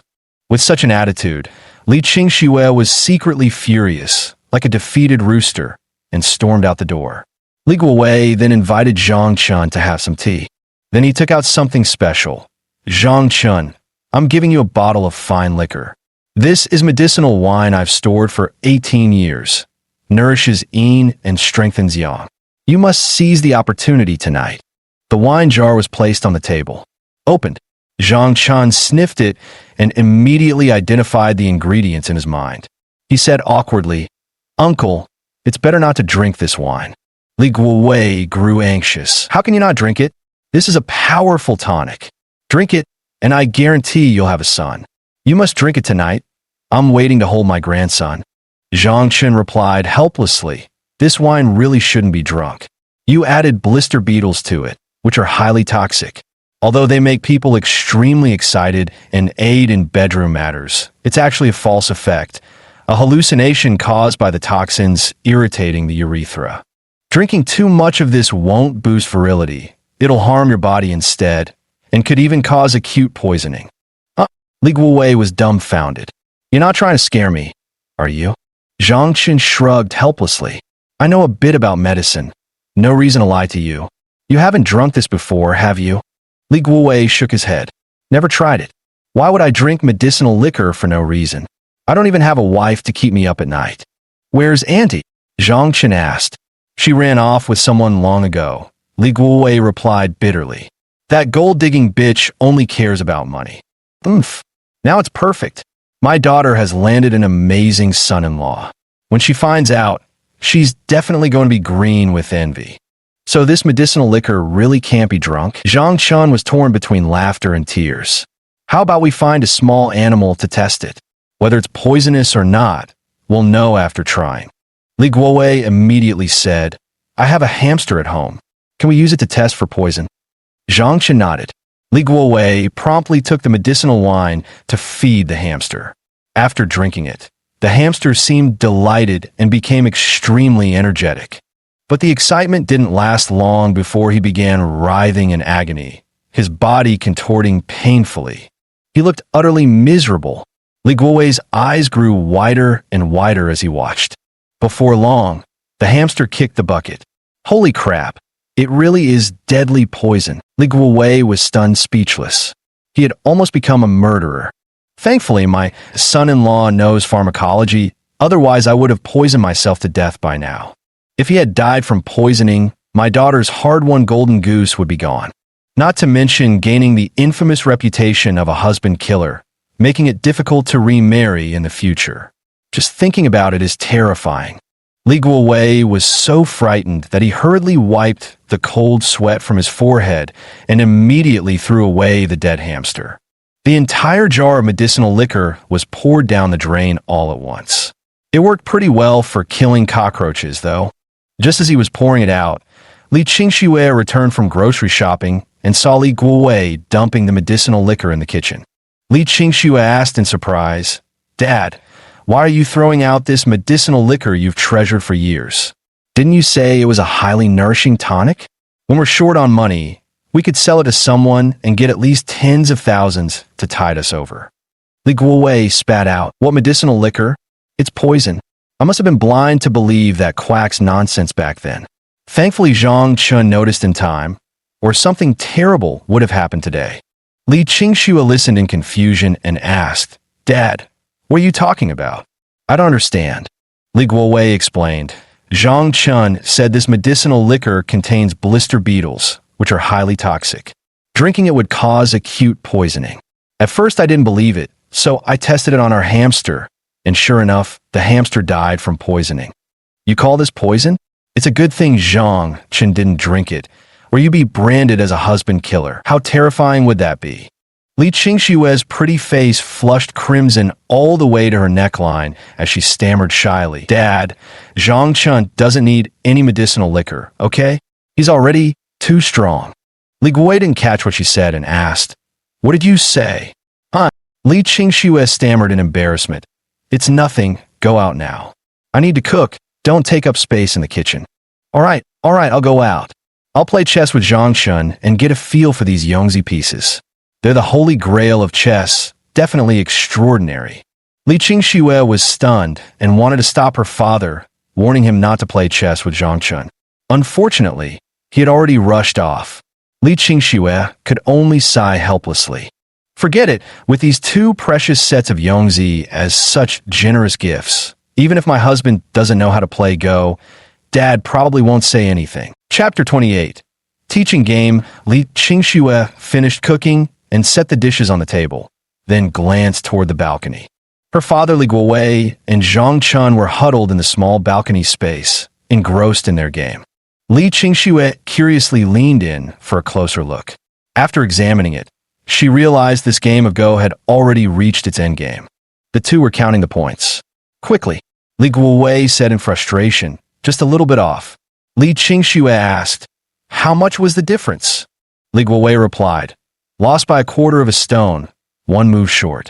"Young man, your skills are quite good. You're worthy of being my son-in-law, haha." He happily got up and went to the restroom. Li Qingxue clicked her tongue, looking at Zhang Chun in disbelief. Zhang Chun was cleaning up the pieces on the board, quickly leaned in and whispered, "Didn't you say you only knew how to play Gamoku?" Zhang Chun replied, "At first I couldn't, but it wasn't that hard to learn." Li Qingxue's lips twitched. "No way. You actually think Go is easy to learn? Just looking at it gives me a headache. Yet you picked it up so quickly and even beat my dad." Zhang Chun smiled and said, "Your dad let me win on purpose. Let's not talk about it anymore. Let's have dinner." Li Qingxue thought about it and agreed. If it weren't for his father-in-law going easy on Zhang Chun, how could a beginner like him have possibly won? This was saving face for his son-in-law. Seems the old man has approved of this prospective groom. Perfect. Time for dinner. Li Guowei kept plying Zhang Chun with alcohol, determined to get him drunk.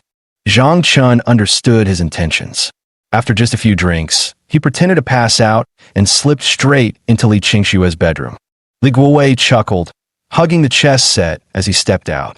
Li Qingxue asked, Dad, it's already dark outside. Where are you going? Li Guowei replied, going to Uncle Zhang's place for a couple of games of chess. Don't leave the door open for me tonight. I'll just sleep at his place. Li Qingxue stamped her foot in embarrassment, unaware that her father was intentionally creating an opportunity for her to be alone with Zhang Chun. The door slammed shut with a bang.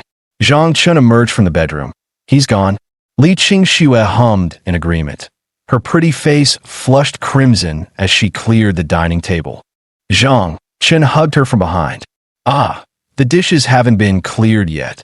First I'll take care of you, you little minx. At Old Man Zhang's house, Li Guowei came in an opportune time, as Old Man Zhang was having dinner. With nothing better to do, Li Guowei began reviewing a game he had played against Zhang Chun. Old Man Zhang, holding his bowl and chopsticks, came over to watch. When he saw the black stones, he exclaimed in surprise.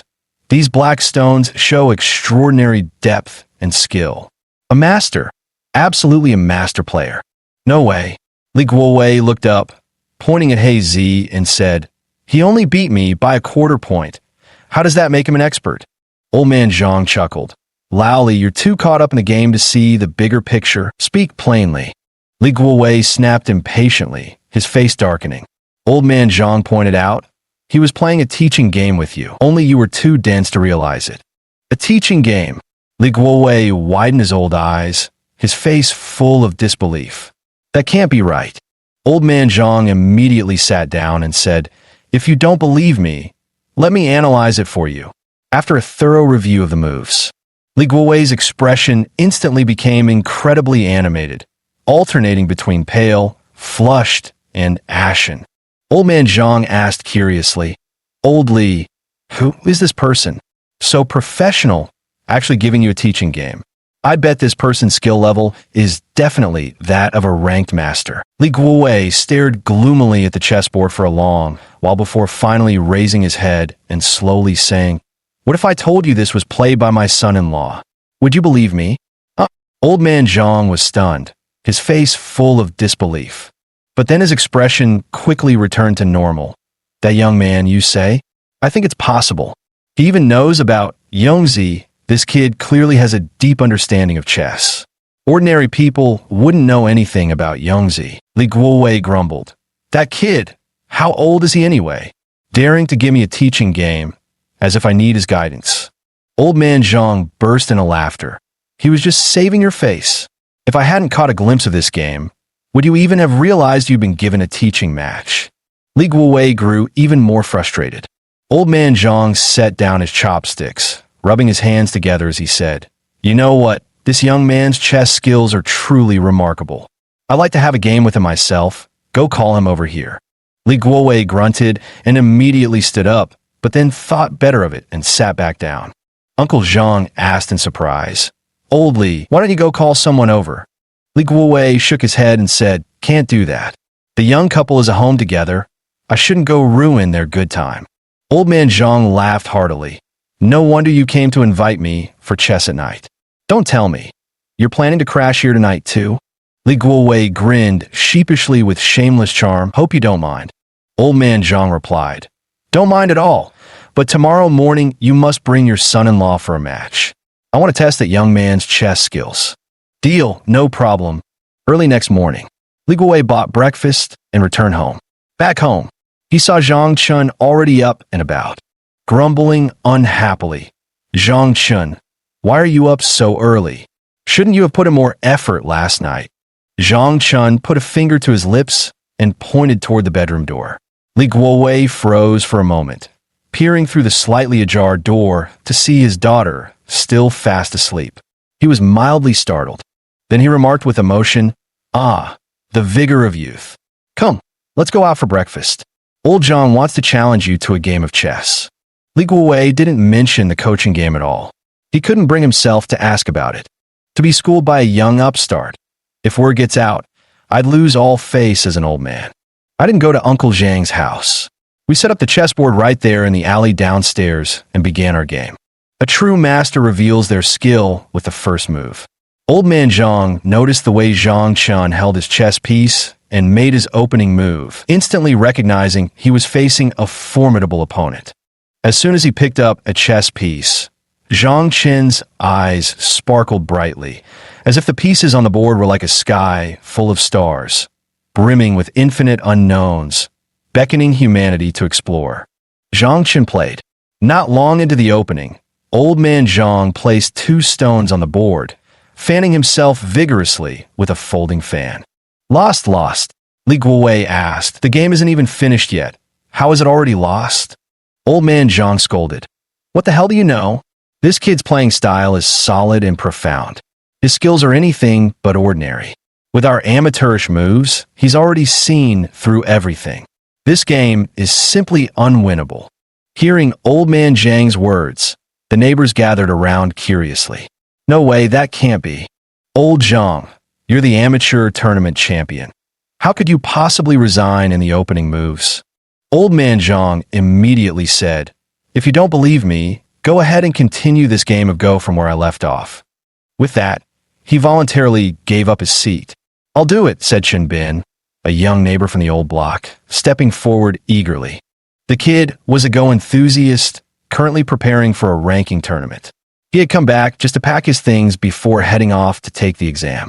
Chen Bin took his seat, studied the board for a moment, then made his move. Zhang Qin responded immediately. 10 moves later, Chen Bin kept wiping the cold sweat oozing from his forehead, the white Go piece trembling between his fingers, unable to make his move. Chapter 29. The aspiring Dan player Li Qingxue woke up feeling indescribably refreshed all over. My husband is truly insatiable. Last night, he nearly wrecked me to pieces. Getting up, she drew the curtains and opened the window to air out the bedroom. The room reeked of that peculiar scent. If her father caught a whiff of it, she'd die of embarrassment. Open the window. Li Qingxue noticed that downstairs, Zhang Chun was playing chess with Chen Bin. Chen Bin was the Go genius of Tianshui Alley. It was said he was about to compete in the promotion tournament and would soon step into the professional Go arena. Honestly, why does he always bully my husband?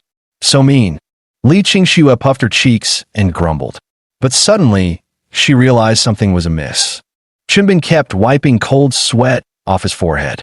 He'd seen his father do the exact same thing countless times before. This was precisely how his dad reacted every time he got utterly crushed by old man Zhang during their chess matches. Wait, could it be? Li Qingxue looked at Zhang Chun with disbelief on her face. Zhang Chun calmly ate his steamed bun, appearing so relaxed it seemed like he was playing Gamoku instead of Go. Snap! Chen Bin resigned by placing his stones down. I lost. You must be a Dan-level player, otherwise you couldn't have pushed me to this point. With my chess skills, I could already attempt the professional Dan test. You're definitely a professional player. Professional Go player? Li Qingxue was utterly astonished, wondering if her ears were playing tricks on her. How could her husband possibly be a professional Go player? Zhang Qin looked up and examined him, smiling as he said, Young man, with your level, it would be quite difficult for you to pass the professional qualification exam this year. Chen Bin's face darkened immediately, and he cried out in frustration. Who do you look down on? This game was inherited from Uncle Zhang's play. It doesn't represent my full ability. If you're so confident, let's start a new game. Zhang Qin nodded. All right, I'll play another round with you. They tossed for color. Zhang Chun was playing white this time. Begin. Chen Bin started with an aggressive opening, full of killing intent. He was eager to show off his skills in front of Zhang Chun.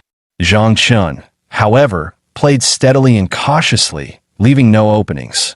But soon, Chen Bin laughed triumphantly. You're not all that great either. Li Guowei leaned close to Uncle Zhang and whispered, What does Chen Bin mean? Old man Zhang shushed him. A true gentleman watches chess without speaking. Li Guowei had no choice but to restrain himself and continue playing. Chen Bin placed his piece and said, You're out of moves. Surrender and concede your pieces. Zhang Chun shook his head with a smile. Youth is indeed impetuous. See for yourself. Clack! The stone fell. Zhang Chen's move. Chen Bin immediately pressed his face close in shock, staring at the sudden change on the board with utter disbelief. With this single move, the white stones that had been pushed to the brink unexpectedly reversed the situation, severing the Black Dragon's vital connection. The Black Stones have lost their advantage. Young Chun Bin is defeated, Old Man Zhang said, closing his folding fan. Li Guowei asked what happened. Old Man Zhang replied, "Your chess skills still need more practice." The neighbors also curiously pressed, "How did Chun Bin lose? Don't keep us in suspense. Tell us quickly." Li Qingxue, who had been secretly watching from upstairs, was also full of curiosity. Old Man Zhang explained, Zhang Chen's white pieces advanced steadily, deliberately revealing a flaw to lure him into a trap. Chun Bin failed to notice in time, and his dragon formation was cut in half. There was no saving this game after that. The neighbors were utterly astonished. It can't be. Chun Bin is a genius. How could a genius possibly lose? Clatter. Chun Bin resigned his pieces and said helplessly, "I lost." Zhang Chun tidied up the chessboard and told him, "Your fundamentals are quite good, but you play a bit rashly. There were a few moves where you could have done better. With more careful thought, even if you fell into a trap, you wouldn't have been without a chance to turn the tables. It's a pity you're still a bit too inexperienced after all." Chun Bin's face twitched as he was lectured. He glared fiercely at Zhang Chun. "You're definitely no ordinary person. Your chess skills are absolutely at professional level. What Dan rank are you?" Zhang Chun immediately clarified, "I'm really not a professional chess player. Playing chess is just a pastime for me." Chun Bin looked utterly disbelieving. "An amateur hobby? And you can play at such a masterful level." Old Man Zhang patted him on the shoulder and said, "Chun Bin, don't underestimate amateur enthusiasts. Many masters are hidden among the common folk.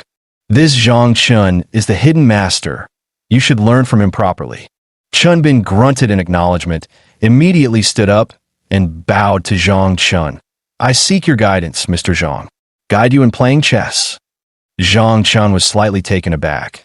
"But I only know how to play chess. I've never taught anyone before. I don't know how to teach." Old Man Zhang laughed. "No matter, playing against each other is the best teaching.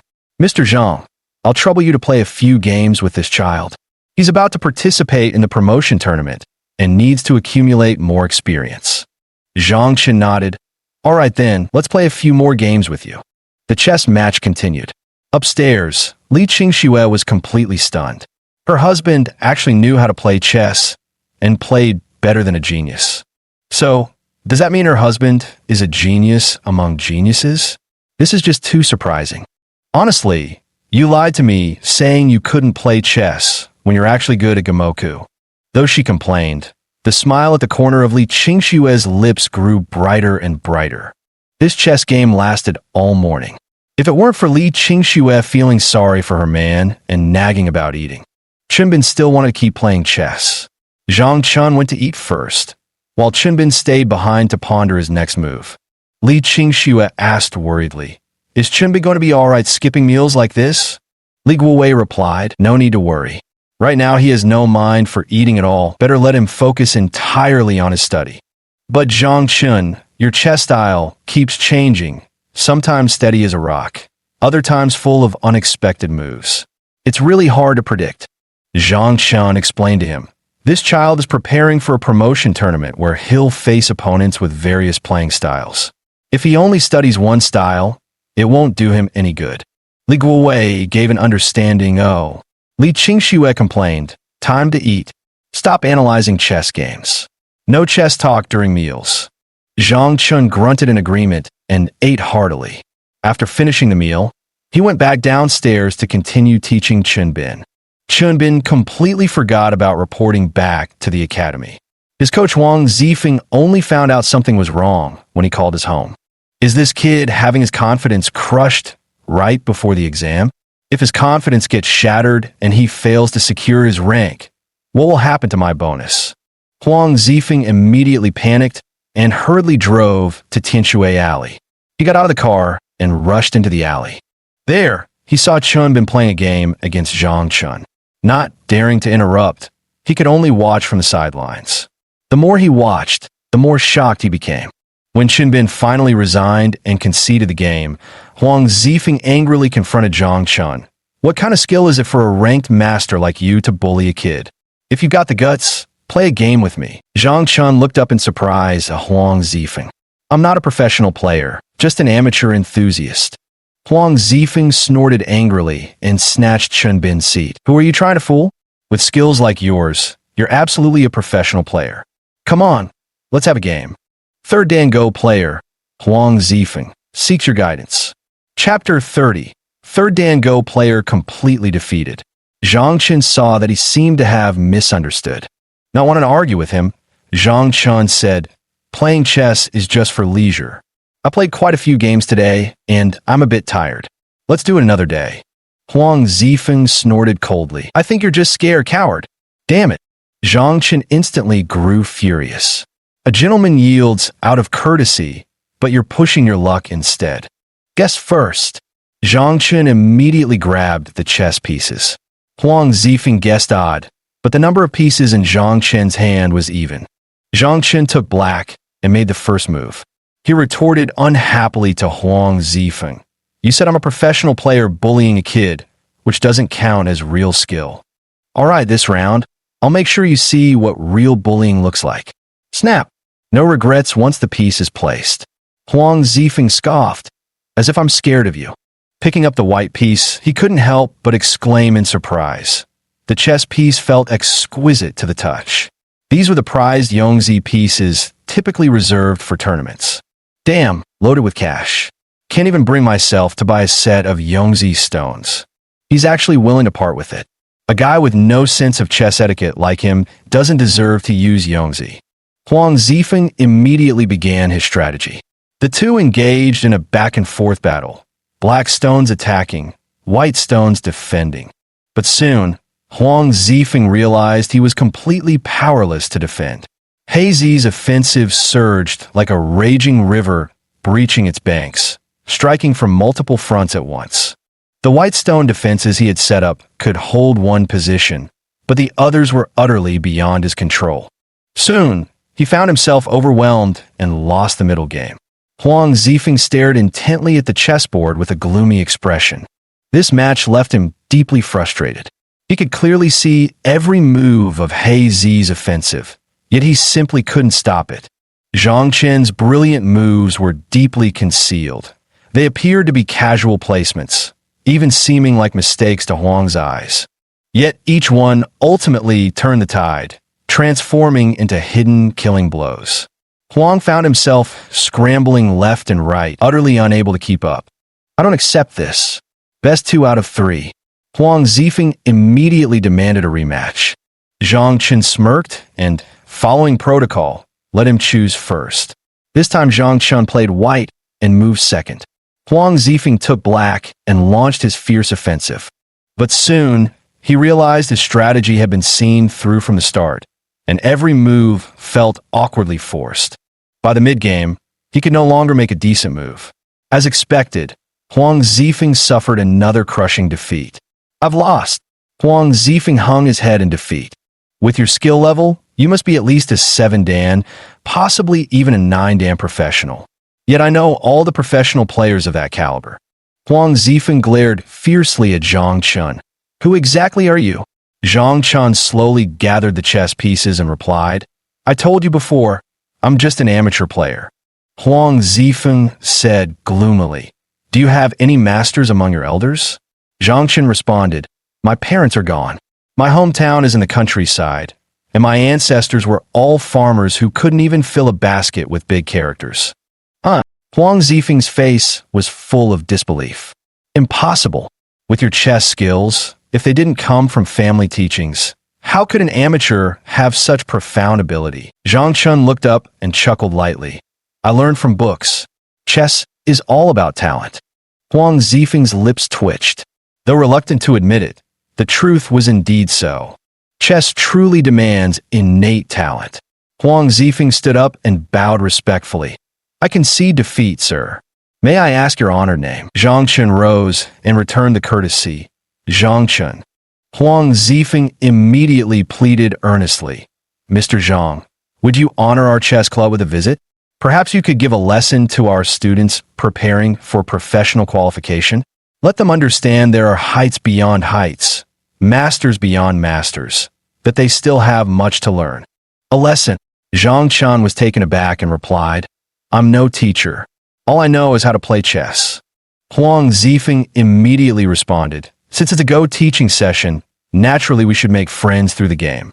Playing a few rounds to broaden the children's horizons would be sufficient. Zhang Chun smiled and said, Aren't you afraid I'll be bullying the younger ones? Huang Zifeng lowered his head in shame. I wouldn't dare. I was rude earlier and hope you can forgive me. Zhang Chun waved his hand magnanimously.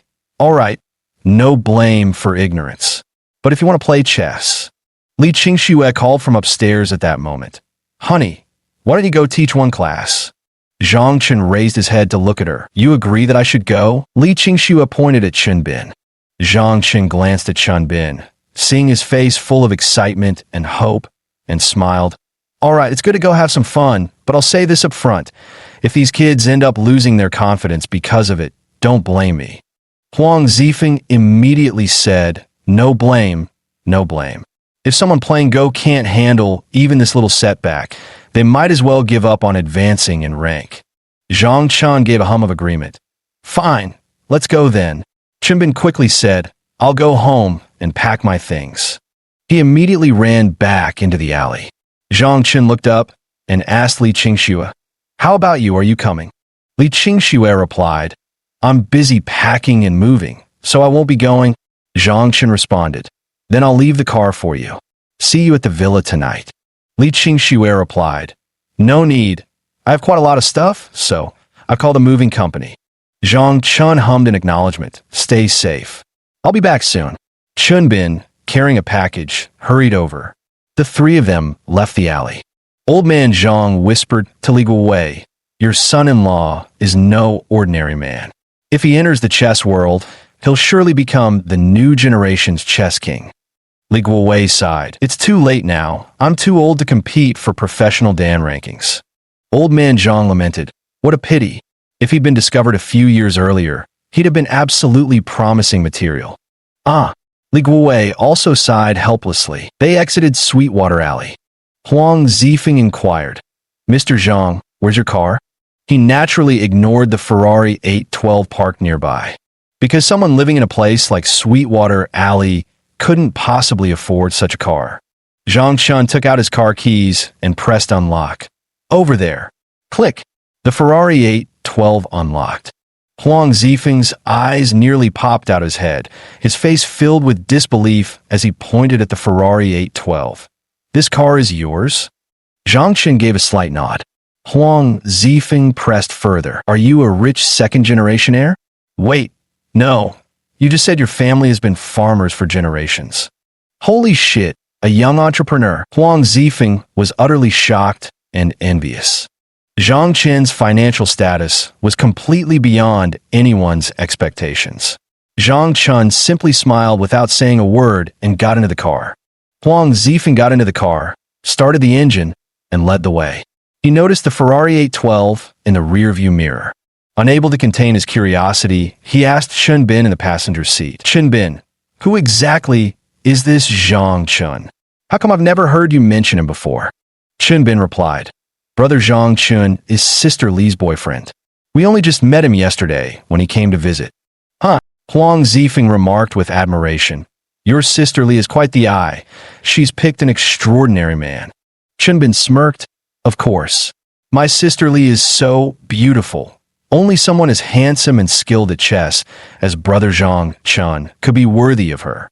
By the way, Teacher Huang, just how strong is Zhang Chun's Go skills? Huang Zifeng's face darkened as he solemnly stated, If he enters the chess world, give him 3 years, and he will undoubtedly become a chess champion.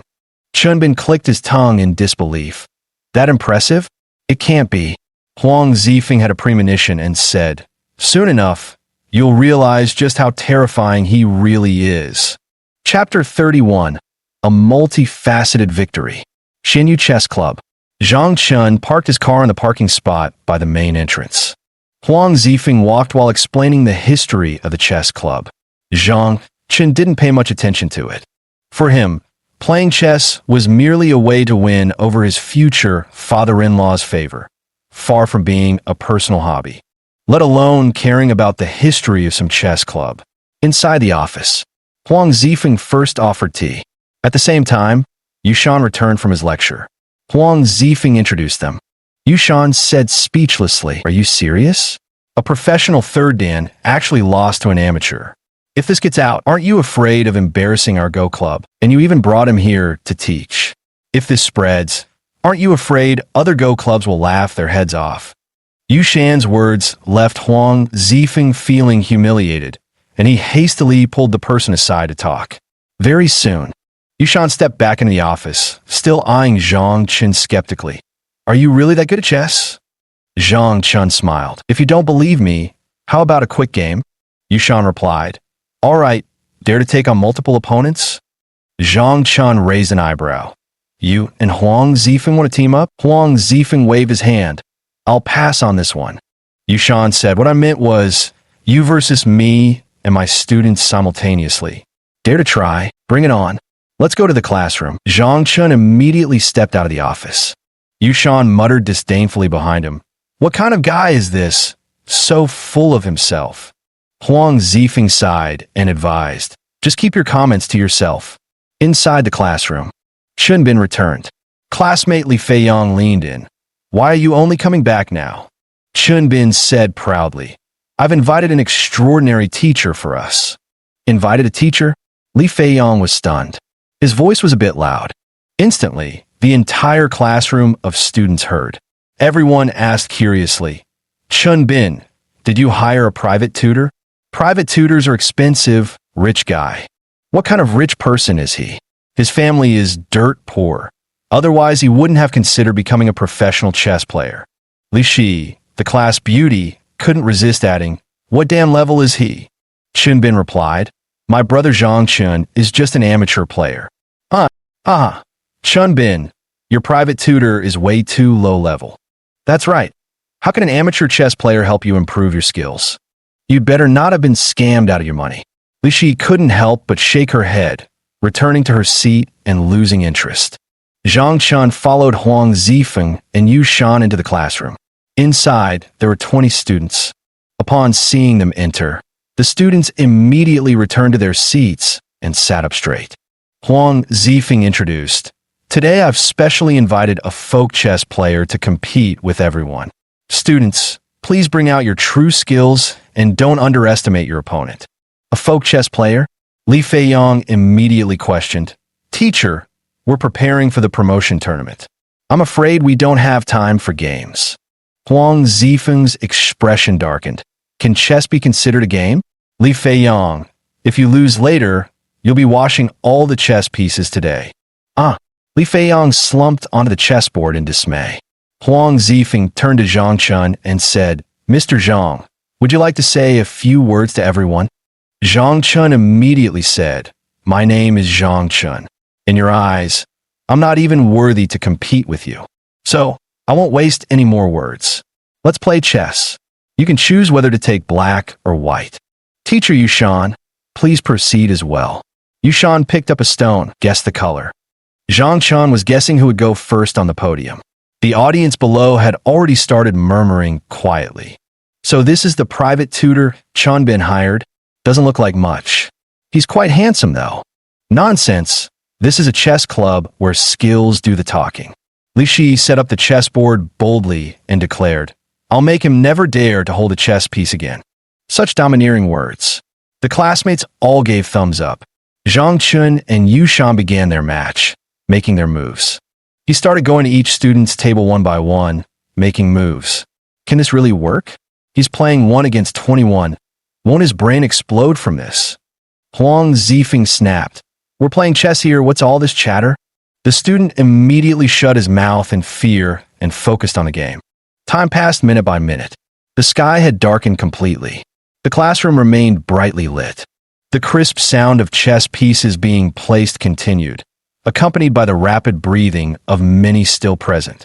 The heaviest breathing came from Yushan, wiping cold sweat from his forehead. The old man's face was flushed red with tension. From the opening moves of this game, he knew he had encountered a true master. The opponent's opening strategy was profoundly sophisticated. It created an illusion of insurmountable height, like gazing up at a towering mountain. Many students in attendance had already resigned early, their confidence severely shattered. In the end, only 4 games remained ongoing: Yushan's, Chunbin's, Li Feiyang's, and Li Shi's. Among the 4 players, Zhang Chun lingered the longest at Li Shi's board. Li Shi's chess style was fierce and unrestrained, bold and aggressive.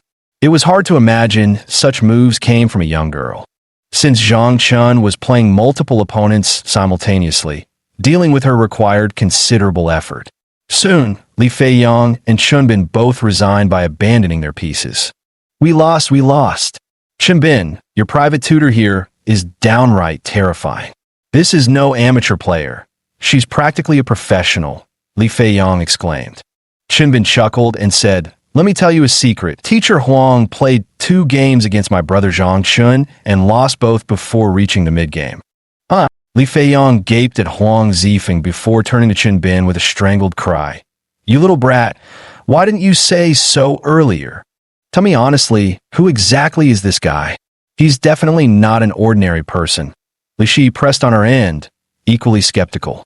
With an indignant expression, she released her tightly bitten pale red lips and asked, "What's your professional rank? 7th Dan or 8th Dan?" Zhang Chun replied, "Just an amateur enthusiast." "Little girl, your playing style is quite unusual, too aggressive, a bit unbalanced." Snap! The piece was placed. Li Shi was instantly astonished, her previously puffed-up pride deflating completely as she conceded defeat by resigning. "You win," Zhang Chun advised Li Shi. "You focus too much on local skirmishes, capturing small gains while losing sight of the bigger picture. That's unwise. Broaden your perspective. Don't confine yourself to a corner." With that, Zhang Chun walked away. Li Shi stared blankly as he stepped onto the podium, her expression utterly hollow. Zhang Chun came over to play against Yushan and, seeing that he hadn't made a move yet, asked, "Haven't decided yet?" Yushan held the chess piece, hesitating left and right. Finally, he made his move. Zhang Chun responded immediately. Without a second thought, he swiftly placed his piece. Yushan was instantly frustrated. "You already predicted I'd make this move?" Zhang Chun replied. "No, I initially thought you would place it here. Putting it here could have caused me some trouble. However, it's a pity. I seem to have overestimated your chess skills," Yushan said gloomily. His face flushed crimson with shame and anger. As a dignified 3rd Dan player, he had actually been forced into such a predicament. He absolutely refused to admit defeat. Clack! The stone landed. Zhang Chun shook his head and said, "One wrong move leads to another. You've lost this game." Clack! The stone landed. Yushan stared in shock at the white stone Zhang Chun had placed. The white stone delivered a fatal blow to the black dragon, leaving no room for recovery. Yushan slumped back in his chair, exhaling a long, weary sigh. "Ah, lost again. There's no way you're just an amateur player. Who exactly are you? No ordinary person could possibly have such profound chess skills. You're definitely not ordinary. Who are you really?" Chapter 32. Beauty Seeks Guidance. Zhang Chun pursed his lips and said, "I told you, I'm just an amateur player. Why won't you believe me? If I were really some master, wouldn't you professional players know about it? Just check my identity and everything would be clear." Yushan and the others thought it made sense. It would indeed be easy to verify with a simple check. Li Feiyang blurted out, "So you really are an amateur player? With skills like yours, why haven't you taken the professional ranking exam? You'll definitely pass the ranking exam with flying colors." Zhang Chun laughed. "I'm just an ordinary Go enthusiast. I don't want to deal with this stuff all day. That kind of life would be too dull. All right, I've finished teaching the promised lesson. Study hard and prepare well for your ranking exam. Bye now." Zhang Chun finished speaking and headed toward the door. "Wait a moment," Li Shi called out urgently, chasing after him. She pursued him out of the chess club to the parking lot. Spotting the revving Ferrari sports car, Li Shi immediately threw herself in front of it. Screech! Zhang Chun slammed on the brakes, breaking out in a cold sweat. He leaned out the window and snapped at her angrily. "Are you crazy? Don't you know how dangerous that was? Li Shiyi pleaded. Could you be my private tutor? Name your price. The word open never made it past his lips. Li Shiyi only then noticed the Ferrari emblem on the car's hood. This guy wasn't short on money. Zhang Chen laughed. You want me to teach you chess? Li Shiyi nodded emphatically. Zhang Chen replied. You're already quite decent, just lacking some strategic vision, but it's more than enough to pass the promotion exam. Li Shiyi bit her lip and shook her head. No, I want to defeat someone, and this level of skill is far from enough. Since you have a goal, then work hard for it. I believe you'll defeat him sooner or later, Zhang Chen encouraged. Li Shiyi asked, what if this person is Chess King Li Qingfeng? Zhang Chen was taken aback. Chess King Li Qingfeng? He didn't know this person at all, but hearing the name Li Qingfeng, Zhang Chen couldn't help but ask suspiciously, what's your relationship with this Li Qingfeng? Li Shiyi replied, that's my business. You don't need to know. You just need to help me train, improve my chess skills, and help me defeat him. Zhang Chen replied, that won't work. I don't even know Li Qingfeng. I'm completely unfamiliar with his playing style. How could I possibly help you? Li Shiyi was slightly taken aback. You actually don't know Li Qingfeng? You play Go, yet you're unaware of the Go King Li Qingfeng. Zhang Chen shot back. Why should I know him? What does it matter whether I know him or not? Li Shiyi was left speechless by his response. After all, there really was no need to know Li Qingfeng. Ordinary folks who didn't know Li Qingfeng still got by just fine. But Li Shiyi wasn't about to give up. She immediately said, can I ride in your car? How about we find a place to sit down and talk properly? Zhang Chen gave a non-committal, then added, don't make it too late. I'm in a hurry to get home. Li Shiyi quickly offered, how about I treat you to dinner? Zhang Chen raised an eyebrow. Sure, get in the car. Li Shiyi happily climbed into the car without delay. Li Shiyi took Zhang Chen to a French restaurant. It was a Michelin 3-star establishment. They sat down and ordered. Zhang Chen had no idea about these things, but Li Shiyi seemed quite familiar, clearly having enjoyed many meals at this high-end restaurant. This made Zhang Chen even more curious about Li Shiyi's background. This woman was definitely no ordinary person. She played a superb game of chess and was strikingly beautiful to boot. Earlier, he'd been too focused on the game to notice. Now that they were sitting face to face, Zhang Chen could finally appreciate the beauty before him. Li Shiyi's ponytail framed an exquisitely shaped oval face with flawless, delicate skin. Her features were perfectly proportioned, with captivating peach blossom eyes that shimmered mistily, their slightly upturned outer corners adding an alluring charm. While sitting, her full figure wasn't completely visible, but her pert bust line suggested generous proportions. An estimated 34C, perhaps. This beauty could clearly make a living off her looks, so why insist on courting death by taking some professional qualification exam? Isn't this just asking for trouble? Li Shiyi was scrolling through her phone when she suddenly handed it over, pointing at the screen. This is one of Li Qingfeng's matches. He played black and moved first. Take a look at his playing style. Zhang Chen glanced at his phone, then quickly looked up. His style is solid, with a strong foundation in the basics. He excels at positional play, but just what? Li Shiyi asked urgently. Zhang Chen pointed at the chessboard and questioned, is this person really the chess king? With skills like this, how can he be the chess king? Huh? Li Shiyi's face was full of disbelief. You can't be serious. You actually think his skills aren't impressive? Zhang Chen replied, I don't know who he was playing against in this game, but although the white stones seem to have no chance of turning the tables, that's actually wrong. The white stones still have a slim chance of survival. There's still a glimmer of hope? How is that possible? Li Shiyi quickly took the phone to examine it carefully. Countless masters have studied it together, and none of them could figure out how the white stones could turn the tables. How could you possibly have found? Zhang Chen tapped a spot on the phone screen with his finger. At that single tap, Li Shiyi was instantly shocked. A glimmer of hope. A genuine glimmer of hope that Zhang Chen had discovered. Was it the hand of God? Li Shiyi raised her head with disbelief written all over her face, her peach blossom eyes wide open in astonishment. Zhang Chen laughed and said, what divine move? That's just anime. In chess, it's about grasping the overall situation and identifying weaknesses. I could spot it, because I can observe the whole board. You didn't notice simply because your perspective was too narrow. The food is served. Let's eat quickly. The delicious dishes arrived. Zhang Chun happily picked up his knife and fork to enjoy. But Li Shi had no appetite, her eyes fixed intently on the screen. Zhang Chen's single-finger move just now had shocked her so profoundly that she could neither eat nor drink and wouldn't be able to sleep all night.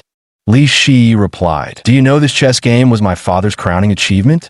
It was by winning this very game that he became the reigning chess king of our era." "Yeah," Zhang Chen responded absent-mindedly, then snapped back to reality and looked at her in surprise. "Li Qingfeng is your father?" Li Shi nodded with a bitter smile. "Yes." Zhang Chen was puzzled. "Then why do you want to feed him?" Li Shi replied, "He's just a chess fanatic. All he cares about is playing chess. He never pays attention to other people or things, not even when my mother was seriously ill or when she passed away. He didn't even come to see her once. Don't you think such a cold-hearted man deserves to be taken down a peg?" Zhang Chen understood. "So you want to crush him in the field he takes pride in, which would be like destroying his entire life. Young lady, I'm afraid you'll be disappointed. Your chess skills are far inferior to his, and you might never catch up in your lifetime."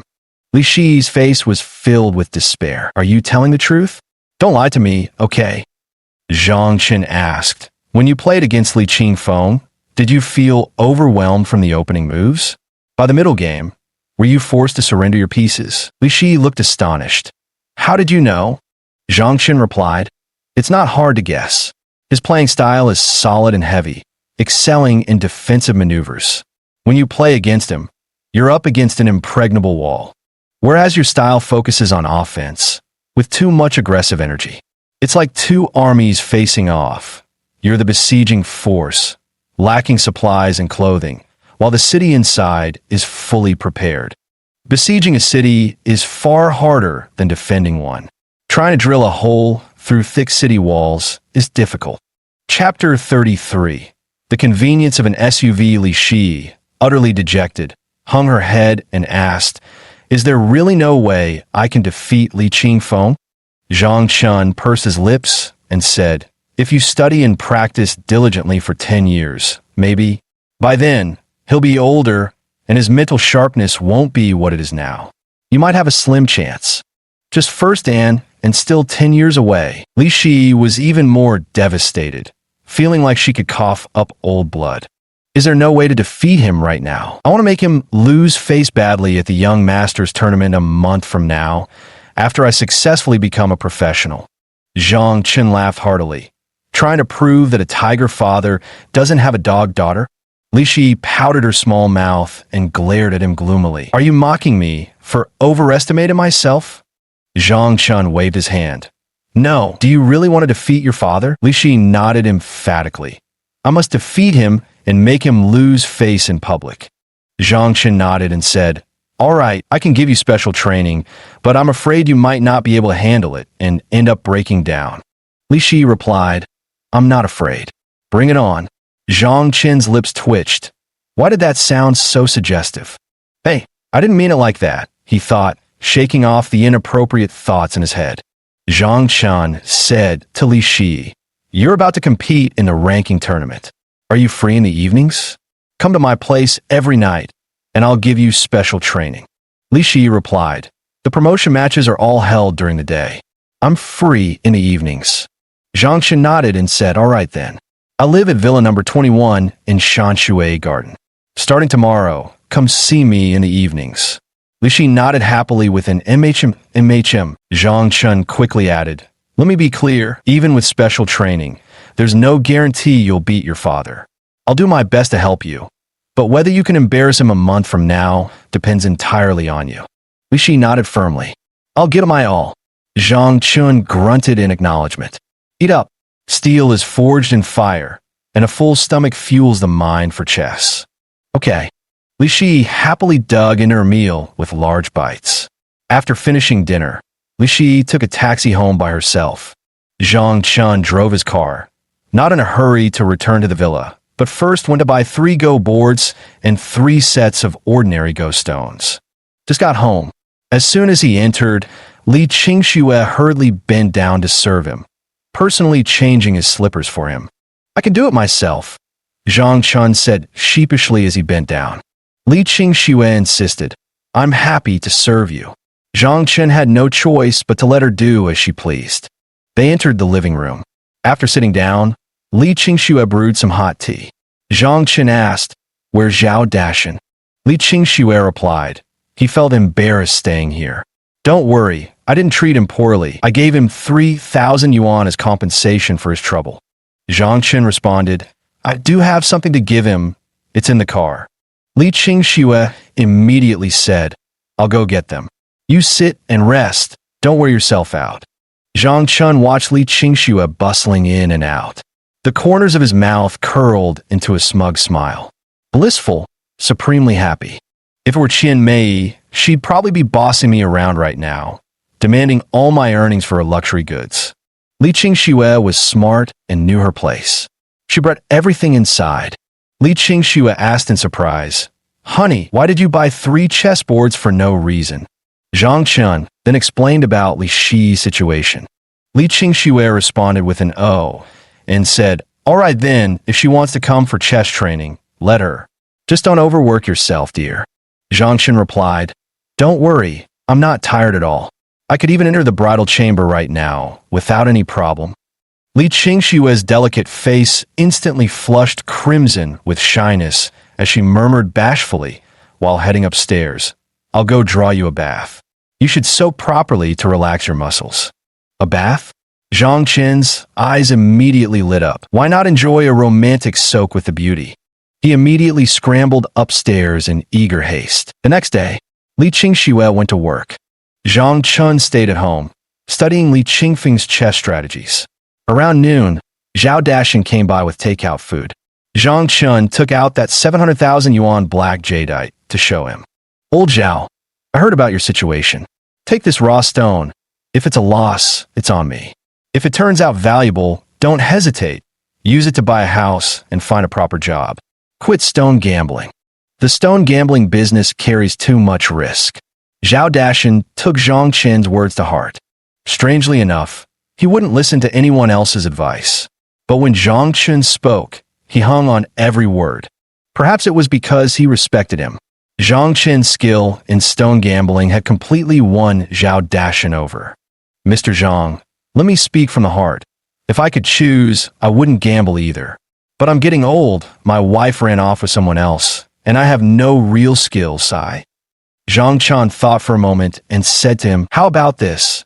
You work for me. I'll pay you 20,000 yuan a month as hard-earned money. What do you say, willing or not? 20,000.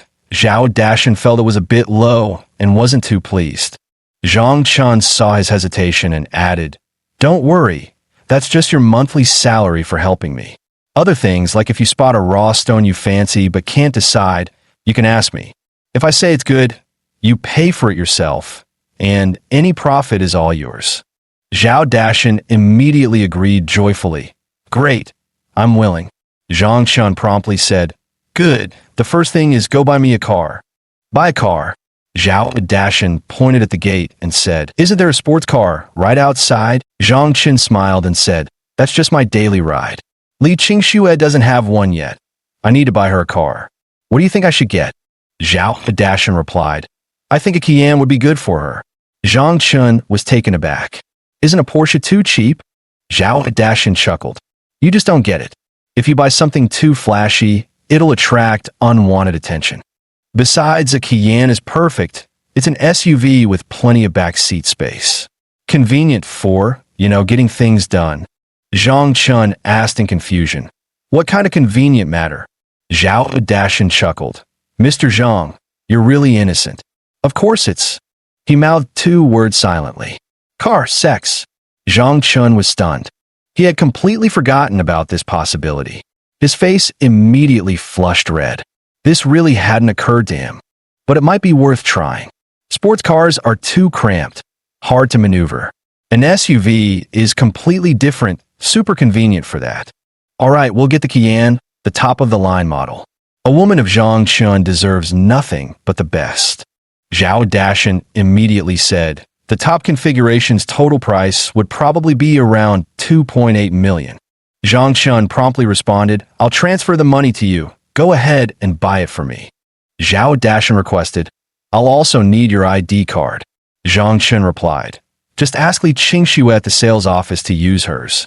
Zhao Dashan said earnestly, Mr. Zhang, it's better to register this car under your name. I know you'd say Li Qingxue is a good girl, worthy of your kindness. She's indeed nice, a good girl.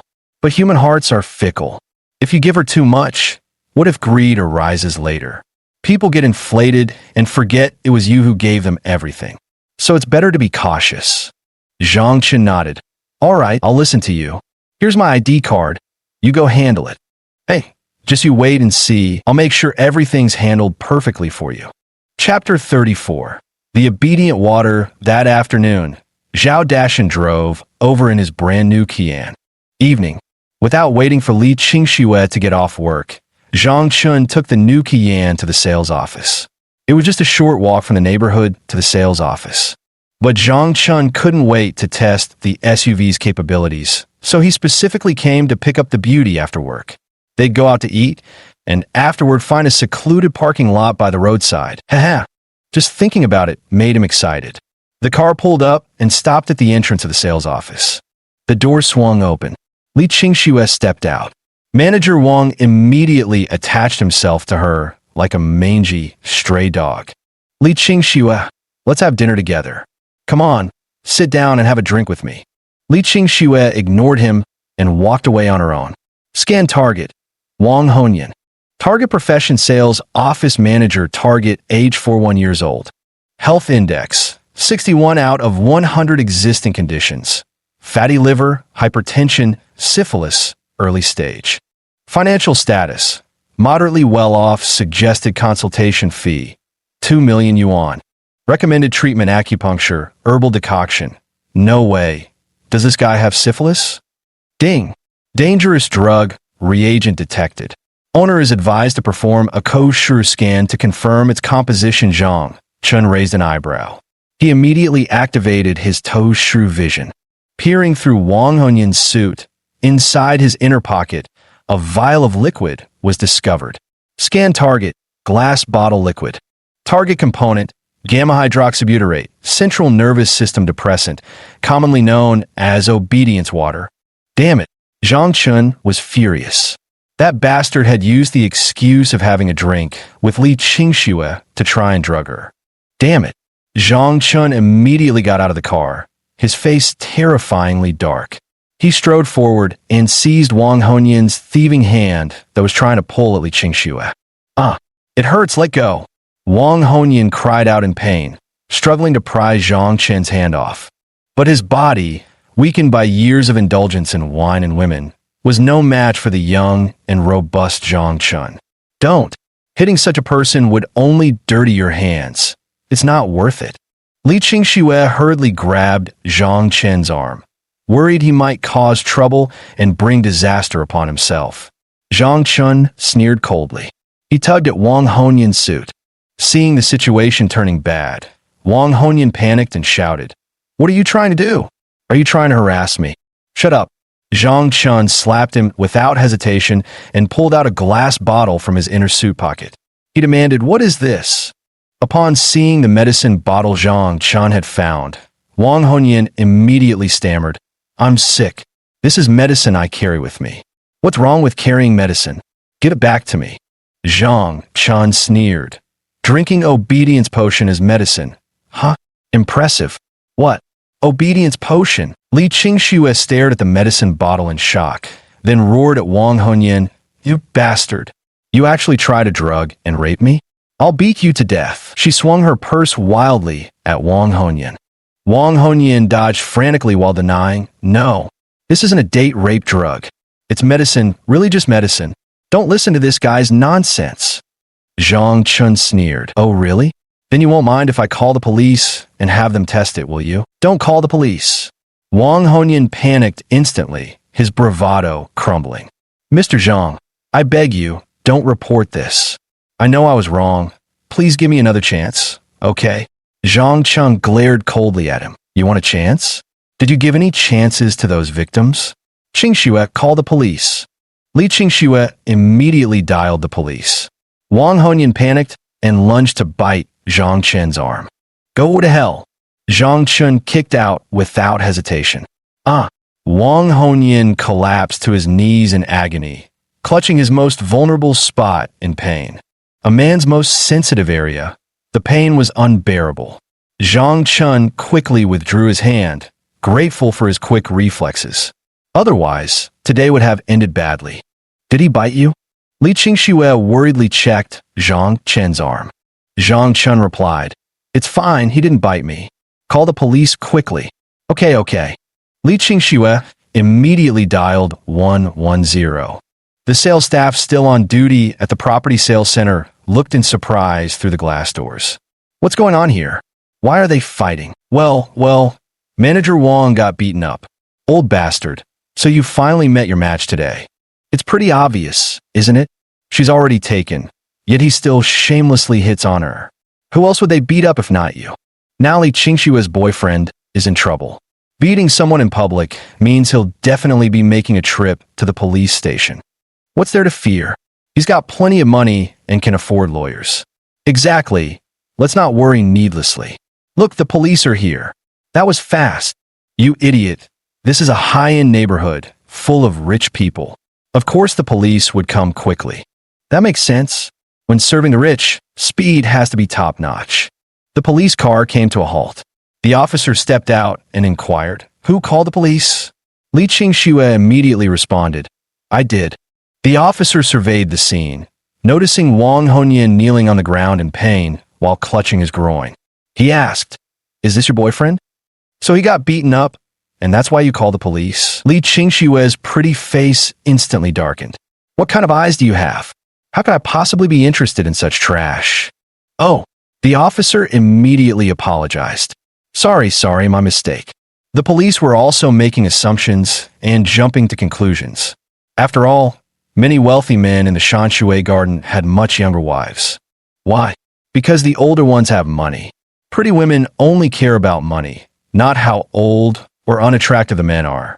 Moreover, Wang Hongyan was dressed in a suit, looking every bit the successful businessman. To be honest, Zhang Chen was dressed very plainly, nothing like a rich second generation. The police officer asked, What exactly is the reason for calling the police? Wang Hongyan raised his head in agony, his voice hoarse as he roared with a flushed face. Officers, you came just in time. This guy was trying to drug my female employee with submission drops. I stopped him, and he actually started hitting me. You must uphold justice for me. Damn it. Zhang Chen instantly flew into a rage. First time I've seen someone so shameless, daring to turn the tables on me like this. Wang, you bastard, don't forget this is a high-end residential area with surveillance cameras everywhere. Wang Hongyan looked up at the camera, his eyes instantly filling with panic. The police immediately went to retrieve the surveillance footage. The recording clearly captured the entire altercation between the two. From the moment they stepped out, Wang Hongyan had been pestering Li Qingxue until Zhang Chen found something in Wang Hongyan's suit pocket. Zhang Chen handed the glass bottle to the police. This contains obedience water. The police asked in surprise, How did you know this was obedience water? Zhang Chen replied, I'm a doctor. I recognized it by the smell. The police were stunned. Wang Hongyan yelled, Don't listen to his nonsense. He's framing me. Clearly, he had it in his palm all along and pretended to fish it out of my pocket. Don't be fooled by this illusion from the surveillance footage. Zhang Chen glared at him coldly. Li Qingxue said to the police, Officer, we're in a relationship and live in building 21 of the residential complex. You can verify this. The truth will be clear once you investigate. The police checked the property records and found the apartment belonged to Zhang Chen. It was also confirmed that Li Qingxue had indeed moved in the previous evening. Their relationship is confirmed. The truth is indeed that Wang Hongyan carried a date rape drug with him, intending to commit misconduct. Click. Wang Hongyan was handcuffed and taken away. The sales staff at the property office collectively witnessed this shocking drama. Holy crap! Li Qingxue's boyfriend is amazing. No kidding. How did he know Manager Wong had that date rape drug hidden in his pocket? Didn't you hear him say it? He's a doctor. He could smell it. That's truly incredible. He's so handsome and incredibly rich. The perfect Prince Charming of my dreams. Too bad he's already taken. Can't I even fantasize about it? Chapter 35. The Qian gets things done. Wang Hongyan was taken away. What awaited him was definitely a thorough investigation. The sales office would have one less cockroach in the future. Li Qingxue gratefully hugged Zhang Chun. Honey, you're truly amazing. Thank you for helping me deal with that disgusting fly. Zhang Chun patted her with a smile. It's nothing, just a small matter. Come on, let's go eat. Li Qingxue happily linked arms with Zhang Chun. As they walked toward the new car, she paused in surprise. Honey, you bought a new car? Zhang Chun smiled, took out the car keys, and placed them in her palm. I bought you a car to get around in. My. Li Qingxue was stunned with excitement. The salespeople behind the windows and doors erupted in excitement. Wow, he's giving this to Li Qingxue. Incredible. He just gifted her a luxury car outright. A Porsche Cayenne. How much does this car cost? The top-of-the-line Cayenne costs 2.8 million yuan all in. Tisk. A group of beauties grew envious, jealous, their hearts and faces brimming with sour resentment. They were too jealous of Li Qingxue's good fortune. After a moment of stunned silence, Li Qingxue snapped back to reality and hurriedly handed the car keys back to Zhang Chun. Honey, I can't accept this. I'm with you not for your money. I truly like you for who you are. If I take this car, what kind of person would that make me? Zhang Chun pressed the car keys back in her palm. I knew you wouldn't accept it, so the car is still registered under my name. Just treat it as if I'm lending it to you. Is that all right? Li Qingxue breathed a long sigh of relief. That works. Zhang Chun was both amused and exasperated. Others would jump at the chance to have it transferred to their name, but you're different. You'd even spit out something already in your mouth. Li Qingxue stuck out her tongue at Zhang Chun, then quickly opened the car door and got in. She started the engine. Vroom, vroom. The Cayenne roared as it sped out of the neighborhood in a cloud of dust. Honey, this car is amazing. I love it so much. Li Qingxue cheered excitedly, waving her hands in delight. Zhang Chun quickly reached over to steady the steering wheel for her, both amused and exasperated. Please don't become a road hazard, he said. Li Qingxue stuck out her tongue playfully and quickly gripped the wheel with both hands. The two then headed off for dinner. After finishing their meal, Li Qingxue was about to drive back to Shanshui Garden, but Zhang Chun didn't agree. Zhang Chun spotted a place and had her pull over at a roadside parking lot. Li Qingxue looked around. There wasn't a single car in sight, let alone people. The night was quiet, and the crows' caws from the woods were eerie. Honey, why are we stopping here? Zhang Chun leaned close to her ear and whispered two words. Li Qingxue's pretty face instantly flushed crimson, and she hurriedly covered her mouth with both hands. No way. What if someone sees us? How embarrassing would that be? Zhang Chun pointed out the car window. Do you see anyone passing by? Li Qingxue's heart fluttered wildly with shyness. Taking a deep breath, she mustered her courage and said, Shall we give it a try? Zhang Chun immediately scrambled into the back seat. Li Qingxue's delicate face flushed hotly as she shyly followed behind. On the way back to the residential complex, Zhang Chun was driving. A triumphant smile spread across his lips. Zhao Dashan was right. Buying a Cayenne really made things easier. Li Qingxue sat in her seat, taking a while to recover before tossing a series of charming, coquettish glances at Zhang Chun, who was driving. Honey, are you happy now? Zhang Chun replied, No, I'm not. Li Qingxue grew anxious at once. Why aren't you happy? Zhang Chun lamented. Look at how hard my life is. I just went through so much hardship, and now I have to work as a designated driver. Men, we really have it tough. Li Qingxue gave him a charming glare and teased. You asked for it, hee. Zhang Chun also laughed along. Just joking. How could he possibly be unhappy? Don't be too overjoyed. Just press down hard on the accelerator. The speed immediately shoots up, racing back to the residential area. Shanshui Garden. Villa number 21. Home. Zhang Chun and Li Qingxue took a delightful shower. In the living room, the two of them watched a TV series in their pajamas. Ding dong. Ding dong. The doorbell rang. Li Qingxue immediately went to answer it. Outside the courtyard gate stood a graceful and elegant beauty. She wore her hair in a ponytail, with a strikingly fresh and elegant appearance, standing at about 168 centimeters. Quite a good height among women. Her lower half was clad in faded white jeans, tightly hugging her figure and accentuating her long, beautiful legs, along with a perfectly rounded derriere like a full moon. Li Qingxue opened the courtyard gate and couldn't help but take a few extra glances at Li Shi. "You must be Li Shi. Please come in." Li Shi eyed the stunning woman before her with surprise. She couldn't help feeling a twinge of jealousy. Li Qingxue possessed a ripe, mature charm that her own youthful innocence lacked. Comparing herself to this woman, she instantly felt inferior in demeanor. It was a woman's instinctive pursuit of beauty. Pure admiration mixed with envy. "Sister, are you Zhang Chen's family?" Li Qingxue nodded and said, "Yes, my husband is already waiting for you at home. Please come in." "Husband?" Li Shi was slightly surprised. She hadn't expected Zhang Chun to be married so young.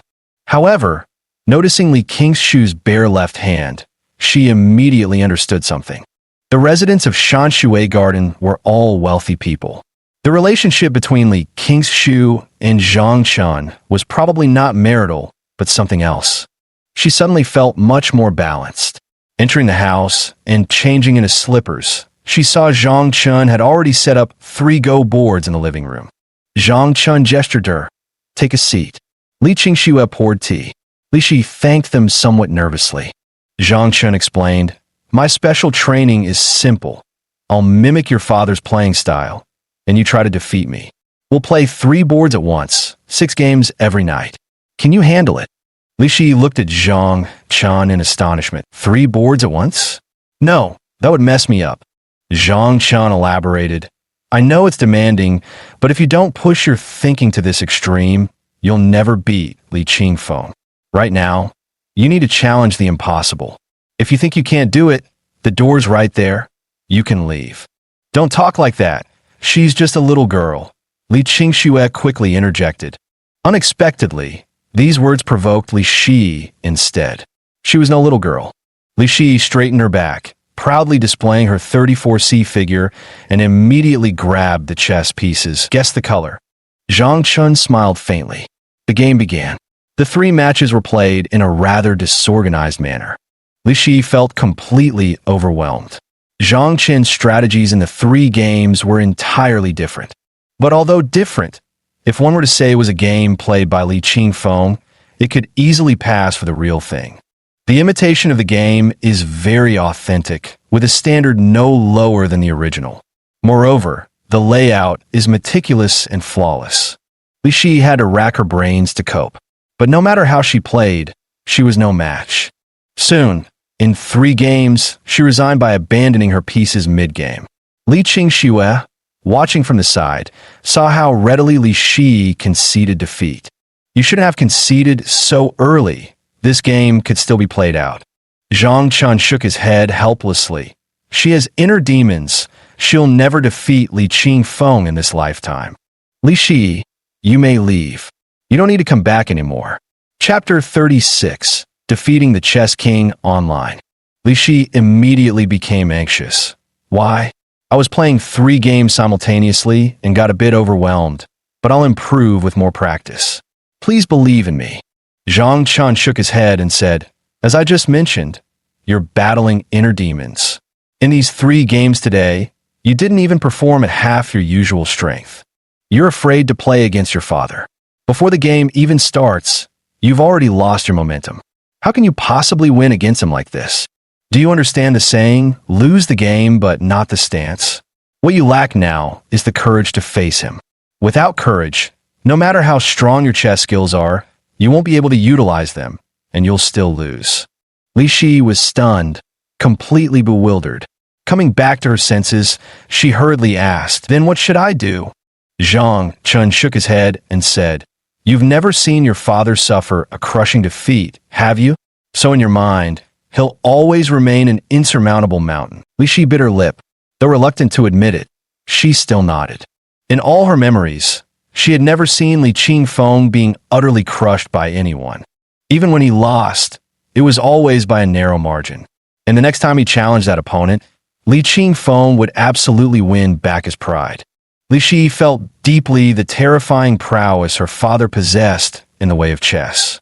The mountain took root in his heart, growing taller and taller until it became insurmountable. Zhang Chun pursed his lips and replied, "Find a time for me to play a match against Li Qingfeng." Li Shi froze in surprise. Li Qingxue also exclaimed, "Husband, you want to challenge the chess king?" Zhang Chun looked at them, seeing their stunned expressions. He asked, "What? Is there a problem?" Li Qingxue replied, "The chess king won't accept. If he agrees to play, it would demean his status." Li Shi also nodded and said, "Yeah, my dad would never play against you." "Wait, maybe he would. Do you have a computer at home?" Li Qingxue replied, "There's one in the study."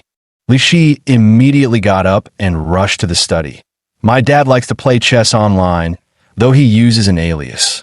But I know which alias is his. Mr. Zhang, you can play a game with him online." "Play online? Interesting. All right, let's play a game with him to help you overcome your mental block." Inside the study, Li Shi logged into the chess website and registered an account for Zhang Chun. The username, Morning Chess. He found Li Qingfeng's ID, Qingfeng number 1. Seeing this username, Zhang Chun cursed inwardly. What a pretentious asshole. Li Shi extended an invitation. "The top player of Qingfeng. Bring it on. I'll be your grandson if I chicken out." Zhang Chun looked at Li Shi. "Are you sure this is your dad? Why is he talking so crudely?" Li Shi blushed awkwardly and said, "That's just how he's online. A shameless old man." Zhang Chun laughed. The virtual world really does expose people's true nature. "All right, I'm going to take him on. Let's begin." The game began. Zhang Chun took black and moved first. Li Qingfeng played white and responded with a defensive formation. The game progressed chaotically. Zhang Chun's black pieces seemed completely disorganized. Li Shi watched with a headache, utterly unable to discern what Zhang Chun was trying to do. Li Qingfeng in front of the computer didn't see it that way. He keenly sensed the thick, murderous aura between the black stones. This killing intent pervaded the entire board, drawn but not yet released. One careless move and the entire game would be lost. A master. This guy is definitely a professional player. And at the 9th Dan level, Li Qingfeng typed bluntly, "Professional?" Zhang Chun typed back, "Amateur." Li Qingfeng, "Stop lying. I'm not a 3-year-old kid." Zhang Chun, "You amateur. Do you even know what a professional player is? Your moves are trash, and you're not even focused. I'm about to win this game." Li Shi and Li Qingxue exchanged glances. Zhang Chun was truly audacious. How dare he humiliate Li Qingfeng like this? This was the chess king, after all. Yet Li Qingfeng, facing Zhang Chun's provocation, remained unruffled and typed his countermove. "Not necessarily." As the white piece landed, Zhang Chun's lips curled into a faint smirk. With a cold snort, he made his move. This single play instantly connected the previously scattered black pieces into a coherent formation. The entire layout resembled a galaxy suspended across the heavens, spanning between earth and sky. This, Li Qingfeng was stunned. The previously chaotic black stones now appeared completely logical and inevitable. The great dragon had fully awakened, soaring into the skies with a roar that shook the 9 heavens. Li Qingfeng desperately searched for any signs of life on this chessboard. Yet no matter where he placed his white stones, within just a few more moves, it would inevitably become a dead game. In this game of Go, he had lost by the middle game. Li Qingfeng decisively resigned by abandoning his stones. "No way. My dad actually resigned mid-game." Li Shi's face was full of disbelief. When had his father ever lost a game of Go to such an extent? Even in defeat, he would always count the points after the endgame, losing by only a slight margin. Never before had she been pushed to such a predicament. Li Qingxue's face was also filled with disbelief. My husband actually defeated a professional chess player. And not just any player, the chess king himself. This was truly an unbelievable existence. Li Qingfeng sent a message. How about another game? This time I'll play seriously with you. Zhang Qin sneered and replied, sure. Another game it was. This time, Zhang Chun held the white pieces, moving second. Li Qingfeng didn't dare to be careless this time, focusing with complete concentration. From the very opening, he constructed his formation with meticulous precision. He approached this game with professional seriousness, because he couldn't afford to lose. After all, he was a ninth dan player. What if his opponent was truly just an amateur? If he lost now, it would bring shame to the entire chess world. A reigning chess champion defeated by an amateur player. How humiliating. This is practically slapping the entire chess world in the face. He absolutely cannot lose this match. Clack! Zhang Chun placed his piece. Haha, you're doomed to lose. Li Qingfeng laughed immediately upon seeing Zhang Chen's move. Li Shi couldn't help exclaiming, was that a slip of the hand? Li Qingxue shushed her, signaling not to disturb her husband's concentration. Li Shi wisely fell silent. The match continued.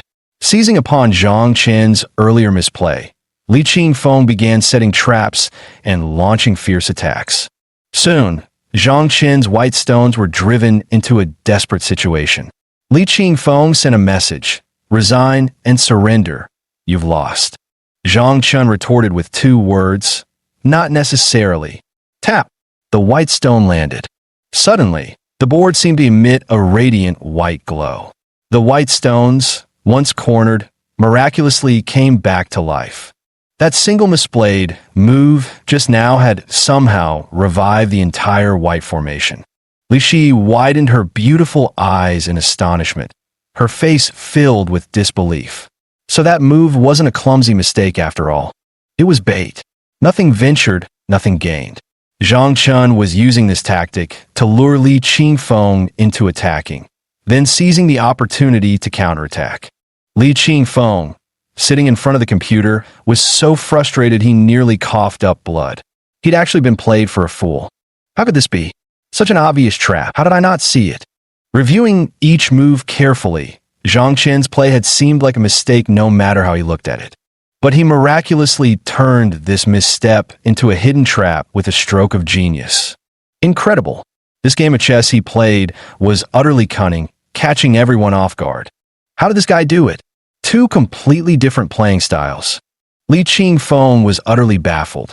He had laid out such a meticulous defense precisely because he was certain Zhang Chun would play an aggressive strategy, so he prepared an impenetrable fortress, ready and waiting. Yet, to his surprise, Zhang Chun had feigned one move while secretly executing another. Li Qingfeng felt as if he had punched cotton, utterly powerless. This game was frustrating. Chapter 37. He's just an amateur. Li Shi stared blankly at the chess game on the computer screen, her small mouth slightly agape in shock, unable to close for a moment. She couldn't believe that someone could reduce her father to such a state. Zhang Chen's chess skills could only be described as unfathomable. If this guy were a professional player, it would be a tragedy for the entire chess world. This was an insurmountable mountain that would never be crossed. Had heaven not birthed Zhang Chun, the chess world would remain in eternal darkness. The chess game continued. Li Qingfeng still wanted to salvage some of his declining position and wasn't ready to admit defeat easily. But after 10 moves, he knew all hope was lost. There was no point continuing this game. He resigned by abandoning his pieces. Wow, hubby, you actually beat the chess king twice in a row. You're amazing. Li Qingxue excitedly threw her arms around Zhang Chun, planting several happy kisses on his cheeks in succession. Zhang Chun grinned from the kisses and said, calm down, calm down. It's just 2 games of chess, nothing to get so excited about. Li Shi didn't see it that way. If this were a public tournament, Zhang Chun would definitely become a rising star, with tons of advertising endorsements and an annual income in the hundreds of millions. But judging by Zhang Chen's residence and sports car, it seems he doesn't need to rely on chess to make money. Ding! A message from Li Qingfeng popped up. Who are you? Zhang Chen replied. Want to do a video call? Li Qingfeng was frustrated. If he started a video call and people found out it was him playing chess. And worse, he had lost. Where to put his old face? After some thought, Li Qingfeng typed and asked, You know who I am, right? Zhang Chen replied, Guess. Li Qingfeng was frustrated. This guy definitely knew his identity. Who exactly are you? Zhang Chen, your daughter. Huh? Li Shi looked at Zhang Chen in astonishment. What are you doing? Zhang Chen replied, Just teasing your dad. Li Qingfeng smirked disdainfully and typed, Don't joke around. There's no way she can beat me. Zhang Chen, not necessarily. Li Qingfeng angrily said, Turn on the video call. Zhang Chen replied, Not interested, old man. After sending the message, he immediately went offline. Li Qingfeng was furious and wanted to reply, but when he saw Zhang Chen had gone offline, he became even more frustrated. This guy definitely wasn't his daughter Li Shi. He knew Li Shi's playing style all too well. In terms of chess strength, she was simply no match for this opponent. How could he possibly be his daughter? But this guy knew his identity. How could that be explained? He'd have to wait for that damn girl to come back and question her properly. Inside Villa number 21 at Shanshui Garden, Li Shi sat on the sofa, her mind still a complete mess. You actually beat my dad. Am I dreaming? Li Qingxue served some fruit and said, If you're wondering whether it's a dream, just pinch yourself. If it hurts, then it's not a dream. Li Shi immediately pinched her own cheek. Ouch! That hurts, it's real. You're really this amazing? You actually beat my dad? He's the chess king. Li Shi still wore an expression of disbelief, staring intently at him. Zhang Chen waved his hand with a smile. You're mistaken.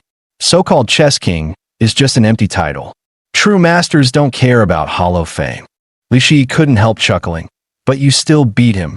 He is the chess king after all, world number 1. Zhang Chen smiled. Do you still think he's the world's best, unbeatable now? Li Shi was stunned, then shook her head. He doesn't seem that scary after all. How about we play another game? All right. Zhang Chen took black and made the first move. Li Shi placed her stone. They exchanged moves back and forth. By mid-game, Li Shi resigned by abandoning her stones. I lose. Zhang Chen smiled and said, Feel it for yourself. Wasn't this game much better than the previous 3? Li Shi nodded emphatically and hummed in agreement. It was indeed much better than before. Li Qingxue asked, Has her inner demon been dispelled? Zhang Chen nodded. She did win quite a few, but we'll have to see if she can keep up this performance after going home and playing against her father. All right, it's getting late. You should head back and rest. Li Shi hummed in agreement, stood up, bowed, and then took her leave. Li Shi drove home. Upon entering, she found her father not studying chess manuals in his study, but sitting in the living room instead. In front of him were 2 chessboards laid out. They were the exact games from the online match just now. Li Shi immediately felt a bit guilty and awkwardly greeted him. Dad, you're not resting yet? Li Qingfeng glanced up at her and asked, How was the first day of the rating tournament? Li Shi replied, Off to a good start, didn't let you down. Li Qingfeng waved her over. Come, help me finish these 2 games. Li Shi instantly felt a headache coming on. Her dad was really something, quite the sly one. He actually wanted her to pick up where Zhang Chen had left off. I don't have Zhang Chen's chess skills. I definitely make mistakes and give him a chance to turn the tables. No more, please. I'm exhausted and want to shower and rest. I have exams tomorrow. Li Qingfeng replied, Don't worry. Even if you miss one exam tomorrow, it won't affect your qualification tournament results. Come sit. Li Shi steeled herself and went over, sitting down. She stared at the chessboard before her. Li Shi felt extremely guilty. Zhang Chen's words suddenly surfaced in her mind. You must conquer your inner demons.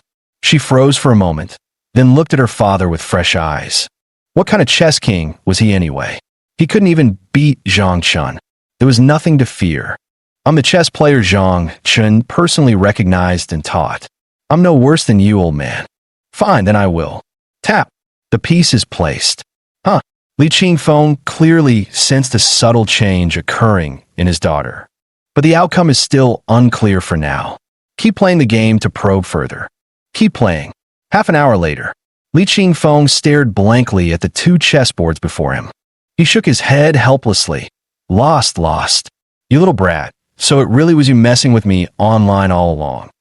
When did your chess skills get this strong? And you've been hiding them from your old man too.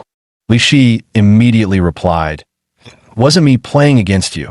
Li Qingfeng hesitated and asked, Wasn't it you? But that can't be right. These two games you played were excellent, much more refined than when we used to play against each other before. Who else besides you knows my online ID? If it wasn't you playing tricks on me, then who could it be? Li Shi replied, It wasn't me. It was Zhangchen playing with you. He taught me a lot, so I was able to continue your game. Honestly, I played quite poorly. It's just that Zhangchen's earlier setup was so well planned that I didn't have to think too hard. Zhangchen. Li Qingfeng furrowed his delicate brows. Is he a player in this professional qualification tournament? This kid's impressive. I'd love to have a proper match with him in an exhibition game. Li Shi awkwardly replied, Dad, he's just an amateur. What? Li Qingfeng exclaimed in shock. Are you kidding me? Your dad is a 9-dan professional champion. How could I lose to some bronze-level amateur? Don't mess with me. There's no way this genius kid could be an amateur. Chapter 38. Sudden heart attack. Li Shi rarely saw Li Qingfeng in such a frantic, agitated, and disheveled state. She couldn't help but curl her lips into a smile, feeling indescribably happy inside. Dad, it's true. Zhangchen really is an amateur player. If you don't believe me, you can call the chess club and ask my teacher. They're the ones who introduced Zhangchen to us. Li Qingfeng stared intently at his daughter's face, seeing her sincere expression and unwavering gaze. He frowned in surprise. You're really not lying to me? Li Shi replied helplessly. Why would I lie to you? How about I take you to meet him tomorrow? The corner of Li Qingfeng's mouth twitched involuntarily. Me going to see him? Is that proper? Li Shi asked. Then how about I invite him over for dinner so you can meet him? Li Qingfeng snorted. That's more like it. Invite him over for dinner tomorrow night. Great, Li Shi said cheerfully. Then I'll go upstairs to shower. Good night. Remember to ask him. Got it. Li Shi darted upstairs in a flash. Li Qingfeng excitedly opened his folding fan. If he truly is an unpolished gem, I'll take him under my wing. Though, would this kid even be willing to join my school? Wait, what's the relationship between this girl and this boy? Could he be after my daughter? One's chess skills reflect their character. Such extraordinary chess ability is rare. This young man is quite impressive. If he's good-looking too, having him as my son-in-law would be a steal, wouldn't it? Li Shi had no idea her father was scheming against Zhangchen.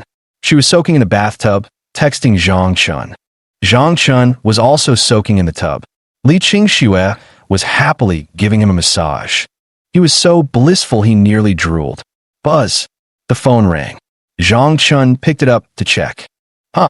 Li Qingxue looked up and asked, What's wrong? Zhangchen replied.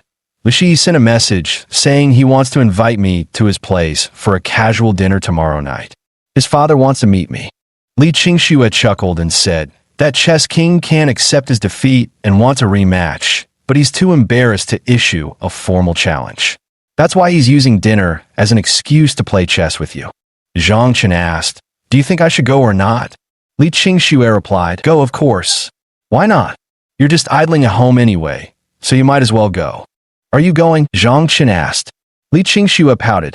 I'll pass. Just looking at chess gives me a headache. Are you okay being home alone? I'm going to stay with my dad. He's called several times today, pretty upset about his cabbage getting dug up by a pig. Oh, so you're calling me a pig now? No. Have mercy, hubby. No forgiveness for you, my precious cabbage. The next day, Zhangchen went shopping with Li Qingxue and bought himself a whole new outfit.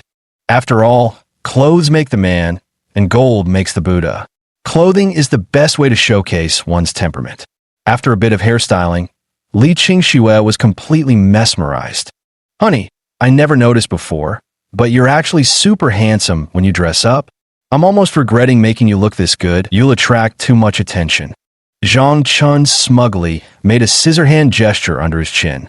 The system's cosmetic enhancements were starting to show their power. Just wait.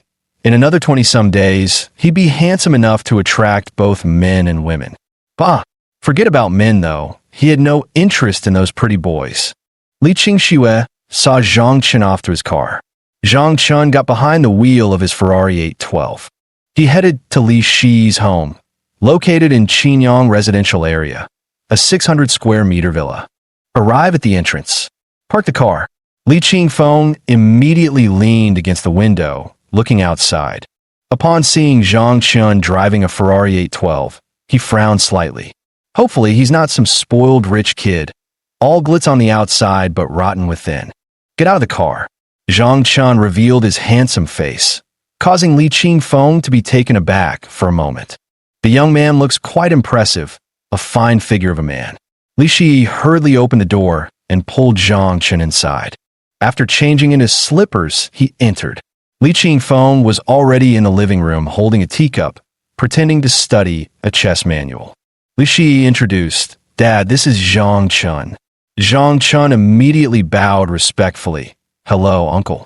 Li Qingfeng gave a slight nod and waved his hand, gesturing for him to sit at the chessboard. Zhang Chen promptly took his seat. "Let's play."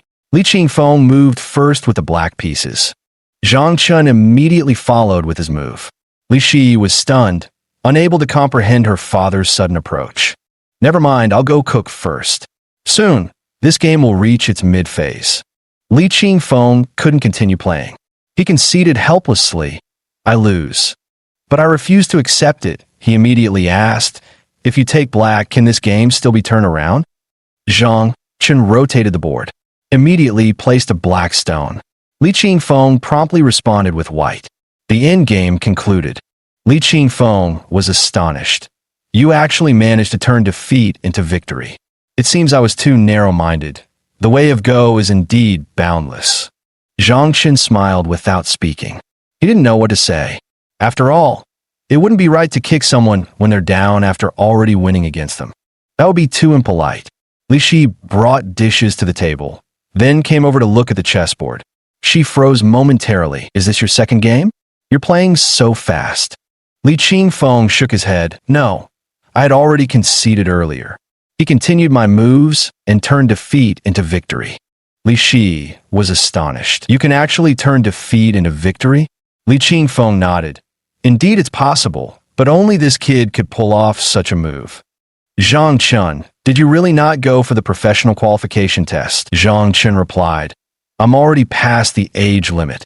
Li Qingfeng immediately said, "Age isn't an issue. As long as I put in a word, I can pull some strings for you. With your skill level, you could exceptionally participate in the qualification tournament." Zhang Chen shook his head and said, "I have little interest in becoming a professional chess player." "What?" Li Qingfeng immediately glared at him in anger. "You play chess so well, yet you refuse to become a professional player? Do you have any idea how many people dream of achieving professional status, but fail? With such remarkable talent, you just let go to waste? You. Li Qingfeng choked on his fury, his face instantly turning a purplish-black from suppressed rage. "Dad, your heart condition is acting up again. Take your medicine, quick." Li Shi hurriedly handed him the fast-acting heart relief pills. Zhang Chen couldn't stand by any longer. He immediately took out silver needles, applied acupuncture. Li Shi was momentarily stunned when she saw Zhang Chen insert the needle, but she didn't dwell on it too much. Zhang Chen swiftly inserted the needles. Li Qingfeng's complexion gradually improved as he watched Zhang Chen administer the acupuncture to his hand. Shocked, he looked at Zhang Chen and asked, "You know acupuncture?" Zhang Chen replied, "I'm a doctor." Knowing acupuncture isn't strange. A doctor? Both Li Qingfeng and his daughter were astonished. Human capability has its limits. It's already difficult for someone to master one thing well in a lifetime. It was hard to believe that someone could not only master medicine, but also reach celestial heights in the art of chess. This was something utterly impossible to accomplish. Yet, Zhang Chen had done it. How on earth did this guy manage it? At his age, to possess such unfathomable chess skills would require years of day and night dedication. Where would he find the time and energy to study medicine? Zhang Chun put away the silver needles and wrote out a herbal prescription. Prepare the medicine according to this prescription. Boil 3 bowls of water down to 1 bowl. Take it for a week, and Uncle's heart condition should be completely cured. Chapter 39. A good prescription. Eradicate the root cause? You can't be serious.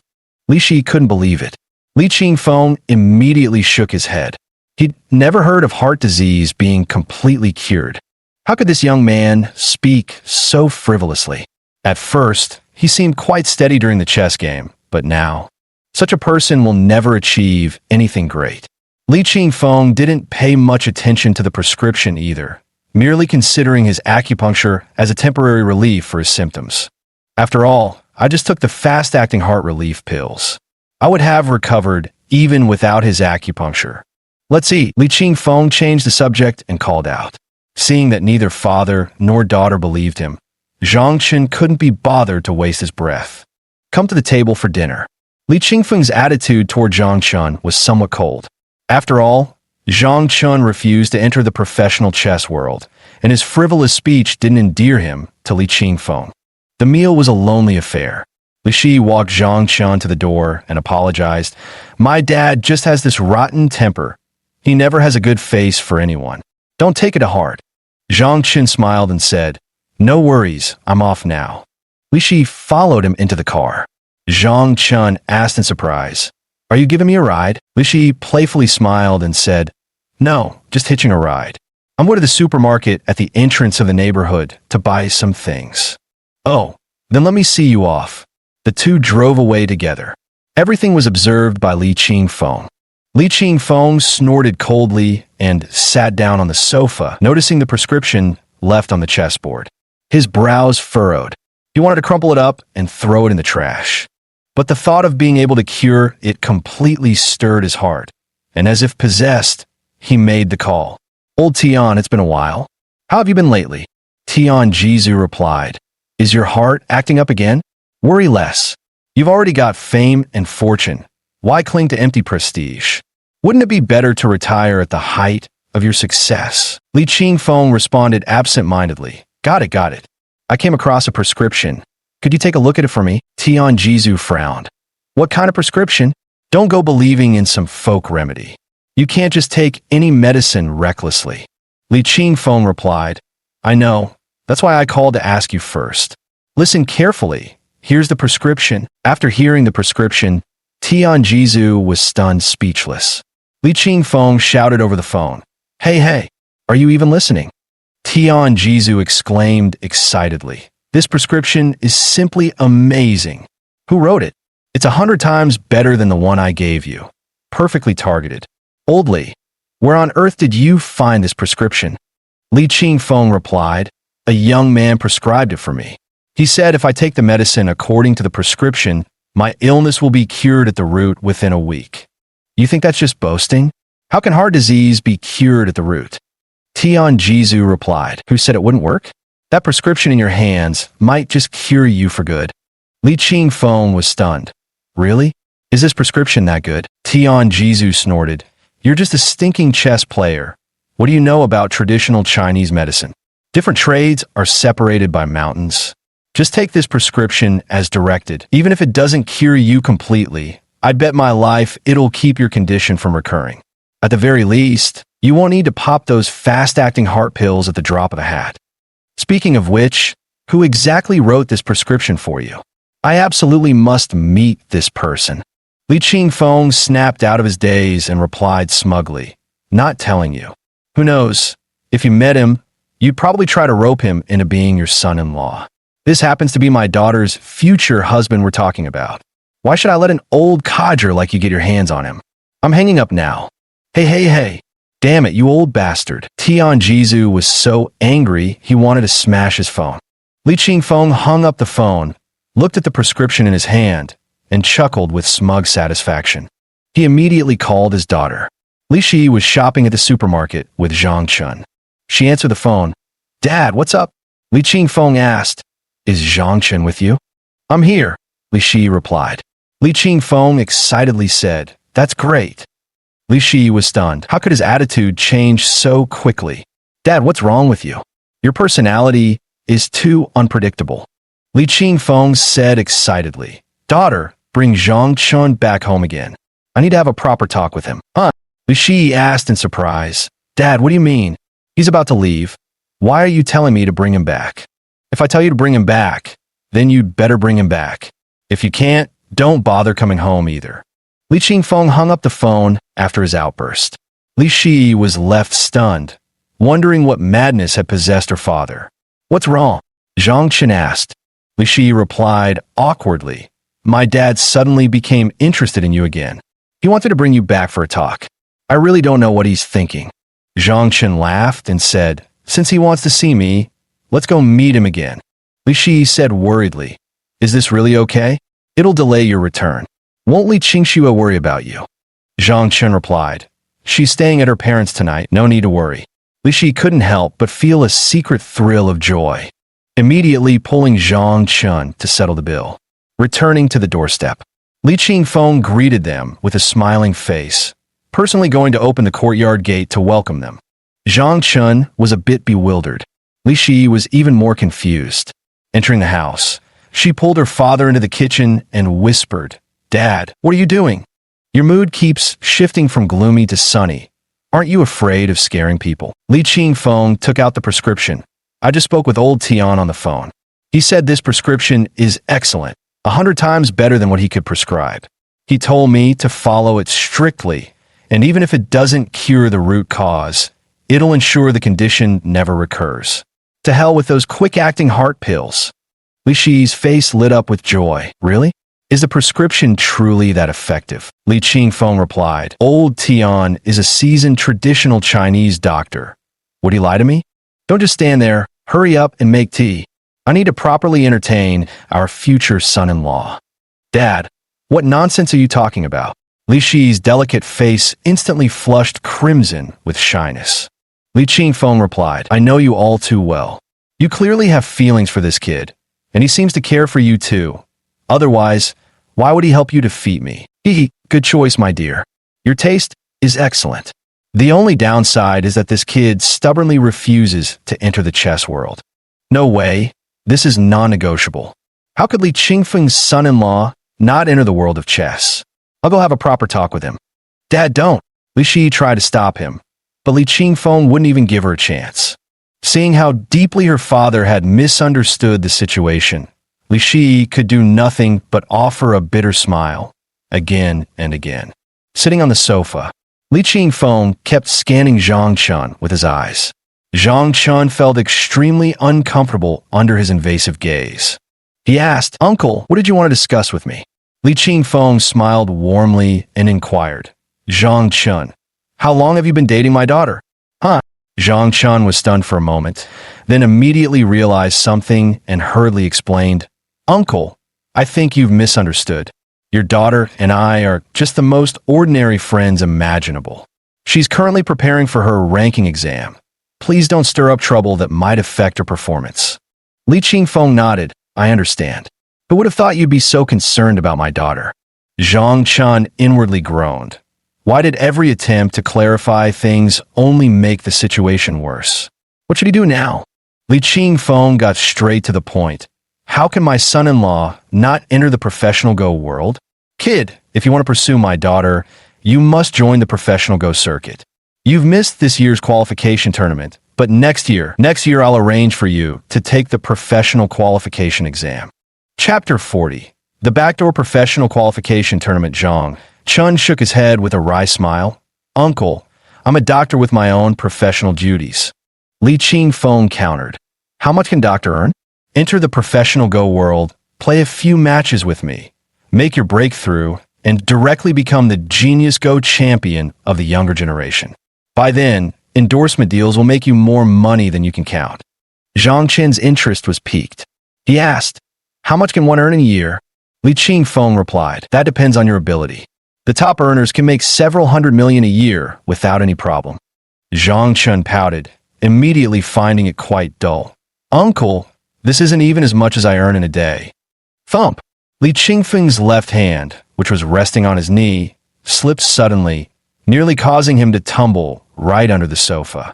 He hurriedly steadied himself, staring at him in disbelief. What did you say? You earn hundreds of millions in a day. Zhang Chun hummed in affirmation. Li Qingfeng said skeptically, You're lying to me. Although you're wealthy, earning hundreds of millions a day, how is that possible? Zhang Chun replied, It's true, you know. Treating illnesses can be really lucrative. Li Qingfeng scoffed and said, Stop talking nonsense. If you want to pursue my daughter, you'll have to enter the chess world. Unless you become a professional chess player, don't even think about marrying my daughter. Zhang Chun muttered to himself. Who'd want to marry her anyway? But he knew better than to say that out loud. It would hurt Li Shi's pride too much. Zhang Chun thought for a moment and then said, So you want me to become a professional chess player? Huh? All right then. Huh? You agree. Li Qingfeng's eyes lit up with excitement. Not far away, pretending to mop the floor, Li Shi was also shocked. Zhang Chun had actually given in. How is that possible? Zhang Chun grinned mischievously. If I can qualify as a professional this year, I'll become a pro player. But the qualification tournament has already started. Even if I rush over to register now, it's probably too late, right? Li Qingfeng snorted. Kid, are you deliberately making things difficult? Well, I'll tell you this. Don't think I can't handle it. What's so special about a qualification tournament? I've got plenty of ways to get you in as a late entry. Zhang Chun was stunned. You really have a way, old man? Seriously? Li Qingfeng waved him off. Leave your ID card here. Show up at the exam site tomorrow morning. If you can't get in, I, Li Qingfeng, promise you'll never set foot in the chess world again. Got it. Zhang Chun didn't believe for a second that Li Qingfeng would change the rules just for him. He immediately took out his ID card. Li Qingfeng, terrified he might back out tomorrow, warned him, Listen, kid, don't go back on your word and grow fat from broken promises. You said it yourself. If you can enter the examination hall, you'll become a professional player. Nope, backing out of the test now. Zhang Chun replied casually, Don't worry, just get me in there and I'll take the exam. He thought to himself maliciously, When the time comes, I'll just go through the motions, deliberately lose the game, and that'll be that. Li Qingfeng had no idea what Zhang Chun was thinking. After repeatedly emphasizing the importance and confirming his attendance, he finally felt reassured enough to let him leave. Li Shi saw Zhang Chun out and immediately returned inside. Finding Li Qingfeng on the phone, she didn't dare interrupt. All right, thanks a lot. I'll treat you to a meal another time. He hung up the phone. Li Qingfeng said smugly, Zhang Chun's problem is solved. Someone will come soon to take his ID for registration and make his exam admission ticket. Li Shi asked, Dad, isn't this inappropriate? It's backdoor dealing. Besides, even if we take the exam now, the points definitely won't be enough. We've already missed 2 days for exam sessions absent. Normally losing 3 means certain failure, and missing 4? Completely hopeless. Li Qingfeng laughed. Do you think I didn't consider that? That's why I arranged for Zhang Chun to have makeup exams. Li Shi was astonished. An extra match? No way, this is such obvious favoritism. If word gets out, aren't you afraid of tarnishing your reputation? Li Qingfeng opened his folding fan and waved it calmly. What's there to fear? He's my own son-in-law. If I don't help him, who will? Li Shi didn't know whether to laugh or cry. What a mess this had become. Dad, Zhang Chun and I really aren't in the kind of relationship you're imagining. Li Qingfeng replied. Nonsense, of course you are. You two better get along well, huh? 2 generations of chess champions from one family. How awesome. Li Qingfeng happily dashed out the door to walk off his meal. Li Shi was left speechless. She kept thinking about how to explain this to Zhang Chun. She pondered it all evening but couldn't come up with a solution, eventually dozing off in a daze. It was Li Qingfeng who came to wake him up in the morning, and only then did he rise. Li Qingfeng was in high spirits and personally escorted Li Shi to the examination hall. On the way, he used his daughter's phone to inform Zhang Chun to meet outside the examination hall. Zhang Chun arrived outside the venue with a bitter heart. Uncle, did you really pull strings for me? Li Qingfeng cheerfully hung the exam admission ticket around his neck. Go in and do your best. Hee. Don't let the atmosphere inside scare you. Zhang Chun looked speechlessly at Li Shi. Too embarrassed to face him, Li Shi lowered her head and entered the examination hall. Zhang Chun didn't want to take the exam, but Li Qingfeng was holding on to his ID card and refused to return it. Helpless, he could only follow them into the examination hall. What a mess this was. Whatever. He'd just stick to the plan he'd prepared earlier. He'd play a couple of rounds, deliberately throw the matches, and then Li Qingfeng would have no choice but to return his ID card. Entering the room, Zhang Chun took his assigned seat.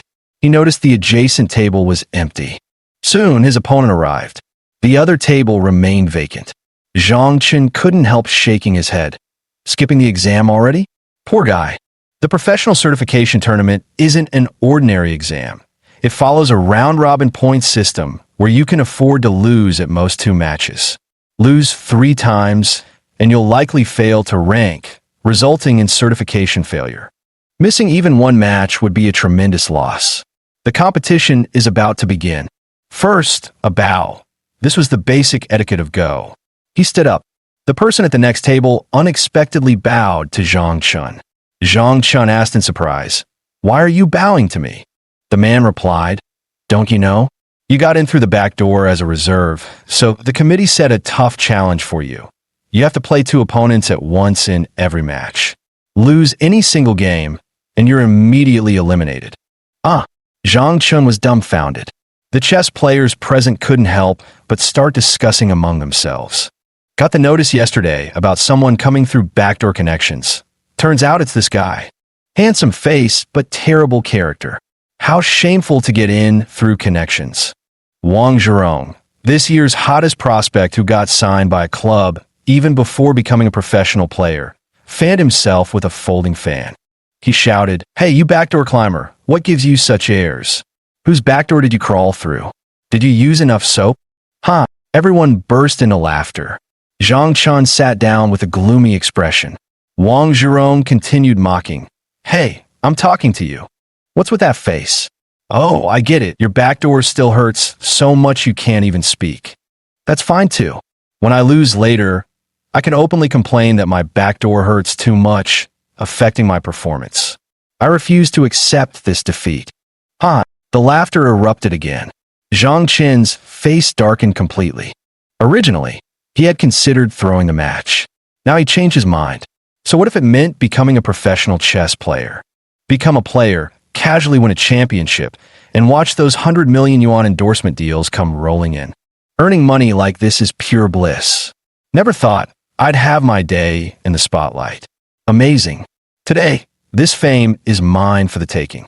And I must win, crushing Wang Zhirong beneath my feet, shattering his confidence in chess so thoroughly that he'd never dare challenge me again.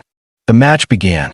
After determining colors, Zhang Chun took black stones for both sides.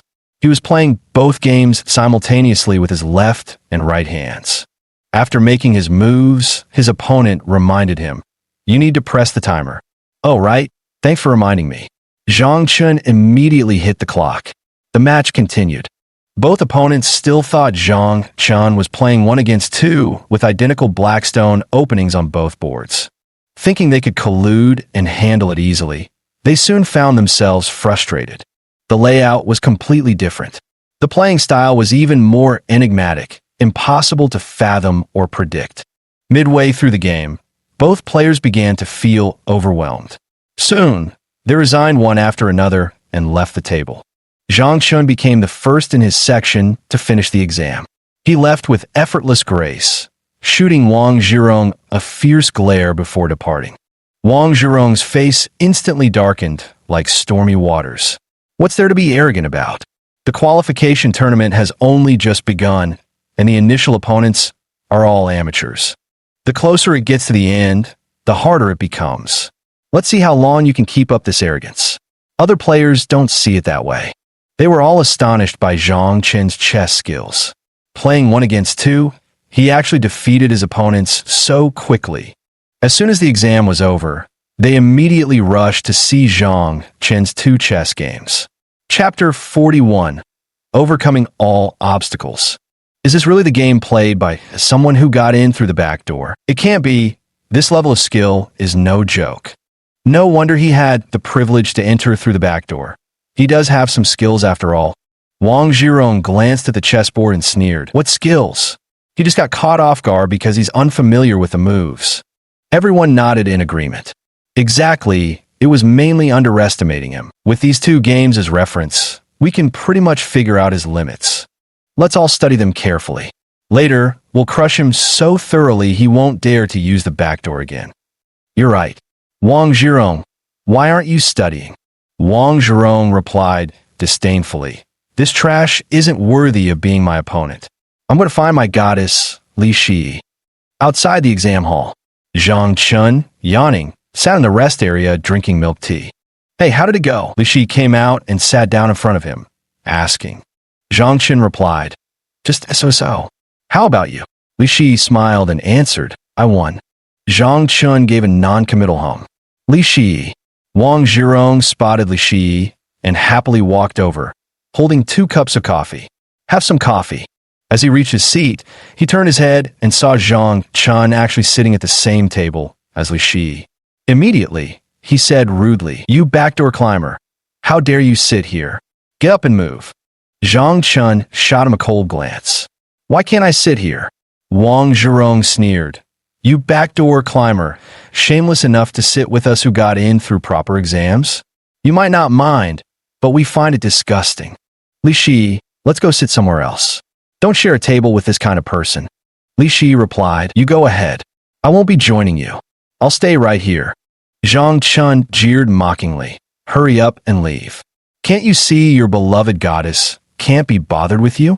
Why are you still shamelessly sticking around? Wang Zhirong glared furiously at Zhang Chun. What business is it of yours to butt in? I'm warning you. Li Shi is way out of your league. Someone who got into the back door. You'd better know your place, or you'll be humiliated so badly you won't even have a place to cry.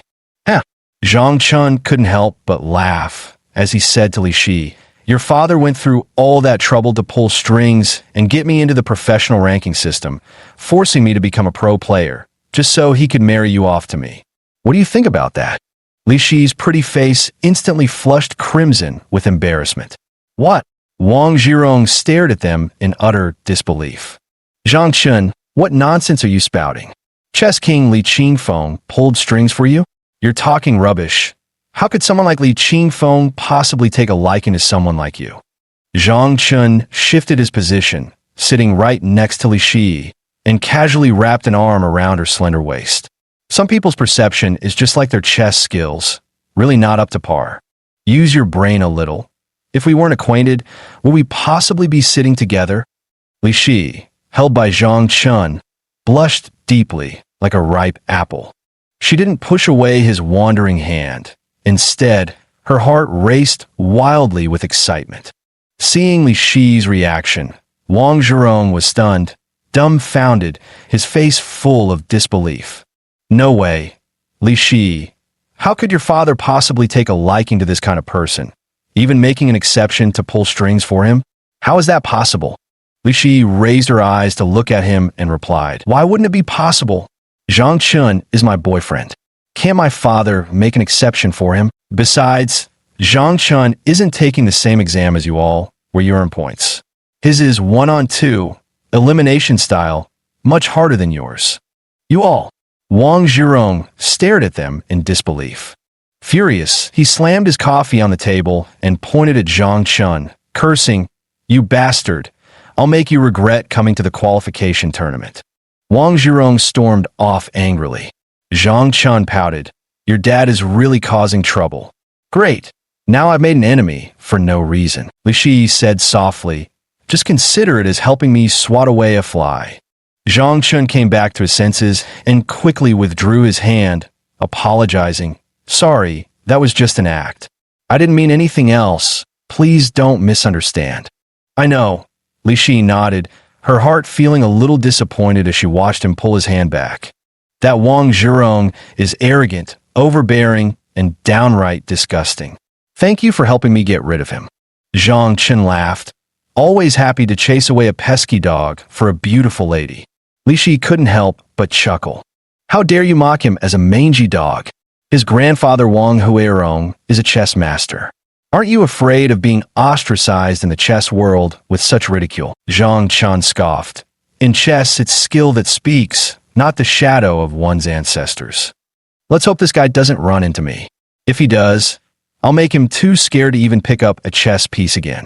Li Shi raised her delicate eyebrows. I'll be watching.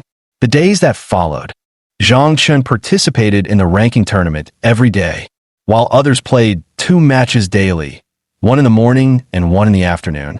He played 4 matches each day, 2 in the morning and 2 in the afternoon, simultaneously against 2 opponents. At first, the young aspiring players thought he wouldn't last more than 2 days. But a week had passed. Zhang Chun still managed to advance firmly into the semifinals. This forced everyone to take this opponent seriously. The competition became even fiercer in the semifinals. But Zhang Chun was not afraid. Battling his way through every challenge, he quickly reached the final exam. The opponent in this final match was quite interesting. It turned out to be Li Shi and Wang Zhirong. Taking their positions, they bowed. Li Shi said with a smile, "Teacher Zhang, please go easy on me." Zhang Chun laughed. "How about I give you a handicap?" Li Shi nodded happily. "Great. How about giving me 4 stones?" Wang Zhirong stood by with a dark expression, grinding his teeth in frustration. He huffed angrily. "This is an exam, not a place for you two to flirt." Zhang Chun ignored him completely and asked Li Shi, "Are the points enough to secure a ranking?" Li Shi replied, "Winning or losing doesn't matter much, but for this gentleman here, he's already lost 2 matches. 1 more loss, and he'll be eliminated, forced to try again next year." Only then did Zhang Chun glance sideways at Wang Zhirong. "Oh, so that's how it is. In that case, I won't hold back. Let me send you packing home." Wang Zhirong glared fiercely at Zhang Chun. "Don't get too cocky. Guess the starting move." Zhang Chun guessed wrong. Wang Zhirong took black and moved first. Li Shi's game was with white and moved second. The match began.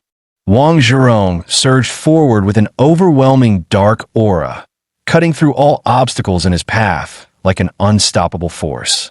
Zhang Chun's white pieces were scattered into disarray, appearing completely chaotic. As for Li Shi's own game, she played with careless indifference. Because she knew she was no match for Zhang Chun, she was actually more concerned about the game between Zhang Chun and Wang Zhirong. Seeing Wang Zhirong's aggressive moves, she couldn't help but frown. However, she soon relaxed her knitted brows. Zhang Chun looked utterly composed. You could tell he had everything under control. No need to worry about him losing. You're definitely losing this game. Click. Wang Zhirong placed his piece triumphantly. The black dragon bared its fangs, ready to completely sever the white piece's path to survival. Zhang Chun watched Wang Zhirong's smug expression of someone momentarily tasting success. Shaking his head mockingly, he said, "So impatient and restless. No wonder you lost the game. A man this petty is truly pathetic." Click. The white piece landed. Chapter 42. Acute pulmonary hemorrhage. The white pieces on the board suddenly glowed with fluorescence, as if a line swiftly connected the scattered white pieces. Swish! In an instant, the white stones that had been driven into a corner suddenly came alive. This! Wang Zhirong's face was full of disbelief, his eyes wide as he stared intently at the chessboard. He never expected that the pieces Zhang Chun had seemingly abandoned earlier were nothing of the sort. From beginning to end, Zhang Chun never gave up on these plans. He was simply building the plank road in plain sight, while secretly passing through Qinsong. Now all these white stones have been revived, forming the largest trap, while his own black stones had long since fallen into it. Catching a turtle in a jar, it's just that simple. How pitiful that I become the one being butchered. Wang Zhirong struggled to find a way out, desperate to escape and rise above. But he searched every corner of the chessboard. But there was simply no glimpse of hope. Zhang Chun watched him hesitating over his move and reminded him, "Would you like me to show you a way out?" Wang Zhirong's face instantly turned extremely unpleasant, and he glared at him in frustration. "Would you be so kind?" Zhang Chun replied, "I want to torment you slowly. After all, killing you outright would be too dull." "Wang Zhirong retorted defiantly, I'll find my own way out. Then take your time finding it. Zhang Chun ignored Wang Zhirong, picked up a black stone, and placed it on Li Shi's go board. Li Shi examined the board before resigning with a bitter smile. I lost. Though the outcome was expected, losing still left Li Shi feeling somewhat unsettled. But on second thought, losing to Zhang Chun wasn't shameful. It actually made him smug, happier than if he'd won the game himself. The game continued. Wang Zhirong fell into deep contemplation, unable to make his move for a long time. Zhang Chun watched him sink into deep thought, propping his cheek gloomily with one hand. There was nothing to be done. He couldn't leave the table either, or this game would count as his loss. But this guy was taking forever to make his move, leaving him no choice but to wait like this.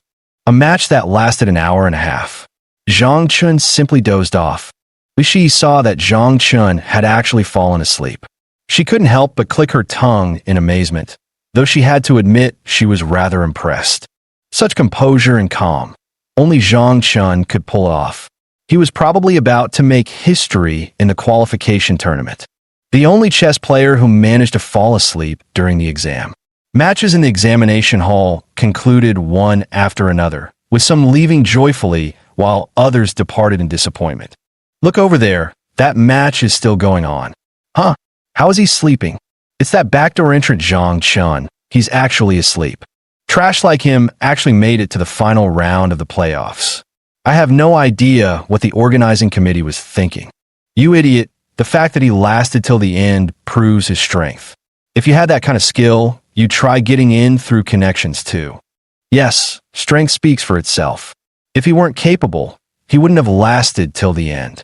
Speaking of which, what kind of move is this? How can someone fall asleep during a match against Wang Zhirong? Li Shi returned with drinks and overheard everyone discussing at the exam hall entrance. She explained, Wang Zhirong is in deep thought and Zhang Chun got tired of waiting, so he decided to take a nap first. No way. Wang Zhirong is being forced into a long think. That can't be. Wang Zhirong is actually being pushed this hard? Exactly. He comes from a Go family. His grandfather is the Grandmaster Wang Huerong. Yeah, Wang Huerong was once the Go champion of his generation. How could his grandson be reduced to this state by someone? Look, Wang Zhirong's face has turned deathly pale. His complexion looks terrible. Could he be about to vomit blood? Overwhelmed with exhaustion, Wang Zhirong spat a mouthful of blood onto the Go board. Then he passed out. No way, he actually coughed up blood. What are you standing around for? Call 120 already. The referee was also terrified and hastily called for medical staff to provide emergency treatment. Everyone rushed to help at the rescue. Too noisy, Zhang Chun was jolted awake, only to find Wang Zhirong collapsed on the floor. Everyone was scrambling to administer emergency care. A scent of blood wafted through the air. Zhang Chun glanced at the chessboard. He sneered coldly. The ancients spoke of vomiting blood over chess. It turns out they weren't exaggerating, as someone really did vomit blood from playing chess.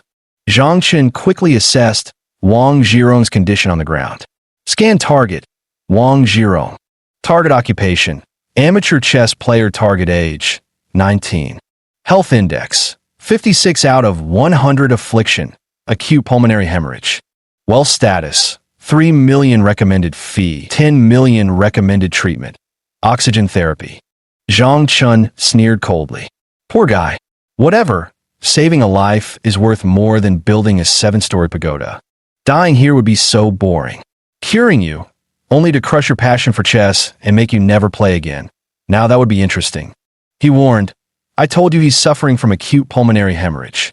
With all of you crowding around him like this, are you trying to speed up his death? How can you talk like that?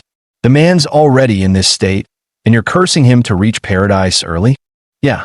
How can you be so heartless? Trash, what a rotten person. Facing the crowd's insults, Zhang Chun sneered coldly. At that moment, the medical staff from the examination hall rushed over in haste. Seeing everyone crowded around the patient, Wang Zhirong had blood at the corners of his mouth and was struggling to breathe. Immediately shouting in agitation, Why are you all crowding around? Gathering like this restricts airflow. Are you trying to suffocate the patient? Everyone step aside now. Huh. A group of nosy chess players were instantly stunned. Zhang Chun was genuinely warning them, not mocking anyone. They scattered in fright. Li Shi finally managed to reach Zhang Chen's side, nervously grabbing his arm and asking with concern, "Are you okay?" Zhang Chen replied, "What could possibly be wrong with me? It's the guy on the ground who's in trouble. Doctor, he's suffering from acute pulmonary hemorrhage. First, administer oxygen to ensure his brain gets enough supply and prevent hypoxia-induced death. Send him to the hospital for a thorough examination to check what's really going on with his lungs. There must be a lesion in there." The doctor exclaimed in surprise. "Are you a doctor?" Zhang Chen replied. "Yes, don't mind me. Hurry up and save him." Only then did the doctor realize he'd been acting foolish. He immediately began emergency treatment. The ambulance arrived quickly. Wang Zhirong was carried onto the ambulance. Everyone breathed a sigh of relief. The examination hall supervisor, Xiong Dawei, hurried over. After asking the invigilator and learning the whole story, he was astonished. What kind of chess game could make someone vomit blood? Leaning in to examine the board, his face instantly filled with amazement. What a game! Truly remarkable. Who played these white stones? Everyone turned their gaze in unison toward Zhang Chun. Xiong Dawei frowned deeply. This backdoor entrant had now become quite infamous. After today's commotion, I'm afraid I'll be even more famous. Hospital. Wang Huarong, upon hearing the news, hurried to the hospital. Seeing the doctor come out of the ward, she anxiously asked, "Doctor, how was my grandson?" The doctor replied, "The patient has acute pulmonary hemorrhage. Don't worry, it's just some bronchial bleeding. We've administered hemostatic drugs and provided oxygen therapy. The condition should be under control. The patient needs to rest and avoid overexertion. Most importantly, they must not get overly emotional." "Thank you, doctor." Wang Huarong quickly grasped the doctor's hand. The doctor replied, "No need to thank me. It's just our duty." With that, the doctor left. Wang Huarong immediately snapped at the butler. "Speak. What exactly happened? How could he suddenly start vomiting blood when everything was fine?" The butler produced a chess manual. Did the young master vomit blood during the exam because of this chess game? Wang Huarong took the manual and examined it, then exclaimed in shock, "Impossible! This is a formation only a 9-dan player could execute. How dare a full-fledged 9-dan shamelessly bully a child? This is utterly despicable." The butler replied helplessly, "Master, the opponent wasn't a 9-dan player, just another aspiring dan-level player." "What?" Wang Huarong's face was filled with disbelief.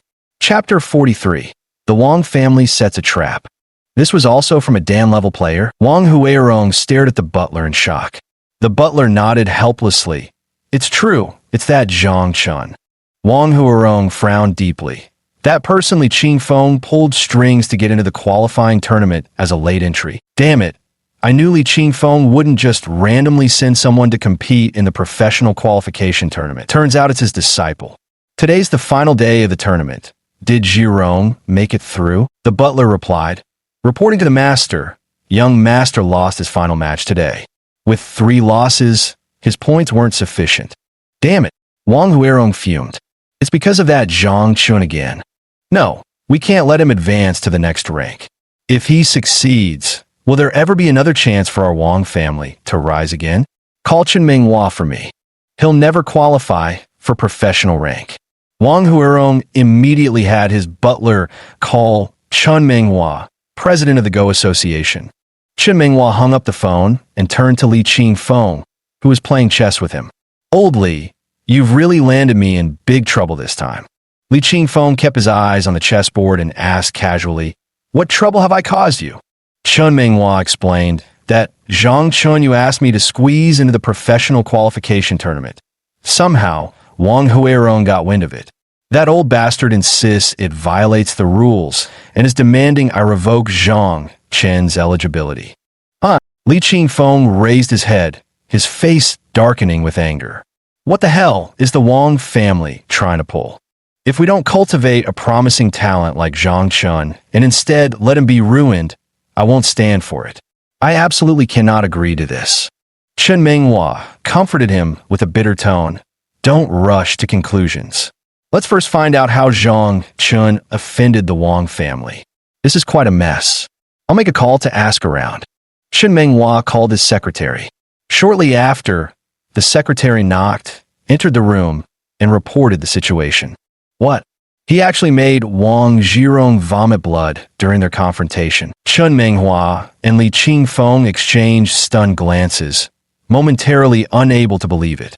Li Qingfeng pressed further. What kind of game could make Wang Zhirong vomit blood? Do you have a game record? Yes. The secretary brought over a tablet, displaying the photograph game record. Li Qingfeng immediately began reconstructing the game. When he reached Zhang Qin's divine move, he exclaimed in astonishment, "Brilliant!" At this point in the game, Black should have resigned. There was no hope left. Chen Minghua also praised. This young man's skill is astonishing. He's truly promising. Old Li, your recommendation was excellent.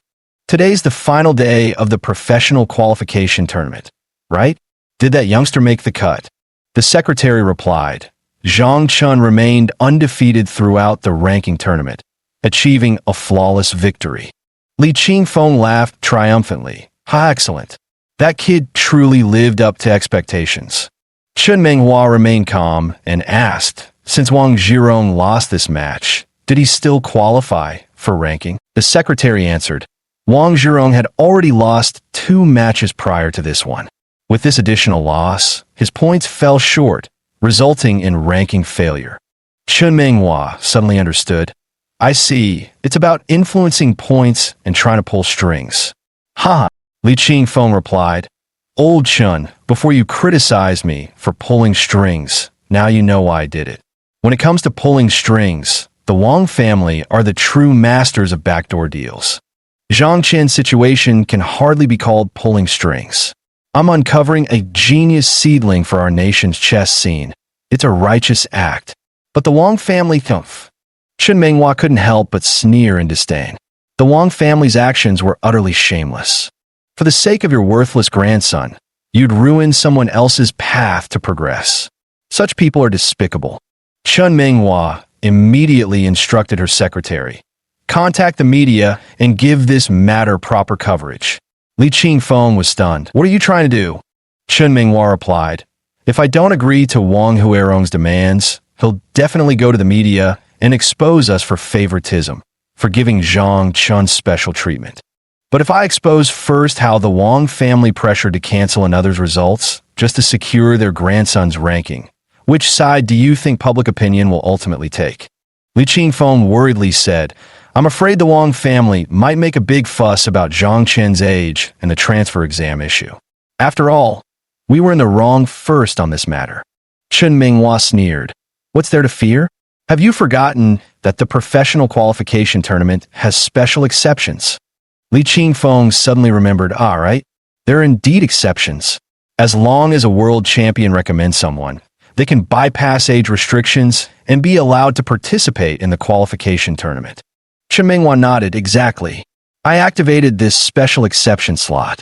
Moreover, to prevent media gossip later, I even arranged for Zhang Chun to take the exam 1-on-2.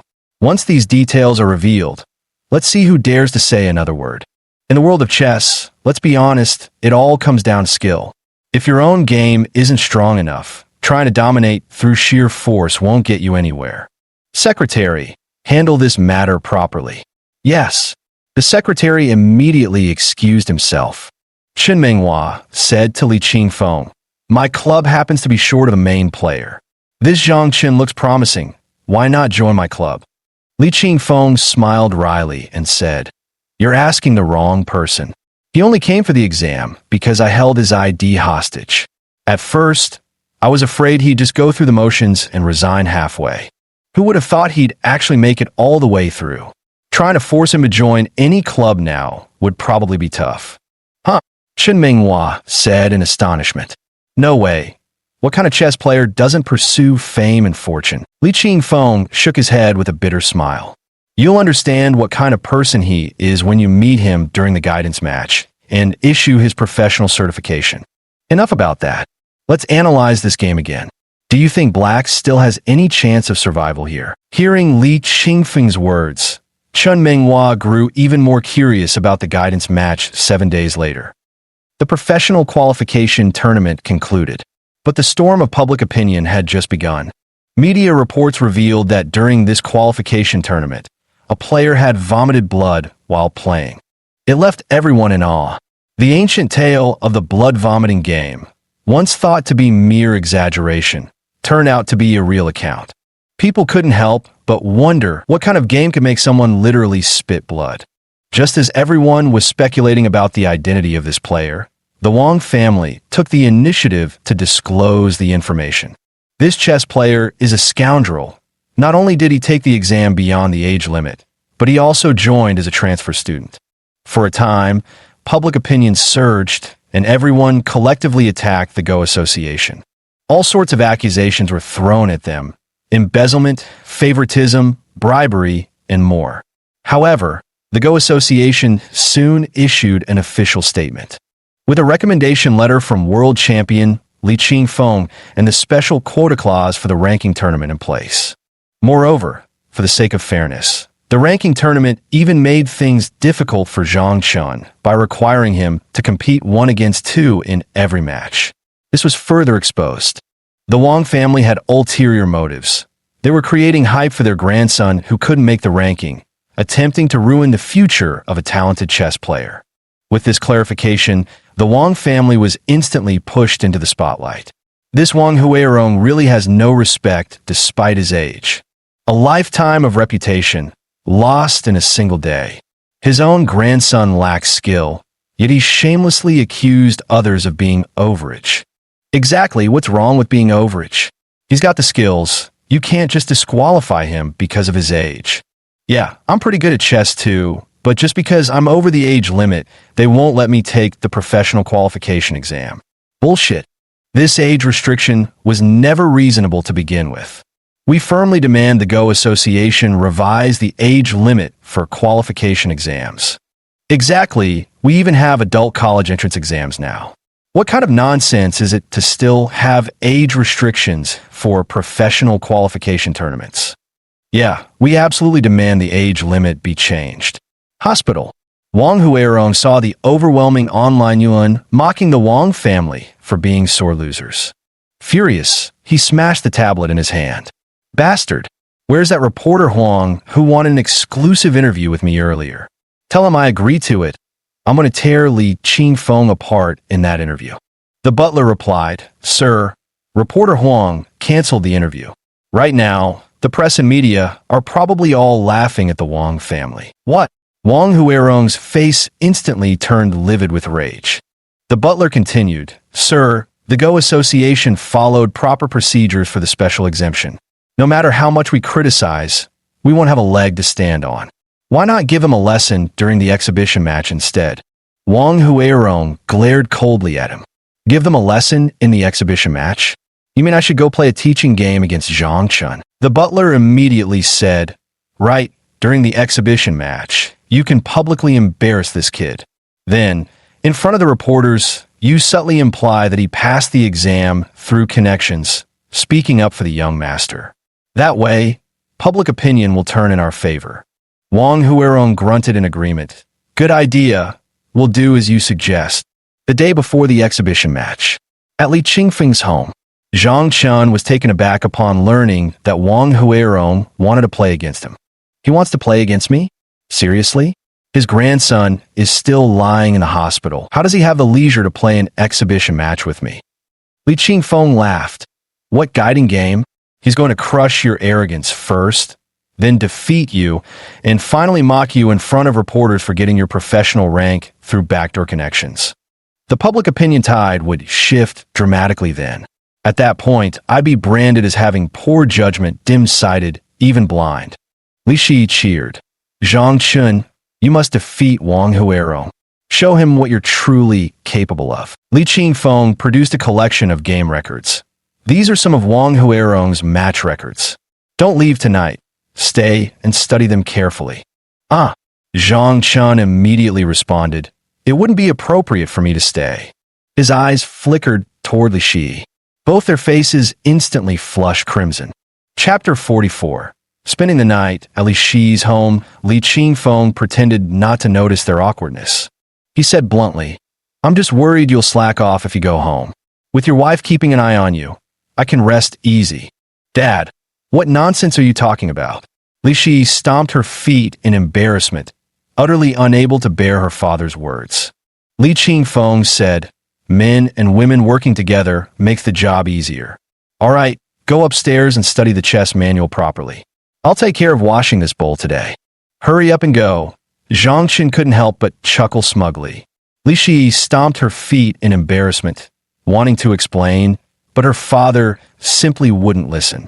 Helpless, she shot Zhang Chen a look, signaling him to quickly find an excuse. Li Qingfeng urged, "Zhang Chen, what are you standing around for? Hurry upstairs, come on, don't dawdle." Zhang Chen replied, "Uncle, I'm afraid if I go upstairs, I'll be even less inclined to study the chess manuals."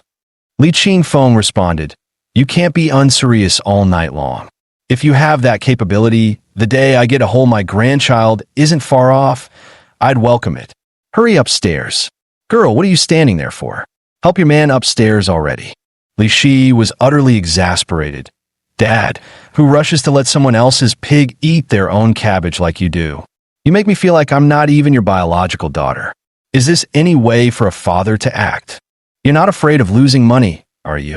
Li Qingfeng replied, "You and Zhang Chun are getting closer, and I'll gain another son-in-law. With both of you taking care of me, wouldn't I be making a profit?" Li Shi didn't know whether to laugh or cry. Her father's way of thinking was truly unique. Zhang Chun realized there was no way to explain this situation. To gain a wife, he was making a huge profit. He immediately stood up and said cheerfully, "All right, Dad, let's go upstairs and study the chess manual." "Eh." Li Qingfeng responded particularly loudly. Zhang Chun pulled Li Shi upstairs and entered her bedroom. Li Shi immediately protested anxiously. "That's just my father's wishful thinking. Why are you joining on the fun?" Thud! Zhang Chun pinned Li Shi against the door in a sudden move. His scorching gaze locked onto her. Faced with Zhang Chen's handsome features, Li Shi's heart raced uncontrollably. Blushing, she turned her head away, too flustered to meet his eyes. Distracted and flustered, she nervously twisted the hem of her clothes. "What do you think you're doing? I'm warning you. Don't you dare act recklessly. I'll find a way to explain this properly to my father." Zhang Chen grinned at Li Shi. "Don't you get it yet? Your father has already decided I'm going to be his son-in-law. Even if he found out I had other women outside, he'd definitely find a way to force me to break up and come back to marry you." "W what?" Li Shi stared at him in shock.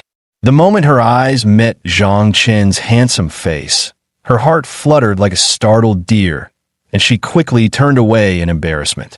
"You're talking nonsense. If my dad knew you were a playboy, he'd definitely break your legs and throw you out of the house." Zhang Chun let out an "oh" and immediately said, "Getting kicked out sounds great. Let's go make things clear with your dad right now." He made a move to open the door. "Don't you dare!" Bang! Li Shi hurriedly pressed herself against the door to keep it shut. "Ha!" Zhang Chen laughed heartily. "You do care about me, don't you?" Only then did Li Shi realize she'd been tricked. Blushing furiously, she stomped her foot in denial. "No, I don't. You're such a bully. You already have Li Qingxue, so why do you still flirt with me? You're so mean."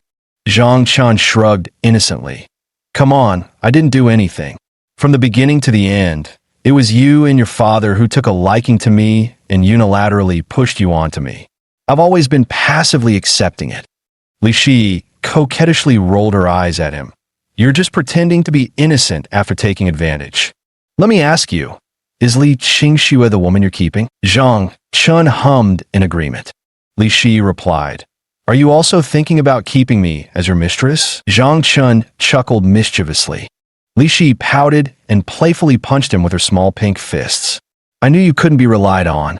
But why are you so good at chess, you playboy? Why did you have to come into my life? You're the death of me."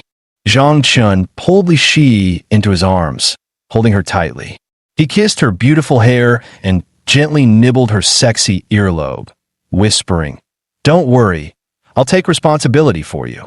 Li Shi snorted lightly and asked, "How will you take responsibility?" "Of course like this." Zhang Chun leaned in deeply to kiss her seductive red lips. Thud! The two fell directly onto the floor. Downstairs, Li Qingfeng chuckled upon hearing the commotion. He immediately dialed his lover's number and joyfully dashed out the door. Li Shi nestled in Zhang Chen's arms, drenched in fragrant sweat, her face still flushed with lingering pleasure, brimming with happiness. "How did I ever end up with someone like you?"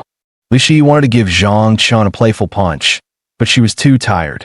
Hitting him felt like tickling, utterly ineffective. She gave up and held Zhang Chen tightly. "Promise me, don't abandon me in this lifetime." Zhang Chen's large hand slapped her fragrant bottom. Smack! The ripples on her buttocks rolled, incredibly alluring. Li Shi pouted and shot him a glare. "What are you doing?" Zhang Chen replied with a smile. "You're overthinking. I won't allow you to have wild thoughts. Don't worry, in this lifetime, I will never abandon you or leave you behind. I will take responsibility for you till the very end." Li Shi asked, "How will you take responsibility? Marry me? I don't think you ever intended to marry me. I know you too well. You're a total playboy. I really don't understand how Li Qingxue and I both fell for you." Zhang Chen raised an eyebrow. "What can I say? I'm just too outstanding." Li Shi bit her lip shyly. Though she was reluctant to admit it, Zhang Chen really was too exceptional. An outstanding man, even if he was a philanderer. Women too would throw themselves into the flames like moths. Even knowing death awaited the next moment, they would charge forward without hesitation. Li Shi tightened her embrace around Zhang Chen and murmured to him, "I'll cover for you with my dad.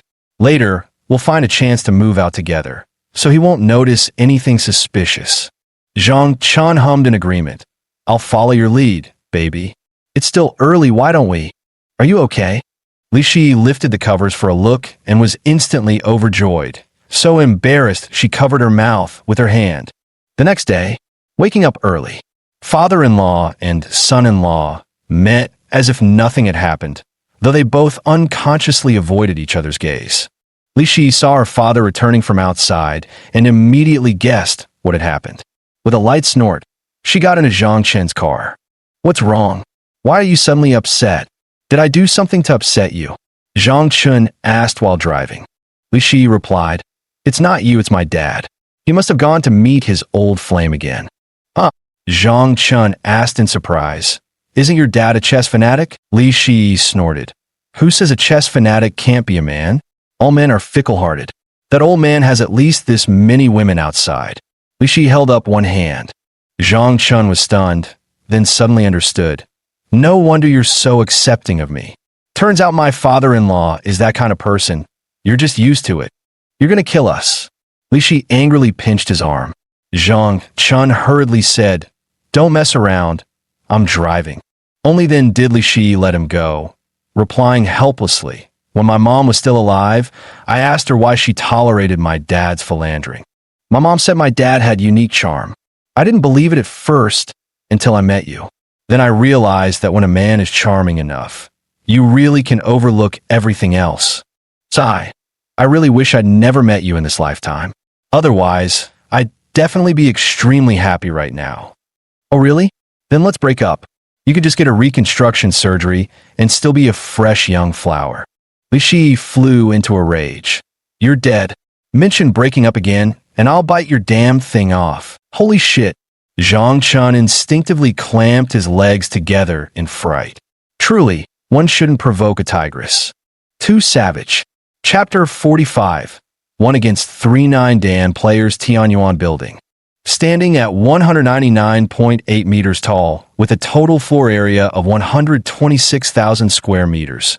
47 above-ground floors covering 86,000 square meters, and 2 underground levels spanning 40,000 square meters. A nationally leading, world-class 1 school, 2 institutes, 3 teams, 3 venues, and 4 centers. This will become the training hub and competition venue center for board games.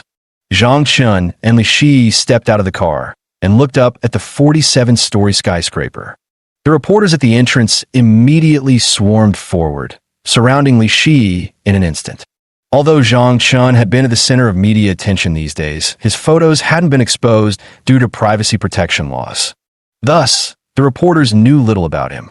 But Li Shi was Li Qingfeng's daughter and would also participate in today's guidance match.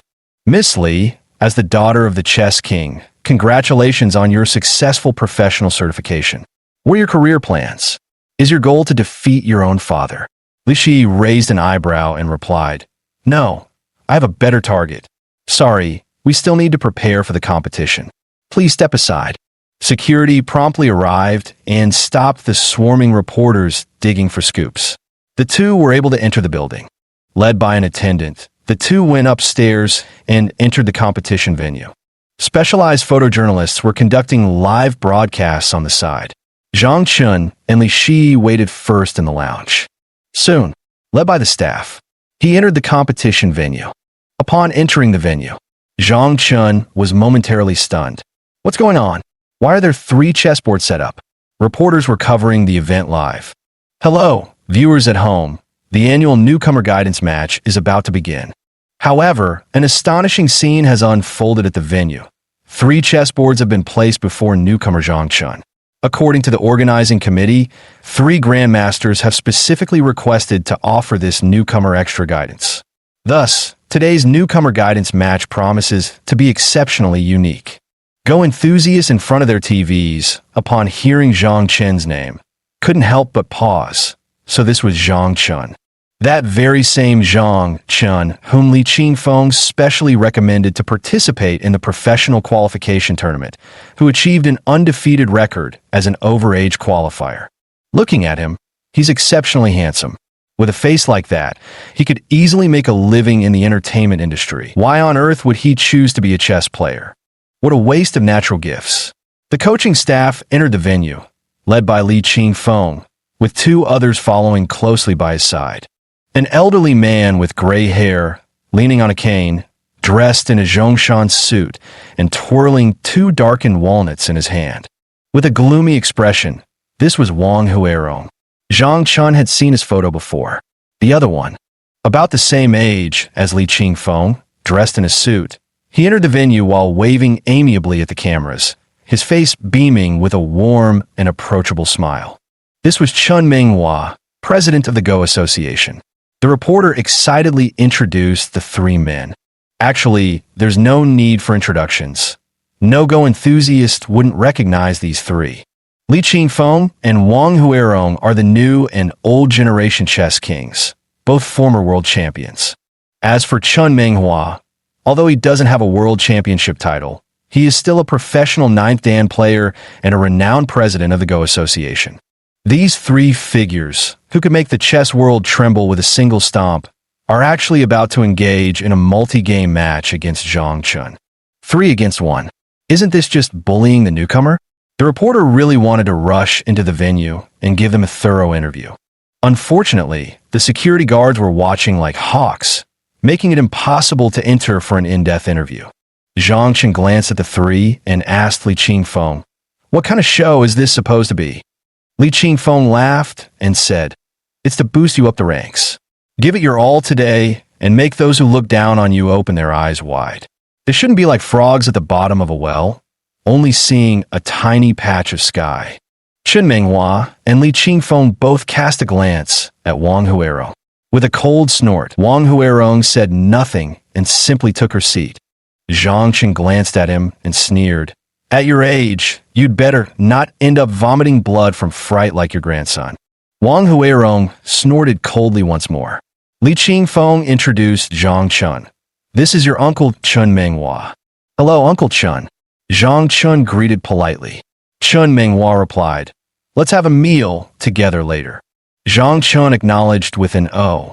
The 3 took their seats. The game began with determining who would go first. Li Qingfeng took black. Wang Huirong plays white. Chun Minghua plays black. The match begins. The game between the 3 was directly projected onto the television screen. In the commentary room, Expert Li Lei provided analysis while interacting with the host for live commentary. The host was the beautiful Yu Shuyan, whose presence made Go enthusiasts cheer wildly. Yu Shuyan was stunningly beautiful, with a sweet smile before the camera and graceful, dignified demeanor that attracted many fans. Mr. Li, what do you think are Zhang Qin's chances of winning in a 1 versus 3 match? Li Lei shook his head with a smile. I'm afraid the truth might sound harsh, but as the saying goes, honest advice is hard to take. I'll be straightforward. Even if Zhang Qin is a prodigy as a newcomer, there's no way he can win against 3 9-dan players, especially since 2 of them are world champions. Yu Shuyan, with her trademark smile, moderated. So, you're saying Zhang Qin has no chance of winning? Doesn't that suggest the organizers are deliberately making things difficult for him? As everyone knows, Zhang Qin's path to professional ranking hasn't been smooth. Due to his age and last-minute entry into the qualifying exam, he has faced a lot of controversy. Do you think this match arrangement is intended as a warning or a reprimand? Li Lei could only shake his head with a bitter smile when faced with such a tricky question. I don't know about that. The match is starting. Let's just focus on the game. Both Li Qingfeng and Chen Minghua's matches were played with black moving first. As for Wang Huirong's match, Zhang Qin moved first. Zhang Qin's first move, he placed it at 10 Jin. Li Lei exclaimed in surprise. 10 Jin. The first move actually at 10 Jin. What kind of strategy is this? Not only was Li Lei surprised, but the host Yu Shuyan and the audience were also utterly confused. Wang Huirong himself was taken aback. The walnuts he was fidgeting with paused abruptly as his aged brows furrowed deeply. He had never heard of Zhang Qin's unconventional approach. Chen Minghua was equally astonished. This move was bizarre and downright audacious. Wang Huirong proceeded with extreme caution. He made his move. Zhang Qin responded immediately. 1 against 3, the 3 began to wrestle on the board. The situation became increasingly clear. Li Lei commented, "Look, everyone, Mr. Chen Minghua's playing style remains adept at positional battles, relentlessly entangled with Zhang Qin in the upper left corner, somewhat resembling the tactics of an old rascal." Yu Shuyan teased, "Teacher Li, be careful, this old rascal might beat you with wild punches." Li Lei chuckled in response. Then he explained, "For some reason, Li Qingfeng is playing unusually cautiously today. Although he's skilled in defensive positional play, his offensive game is also razor-sharp. After all, the best defense is a good offense. But look here, this white stone is clearly a mistake." Yet Li Qingfeng didn't seize the opportunity to attack, opting instead for a conservative move. That's far too cautious.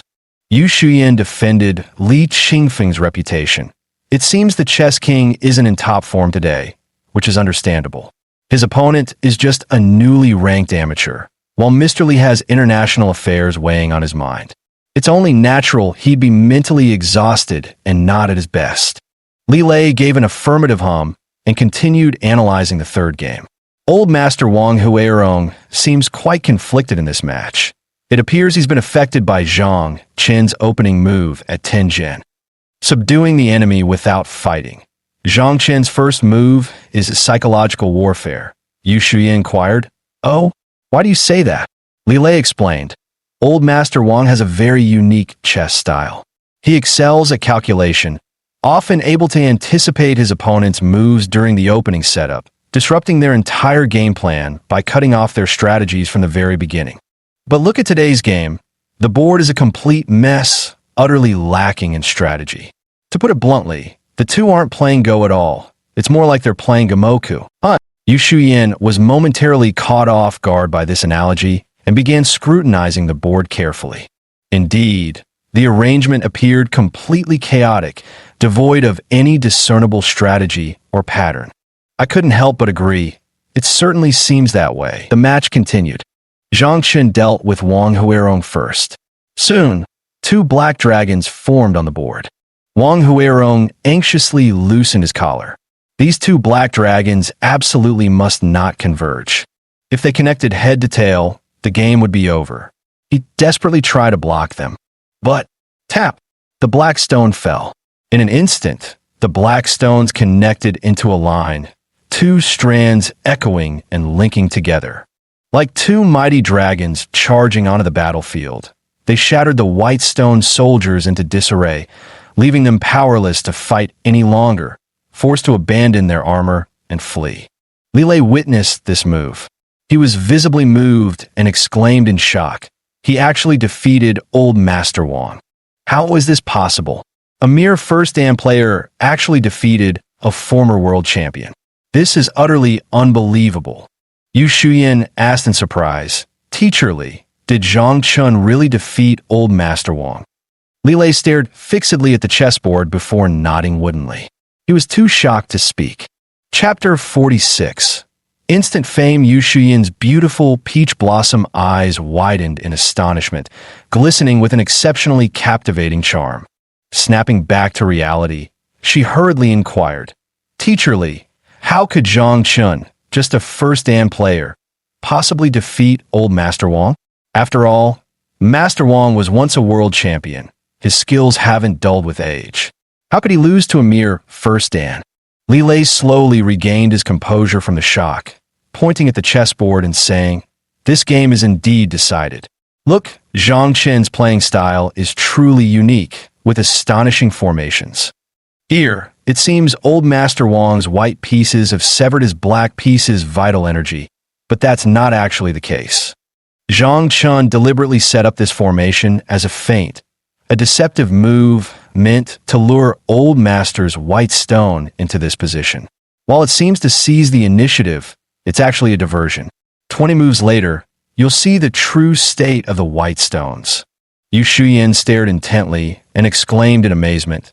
The white pieces here have actually cut off their own lifeline, forcing themselves into a dead end.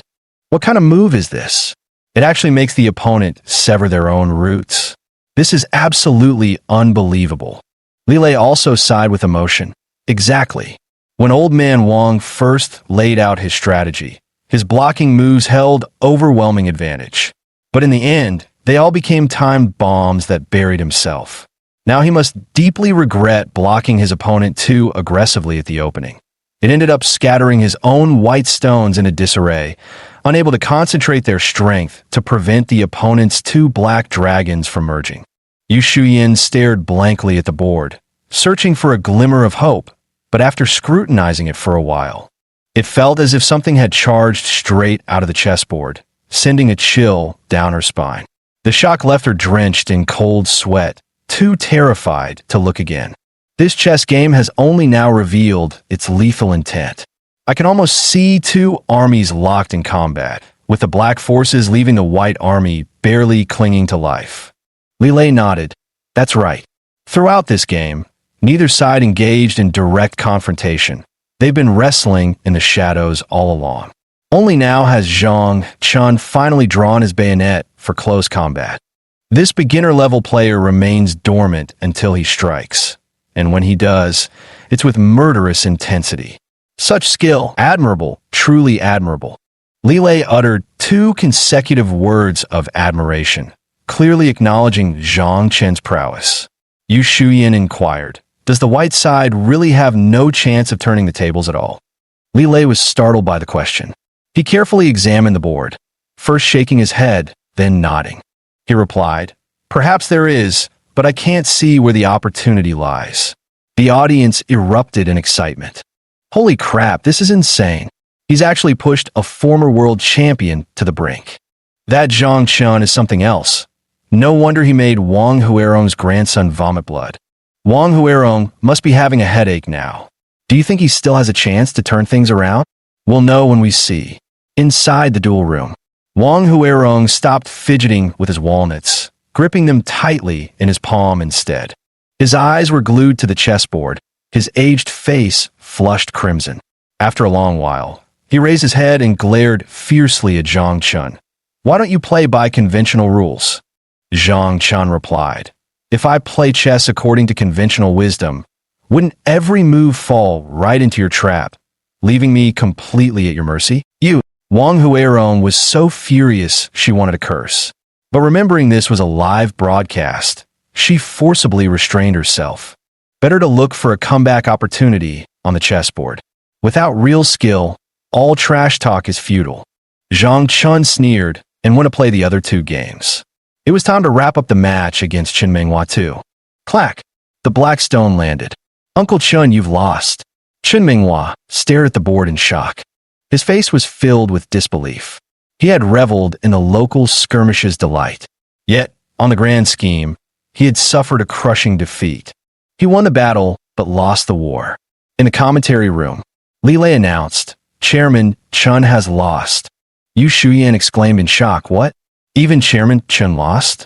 1-3, and Zhang Chun has won 2 consecutive games. Li Lei gave an affirmative hum. Look at the board. In this game, the white stones have gained every advantage in the upper left corner, winning the local battle through encirclement. Yet across the entire board, they've actually lost the war. President Chun, this game was lost in the grand strategy, Yu Shuyan acknowledged with a nod. With teacher Li's explanation, everything becomes clear. The audience erupted in excitement. Incredible, he actually defeated 2 9-dan players consecutively. Is this really a 1-dan player? He's unbelievably strong. Our country's Go game can finally hold its head high internationally. We've finally produced a true genius. Yes, we won't have to endure ridicule anymore. Apart from Li Qingfeng, we finally have another decent chess player to show for ourselves. In the match room, Chen Minghua studied the chessboard once more, confirming there was no chance for a comeback. He conceded defeat without hesitation. I've lost. Chen Minghua, being magnanimous by nature, smiled and nodded at Zhang Chun, acknowledging his skill. Li Qingfeng told me you were a genius. I didn't believe it first, but now I'm completely convinced. Zhang Chun asked, Uncle Chun, did you teach Li Shi how to play Go? Chen Minghua was taken aback. How did you know? Zhang Chun pointed to the chessboard and said, the moves are identical. Chen Minghua was even more impressed. Remarkable, truly remarkable. To discern one's lineage just from a single game of chess, I find you increasingly fascinating, young man. Let's play another game when you have time. Sure. Zhang Chun agreed verbally and began playing against Li Qingfeng. Li Qingfeng played very cautiously today. He had no choice. He'd been outmaneuvered by Zhang Chun too many times before. If he weren't careful, he might have been utterly devoured long ago. As a result, today's game was particularly frustrating for him. The two of them barely engaged in direct confrontation, both focusing intently on building their defensive walls and fortifying their positions. Yet a clash was inevitable. The moment of decisive battle finally arrived. After 20 moves, Li Qingfeng and Zhang Chun ended in a draw. That's right, a draw. In the commentary room, Li Lei observed the board and exclaimed in astonishment, it's actually a triple KO. Yu Shuyan inquired, what is a triple KO? Li Lei took a deep breath and explained. A triple KO occurs when 3 simultaneous KO fights, A, B, and C, appear on the board with neither player yielding, creating a cycle of repeated captures. That is, if black captures KO, white will capture KO B. Then black cannot immediately recapture KO B on the next move. In this situation, black would capture KO C as a KO threat. Similarly, white cannot immediately take the KO at point C. If white tries to take the KO at point A as a KO threat, then black would go take the KO at point B. This creates a cycle where the game can't proceed further, because both sides keep alternately taking KOs at points A, B, and C in a loop. Yu Shuyan understood and asked, then may I ask, Teacher Li, is there any solution to this? Li Lei replied, unless one side is willing to concede, this deadlock cannot be broken. Otherwise, it's an unsolvable game where both sides can only end in a draw. Yu Shuyan exclaimed in amazement. Zhang Chun went 1-3, 3 9-dan masters, and actually achieved 2 wins and 1 draw. Is he really just a 1-dan player? Li Lei sighed with emotion. In a teaching match, it's the first time I've seen a newcomer defeat a 9-dan senior. This Zhang Chun has made history. This battle has made him famous overnight. The audience erupted. What an incredible game. Exactly. A 1-dan defeating a 9-dan player. It's truly eye-opening. Genius, an absolute genius. The revival of Chinese chess is within sight. Exactly, revival. It's a revival. Inside the duel room, Li Qingfeng looked up at Zhang Chun, smiling at him and saying, "You rascal, you deliberately left me some face, but I don't need you to. A loss is a loss, and I concede." After saying this, Li Qingfeng resigned by abandoning his pieces. Chapter 47. A lifetime's reputation ruined. Others might not know, but Li Qingfeng was well aware.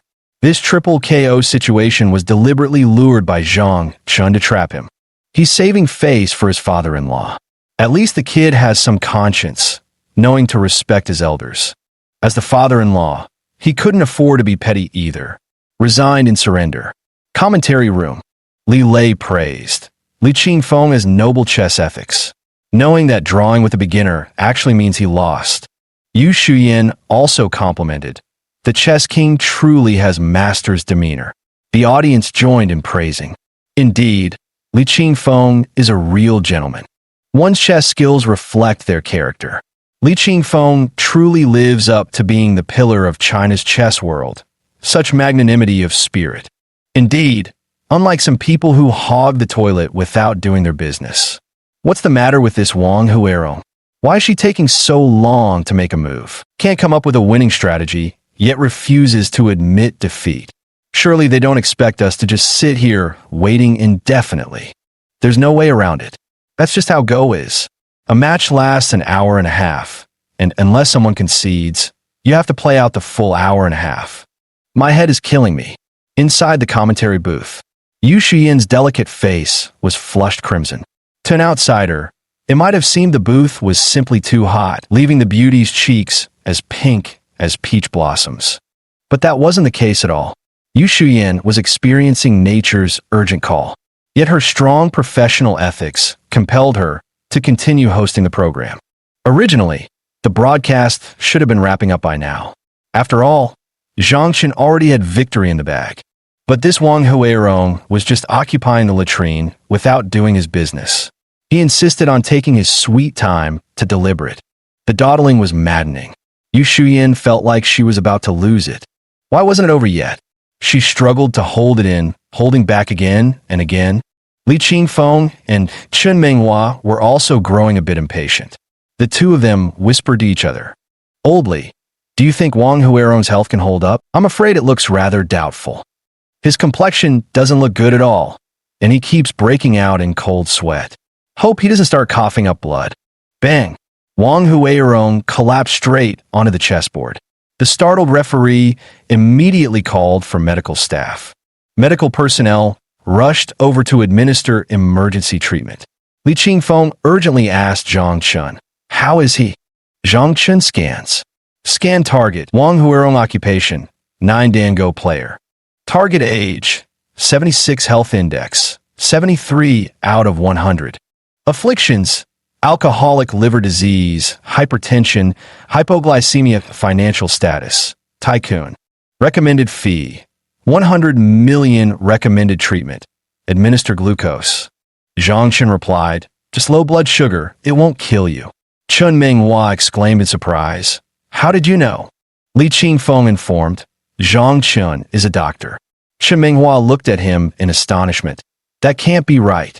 With disbelief written all over their faces, the doctor was actually playing chess on the side and winning against them. This was simply unbelievable, utterly inconceivable. The medical staff administered in 4-drip. Soon, Wang Huerong woke up groggily.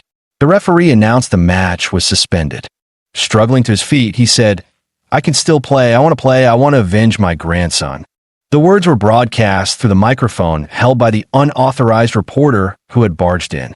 The audience watching on TV heard it loud and clear. Holy shit, that's just shameless. How brazen to bully the weak like that. I wondered why they arranged a simultaneous exhibition today. Turns out it was deliberate bullying. Old bastard, even if you win, what does it prove? A victory without honor. Exactly. Ganging up to bully a beginner player. Aren't you ashamed? I used to feel some sympathy for Wang Huerong vomiting blood during games, but now I've lost all compassion. Serves him right for not getting ranked. With the Wang family's character, entering the professional chess world would just tarnish our nation's reputation in the game.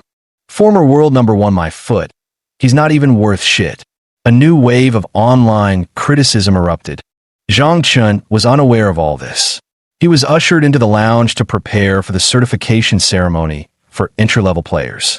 Chun Menghua and Li Qingfeng found themselves surrounded by reporters. The journalists bombarded them with questions. President Chun, what are your thoughts on Zhang Chun's future? President Chun, is Zhang Chun the future star of Chinese chess? Li Qingfeng, may we ask why you resigned today when you could have forced a draw? Are you suspected of deliberately going easy? Zhang Chun was recommended by you for professional certification. Is he your disciple? Li Qingfeng immediately responded. Everyone, let me clarify this point by point. First of all, Zhang Chun is not my disciple. I became acquainted with him online, where we played 2 games of chess, both of which I lost.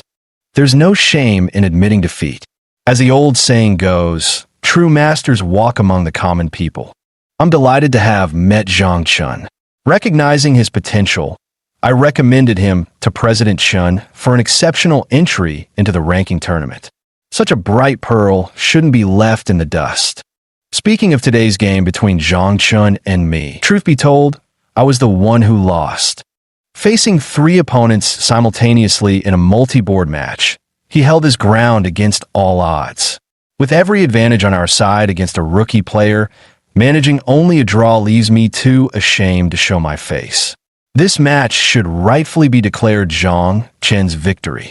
The audience erupted in excitement. Look at how grandly he speaks, truly worthy of being called the chess king, with such noble character. Wang Huirong can't even hold a candle to Li Qingfeng. At his age, ruining his lifelong reputation for the sake of a worthless grandson. What a shame. Don't waste pity on people like that. The reporter continued the interview. President Chun, what advice do you have for Zhang Chun, this rising star of the future? Chun Menghua smiled and replied, Heaven has bestowed great responsibility upon this man. I hope he will serve our nation in the future and revitalize the chess scene of our great China. Well said. A round of applause broke out. The interview was then halted by security. In the lounge, Zhang Chun waited for Li Shi. Li Shi hung her head low, looking utterly dejected. Following behind her were Chun Bin and Li Feiyang. All 3 of them looked as wilted as eggplants after a frost. What's wrong with you guys? Li Feiyang blurted out. We lost miserably. The professional chess world is so tough. Chun Bing asked, Brother Zhang Chun, how about you? Zhang Chun smiled without answering. Li Feiyang immediately turned on the TV in the lounge. The live broadcast was still ongoing. Seeing Zhang Chun playing 1 against 3, they were all stunned. And he won all the matches. Li Feiyang and Chun Bin were both shocked, their mouths forming an O shape. Li Shi's eyes curved into crescents as she smiled, knowing her man would win. See that? That's my man. Isn't he amazing? You all should take notes. Chun Menghua entered the room. Everyone quickly stood up and respectfully greeted Chairman Chun. Zhang Chun also rose to his feet. Chun Menghua immediately gestured to him, signaling him not to get up, and said, Zhang Chun, the certificates will be awarded soon. You need to give a speech on behalf of everyone. Think about what you want to say. Me? Zhang Chun pointed dumbfoundedly at his own nose, then shook his head vigorously. I don't know how to give a speech. You should choose someone else. Li Shi would be perfect. She's the best person to represent everyone. Everyone looked at Zhang Chun with envy and frustration. Are you serious? Such a high-profile opportunity, and you're actually turning it down? Others would kill for a chance like this, you know? Chapter 48, The Peaceful Princess. Zhang Chun kept declining to give a speech. When he couldn't avoid it any longer, he excused himself to use the restroom and slipped away. Chun Menghua praised. This young man, not only is his chess skills outstanding, but his character is even more admirable. You should all learn from this. Chess is what truly matters. Don't be swayed by vanity and forget your original aspirations. Yes, we will heed Chairman Chen's teachings. A group of novice Go players responded perfunctorily. They put on a facade of humble acceptance. Deep down, everyone was just trying to chase fame and fortune through the professional chess world. Without money, who would bother becoming a professional player and competing in tournaments? Zhang Chun dashed out of the lounge. He rushed straight to the restroom to relieve himself. Make way! Yu Shuyin, wearing sky-high heels, came sprinting over, staggering unsteadily. Startled, Zhang Chun quickly dodged aside. Yu Shuyin brushed past Zhang Chun. There were water stains on the tiles, a slippery sound underfoot. Yu Shuyin fell backward. Careful! Zhang Chun instinctively reached out, his strong arm catching Yu Shuyin's slender back in one swift motion. The palm of his left hand met something soft and warm. His fingers couldn't help but give a slight squeeze. Slap! Yu Shuyin delivered a sharp slap across his face. Zhang Chun instinctively let go. Thud! My butt! Yu Shuyin felt like her backside must be bruised from the fall. This bastard! Why couldn't he have steadied her properly before letting go? Zhang Chun rubbed his stinging cheek, feeling rather wronged. Why did you hit me? I was just trying to help you up. How can you be so unreasonable? Yu Shuyin lay on the ground, grumbling indignantly. You grope my chest and still have the audacity to act justified? Groped your chest. Zhang Chun glanced down at Yu Shuyin's peaks. 32C. Neither too big nor too small, just the perfect handful. No wonder it felt so smooth earlier. Turns out it was an accidental. Wait, why was there suddenly more moisture on the floor? Zhang Chen's gaze shifted in shock beneath the beauty's body-hugging skirt. The damp patch was steadily spreading. Yu Shuyin was worried about her perky bottom, seeing Zhang Chen's gaze unnaturally fixed on her lower half. She thought she must have accidentally exposed herself after the fall and hurriedly reached to cover up. As soon as he touched it, Yu Shuyin let out a shriek of embarrassment. Ignoring the pain, she scrambled to her feet and limped hurriedly into the women's restroom. Zhang Chun couldn't help but rub the tip of his nose. He wondered if he should lend a hand to this beauty. Zhang Chun called out toward the women's restroom. Hey, do you need me to grab you a change of clothes? You bastard. Yu Shuyin's angry shout came from inside the bathroom. Zhang Chun responded with an seems like you don't need my help, so I'll be leaving then. Wait a second. Yu Shuyin was frantic. Throw your phone in here. Zhang Chun responded with an took out his phone and slid it through the gap in the door along the tiles. Tap, tap, tap. Footsteps echoed from the restroom. What kind of crappy phone is this? It's dead. Zhang Chun exclaimed. It's dead? I didn't notice when I got up this morning. Sorry. How about I call someone for you? No need. Yu Shuyin snapped back angrily. If such an embarrassing matter got out, how could she ever show her face again? Zhang Chun asked. Then what are you going to do? You can't wear these wet clothes. Yu Shuyin replied. Stand guard at the door for me and don't let anyone else come in. Zhang Chun asked. Is there anything else you need me to do? None of your business. Just stand there quietly. Zhang Chun rubbed the tip of his nose. This beauty was really fierce. Fine. He'd listened to her and closed the door. The sound of splashing water came from inside, followed by a loud rumbling noise. Zhang Chun glanced at the sink in the men's restroom and noticed the hand dryer. Suddenly, he understood Yu Shuyin's intention. She had taken off her clothes, washed them, and was drying them. That meant she must be completely naked right now. A tantalizingly vivid image appeared before his eyes. Zhang Chun felt a dampness in his nose. He was about to get a nosebleed. He couldn't let his thoughts wander further, but his body was honest. His X-ray vision activated. Sir, what are you doing standing at the entrance of the women's restroom? Please move aside. A woman needed to use the restroom. Zhang Chun quickly lied. This restroom is under renovation. It's just some rough-handed workers inside. The woman heard loud banging noises coming from inside and took his word for it. She immediately went to find another restroom. Zhang Chun breathed a sigh of relief. Finally, no more interruptions. Turning around, he continued using his X-ray vision.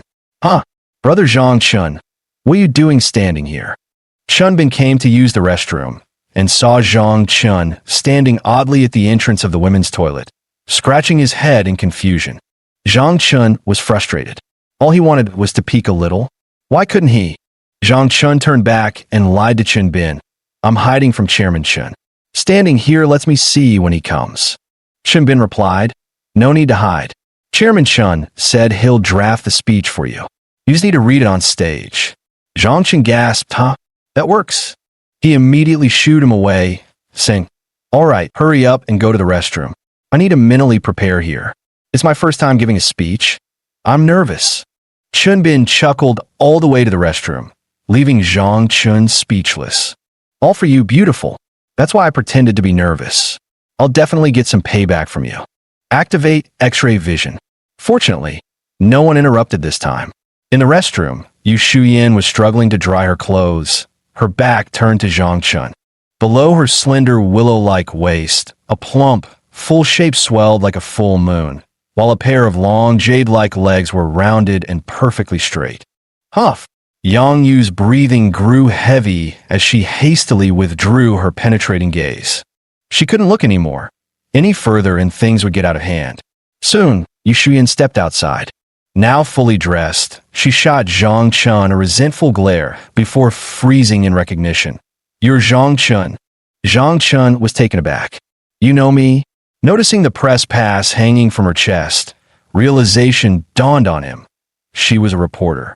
He glanced at her name. Yu Shuyan, quite a nice name. Yu Shuyan noticed Zhang Chen's gaze drifting downward. Furious, she yelled. What are you looking at? I warn you, don't you dare breathe a word about today. If you do, I'll knock every last one of your teeth out. Zhang Chun exclaimed in surprise. Wow, beautiful lady. Instead of thanking me for keeping watch for you, you're actually threatening me? Your ability to repay kindness with ingratitude is truly eye-opening. Admirable, admirable. Who's repaying kindness with ingratitude? If you hadn't blocked my way, would I have made such a fool of myself? Yu Shuyan flapped her hands in exasperation like a mother hen protecting her chicks, clucking angrily at Zhang Chun. Zhang Chun retorted, how did I block your way? You clearly slipped and fell on your own, making you wet yourself. How is that my fault? Blushing with shame and anger, Yu Shuyan argued. Did I fall on my own? You clearly threw me to the ground. Zhang Chun countered, why would I throw you to the ground? Yu Shuyan replied, that's because I slapped you. No, wait, you groped me first, and then I slapped you. Zhang Chun asked, why would I take advantage of you? Besides, do you even have anything worth taking advantage of?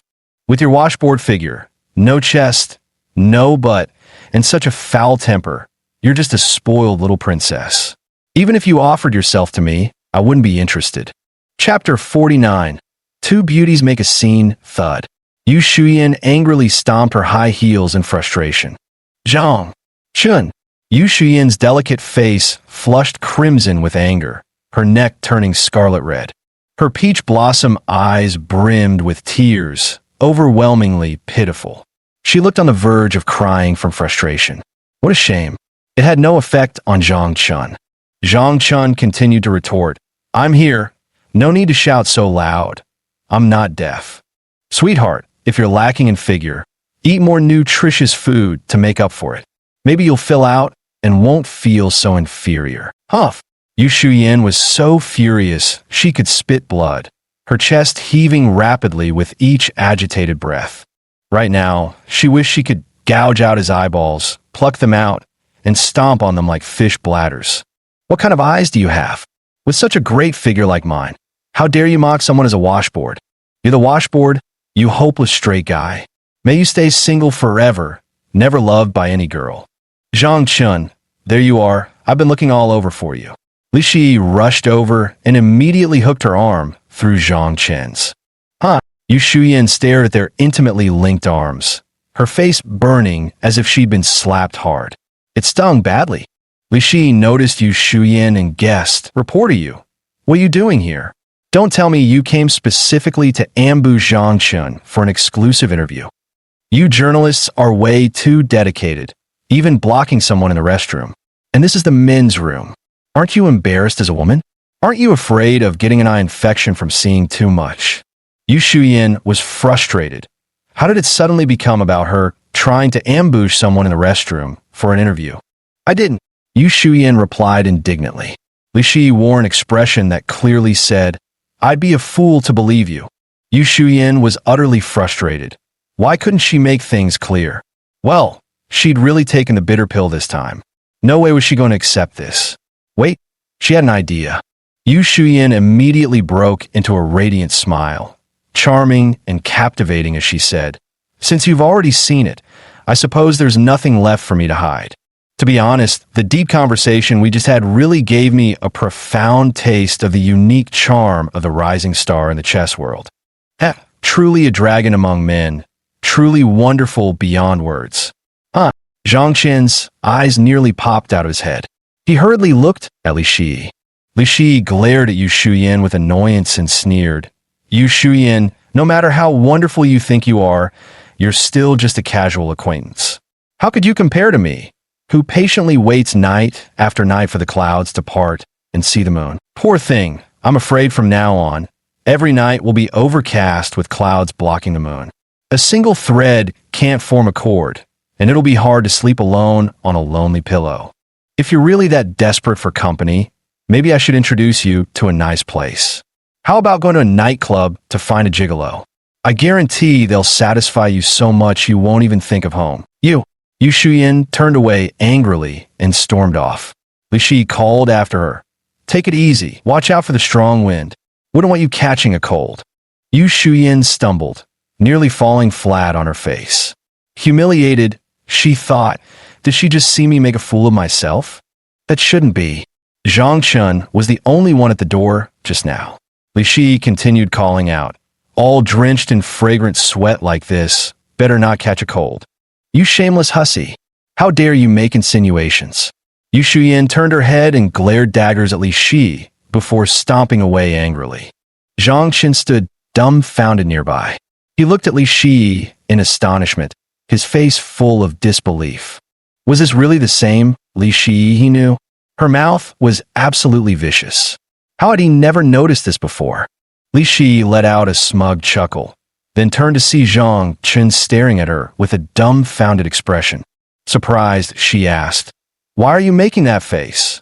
Zhang Qin replied, "This is the first time I've realized how sharp-tongued you can be in an argument."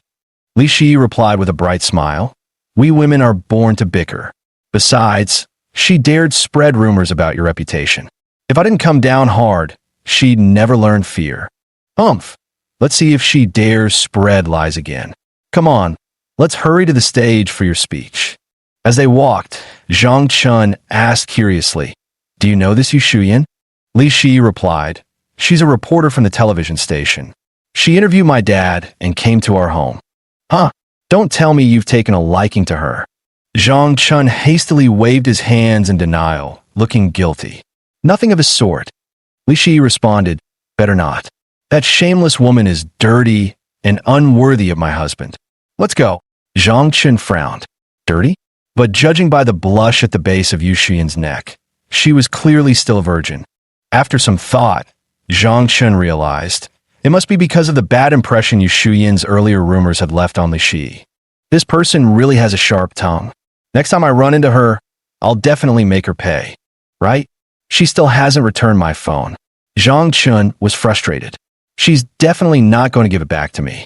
What huge loss. But then again, that fleeting glimpse in the restroom was something to savor. A smug smile curled at the corner of Zhang Chen's lips. Seems like he wasn't losing out after all. He stepped onto the stage, received his beginner-level certificate, and then gave his speech. The speech had already been ghostwritten for him. All Zhang Chen needed to do was read it verbatim. He finished reading it in one breath, took a group photo, and everything was done. Then it was time to go eat. Chen Menghua hosted the gathering at the nearby Tianyuan Hotel in a 5-star private dining room. Chen Menghua proposed a toast. Zhang Chen declined, citing that he was driving. Chen Menghua didn't press the matter. After 3 rounds of drinks, someone inquired, "Zhang Chen, have you decided which club to sign with yet?" "Sign with a club?" Zhang Chen froze for a moment, then turned his gaze toward Li Shi. Li Shi replied, "Once you enter the professional chess circuit, you'll have to sign with a club and compete on their behalf." Zhang Chen understood. Signing with a club would support the players financially, but he didn't lack that kind of money. He immediately said, I don't have time to participate in Go tournaments, so I don't plan to sign with any club. No way. Chen Minghua stared at Zhang Chun in shock, then turned to Li Qingfeng beside her, who was focused on eating. She nudged his arm. You should try to persuade your future son-in-law properly. Li Qingfeng replied, I can't persuade him. This kid isn't short of money and doesn't care about the prize money from competitions. Chen Minghua didn't believe it. How could he not care? If he makes a name for himself, endorsement fees would be at least tens of millions a year. That's money ordinary people couldn't earn in several lifetimes. Zhang Chen smiled without saying a word. Li Shi smiled and took a car key from Zhang Chen's pocket, twirling it on her fingertip. A Ferrari sports car. Chen Minghua stared at Zhang Chun in disbelief. Zhang Chen kept his head down and focused on eating. Li Shi explained, Uncle Chun, Zhang Chun really isn't short of money. He genuinely doesn't care about those competition prize funds. I'm so frustrated. Chen Minghua took a swig of alcohol. No wonder you refused to join professional competitions initially. How about registering under my club? You wouldn't need to actually compete. I'll list you as a substitute player. The contract can give you maximum freedom. Just collect a salary, leave whenever you want, no breach penalties. Would this work for you? Zhang Chen thought for a moment and asked, Can you help guarantee a loan for me? Chen Minghua was taken aback and asked in surprise, How much do you want to borrow? Zhang Chen replied, Not much, just over 3 billion. Chen Minghua spat out his drink in shock. Cough, cough. Li Qingfeng also choked on his food. You're talking about borrowing how much? Over 3 billion? Do you think the bank belongs to your family? That's an insane amount. Zhang Chun replied, If I can't get the loan, then forget it. I'll earn it myself. Li Qingfeng asked curiously, What do you need such a huge sum of money for? Chen Minghua quickly took a sip of water to calm herself, staring at him intently with curiosity. Zhang Chun announced, I'm buying a house, 3.6 billion. The Starry Peak Mansion. All three exclaimed in unison, staring at him in disbelief. Li Shi stammered, No way. You're actually buying that villa? Zhang Chun chuckled. Any problem with that? Li Qingfeng shook his head outright. This is ridiculous. Spending 3.6 billion on a house. Is it worth it? Chen Minghua replied, Nephew, dumping 3.6 billion entirely into real estate. Don't you think it's a waste? Zhang Chun raised his eyebrows. As long as I think it's worth it, that's what matters.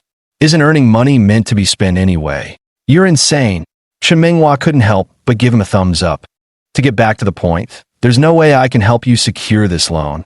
After all, it's 3.6 billion. However, if you're willing to join my club, I'd be happy to help you land a few more endorsements. Work hard, save up for a decade or so, and you might just have enough. Zhang Chen shook his head with a smile. No, I want to buy this villa this year. Relying on endorsements isn't reliable. Chen Minghua glanced at Li Qingfeng and couldn't help muttering, Your future son-in-law seems a bit crazy to me. Li Qingfeng laughed proudly. Young people should have some madness in them. Otherwise, how would they know to strive for improvement? Chen Minghua couldn't help but give a bitter smile. His phone rang at that moment. He hurriedly answered it, after listening to his secretary's words. After hanging up the phone, Chen Minghua said with a bitter face, There's bad news. Wang Zhirong's condition has worsened. It's serious now, life-threatening. Li Shi pouted and said, Why bring him up out of the blue? Whether he lives or dies has nothing to do with us. Li Qingfeng said, Don't talk nonsense. The Wang family has vast wealth and businesses sponsoring many Go tournaments. If they withdraw their funding, old Chen won't be able to hold onto his position as president. Zhang Chen asked, What illness is it? Chen Minghua replied, He somehow developed hemophilia and is now being treated in the hospital. That's not right. Zhang Chen shook his head. This definitely isn't hemophilia. Li Qingfeng asked, If it's not hemophilia, then what is it? Zhang Chun shrugged helplessly. Without seeing the patient in person, I can't say for sure. But he definitely doesn't have hemophilia. That's a hereditary condition. If he did, the Wang family wouldn't have been so careless as to conceal his medical history from a hospital. After all, This illness is life-threatening. They wouldn't dare gamble with their own grandson's life. After a pause, Zhang Chun turned to Chen Menghua and asked, "The Wang family is wealthy and influential. Just how powerful are they?" Chen Menghua stared blankly as Zhang Chun analyzed the situation. Before her mind could even process what was happening, she heard him leap to asking about the family's assets. Dazed, she replied, 10 billion in assets. Smack! Zhang Chun snapped his fingers with a smug smile and said, "Uncle Chun, wouldn't you like to do the Wang family a favor while I can pocket 1 billion in life-saving money?" Chapter 50. A Twisted Path to Healing, huh? Chen Menghua looked at Zhang Chun in astonishment. "What do you mean?" A faint smirk curled at the corner of Zhang Chen's lips as he explained, "Wang Zhirong's condition must be extremely complicated. Otherwise, it wouldn't have deteriorated to the point of being critical. This proves the hospital is helpless against his condition. Otherwise, a simple case of vomiting blood wouldn't have been treated so poorly. He's the Wang family's treasure. If their treasure is about to meet his maker, do you think Wang Huirong wouldn't be desperate?" Chen Menghua cut in and asked, "So what are you suggesting?" Zhang Chun continued, "Tell him you know a miracle doctor who can save Wang Zhirong and guarantee no after effects whatsoever. The consultation fee is expensive. It's 1 billion. What? Chen Menghua was shocked. Li Shi and her father Li Qingfeng were also stunned, their mouths agape as they stared at him in disbelief. "You can't be serious. Charging 10 billion just to treat an illness." Zhang Chun chuckled smugly. "Forgot to mention, I have a rule when treating the wealthy. 100 million to cure illness, 1 billion to save a life. I trust you all understand the literal meaning of these words." All three stared at him in unison, their expressions incredulous. SSS. After a long pause, Chen Menghua drew a sharp breath. "Nephew, who would pay such consultation fees at that price?" Li Qingfeng chimed in, "Exactly. This is 10 billion we're talking about, not 10 bucks. The Wang family would never agree to this." Zhang Chun said with an "Oh, then let's just pretend I never said anything. Let's eat. Don't worry about whether this family lives or dies." He kept his head down and focused on eating. Chen Menghua and Li Qingfeng couldn't help but exchange glances, twirling their fingers near their temples. Meaning, is this prospective son-in-law of yours out of his mind? Under normal circumstances, Li Qingfeng would have shut him up without a doubt. But right now, even Li Qingfeng thought something wasn't right in his head. Did this guy even understand the concept of money? 1 billion yuan, just blurted out like that. TV station. Yu Shuyan changed into clean clothes and finally felt comfortable all over. Returning to her desk, she saw Zhang Chen's phone. She really wanted to smash it. But then it occurred to him, what if there were compromising photos of that wretched couple inside? If he found those, he'd show that bastard what revenge really looked like. Plug in. Power on. Just boot it up. There are several missed calls on the screen. I wanted to examine it carefully, but unfortunately, there was a password lock. I could only see incoming calls but couldn't check the details. Buzz. Buzz. The phone rang again. Unable to contain her curiosity, Yu Shuyan answered the call. "Hello, who is this?" Zhang Dihai asked. "Did I dial the wrong number?" That shouldn't be the case. He had dialed the exact phone number he was given before.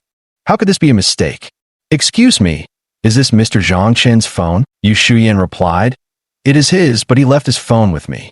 May I ask who's calling?" Zhang Dihai immediately introduced himself.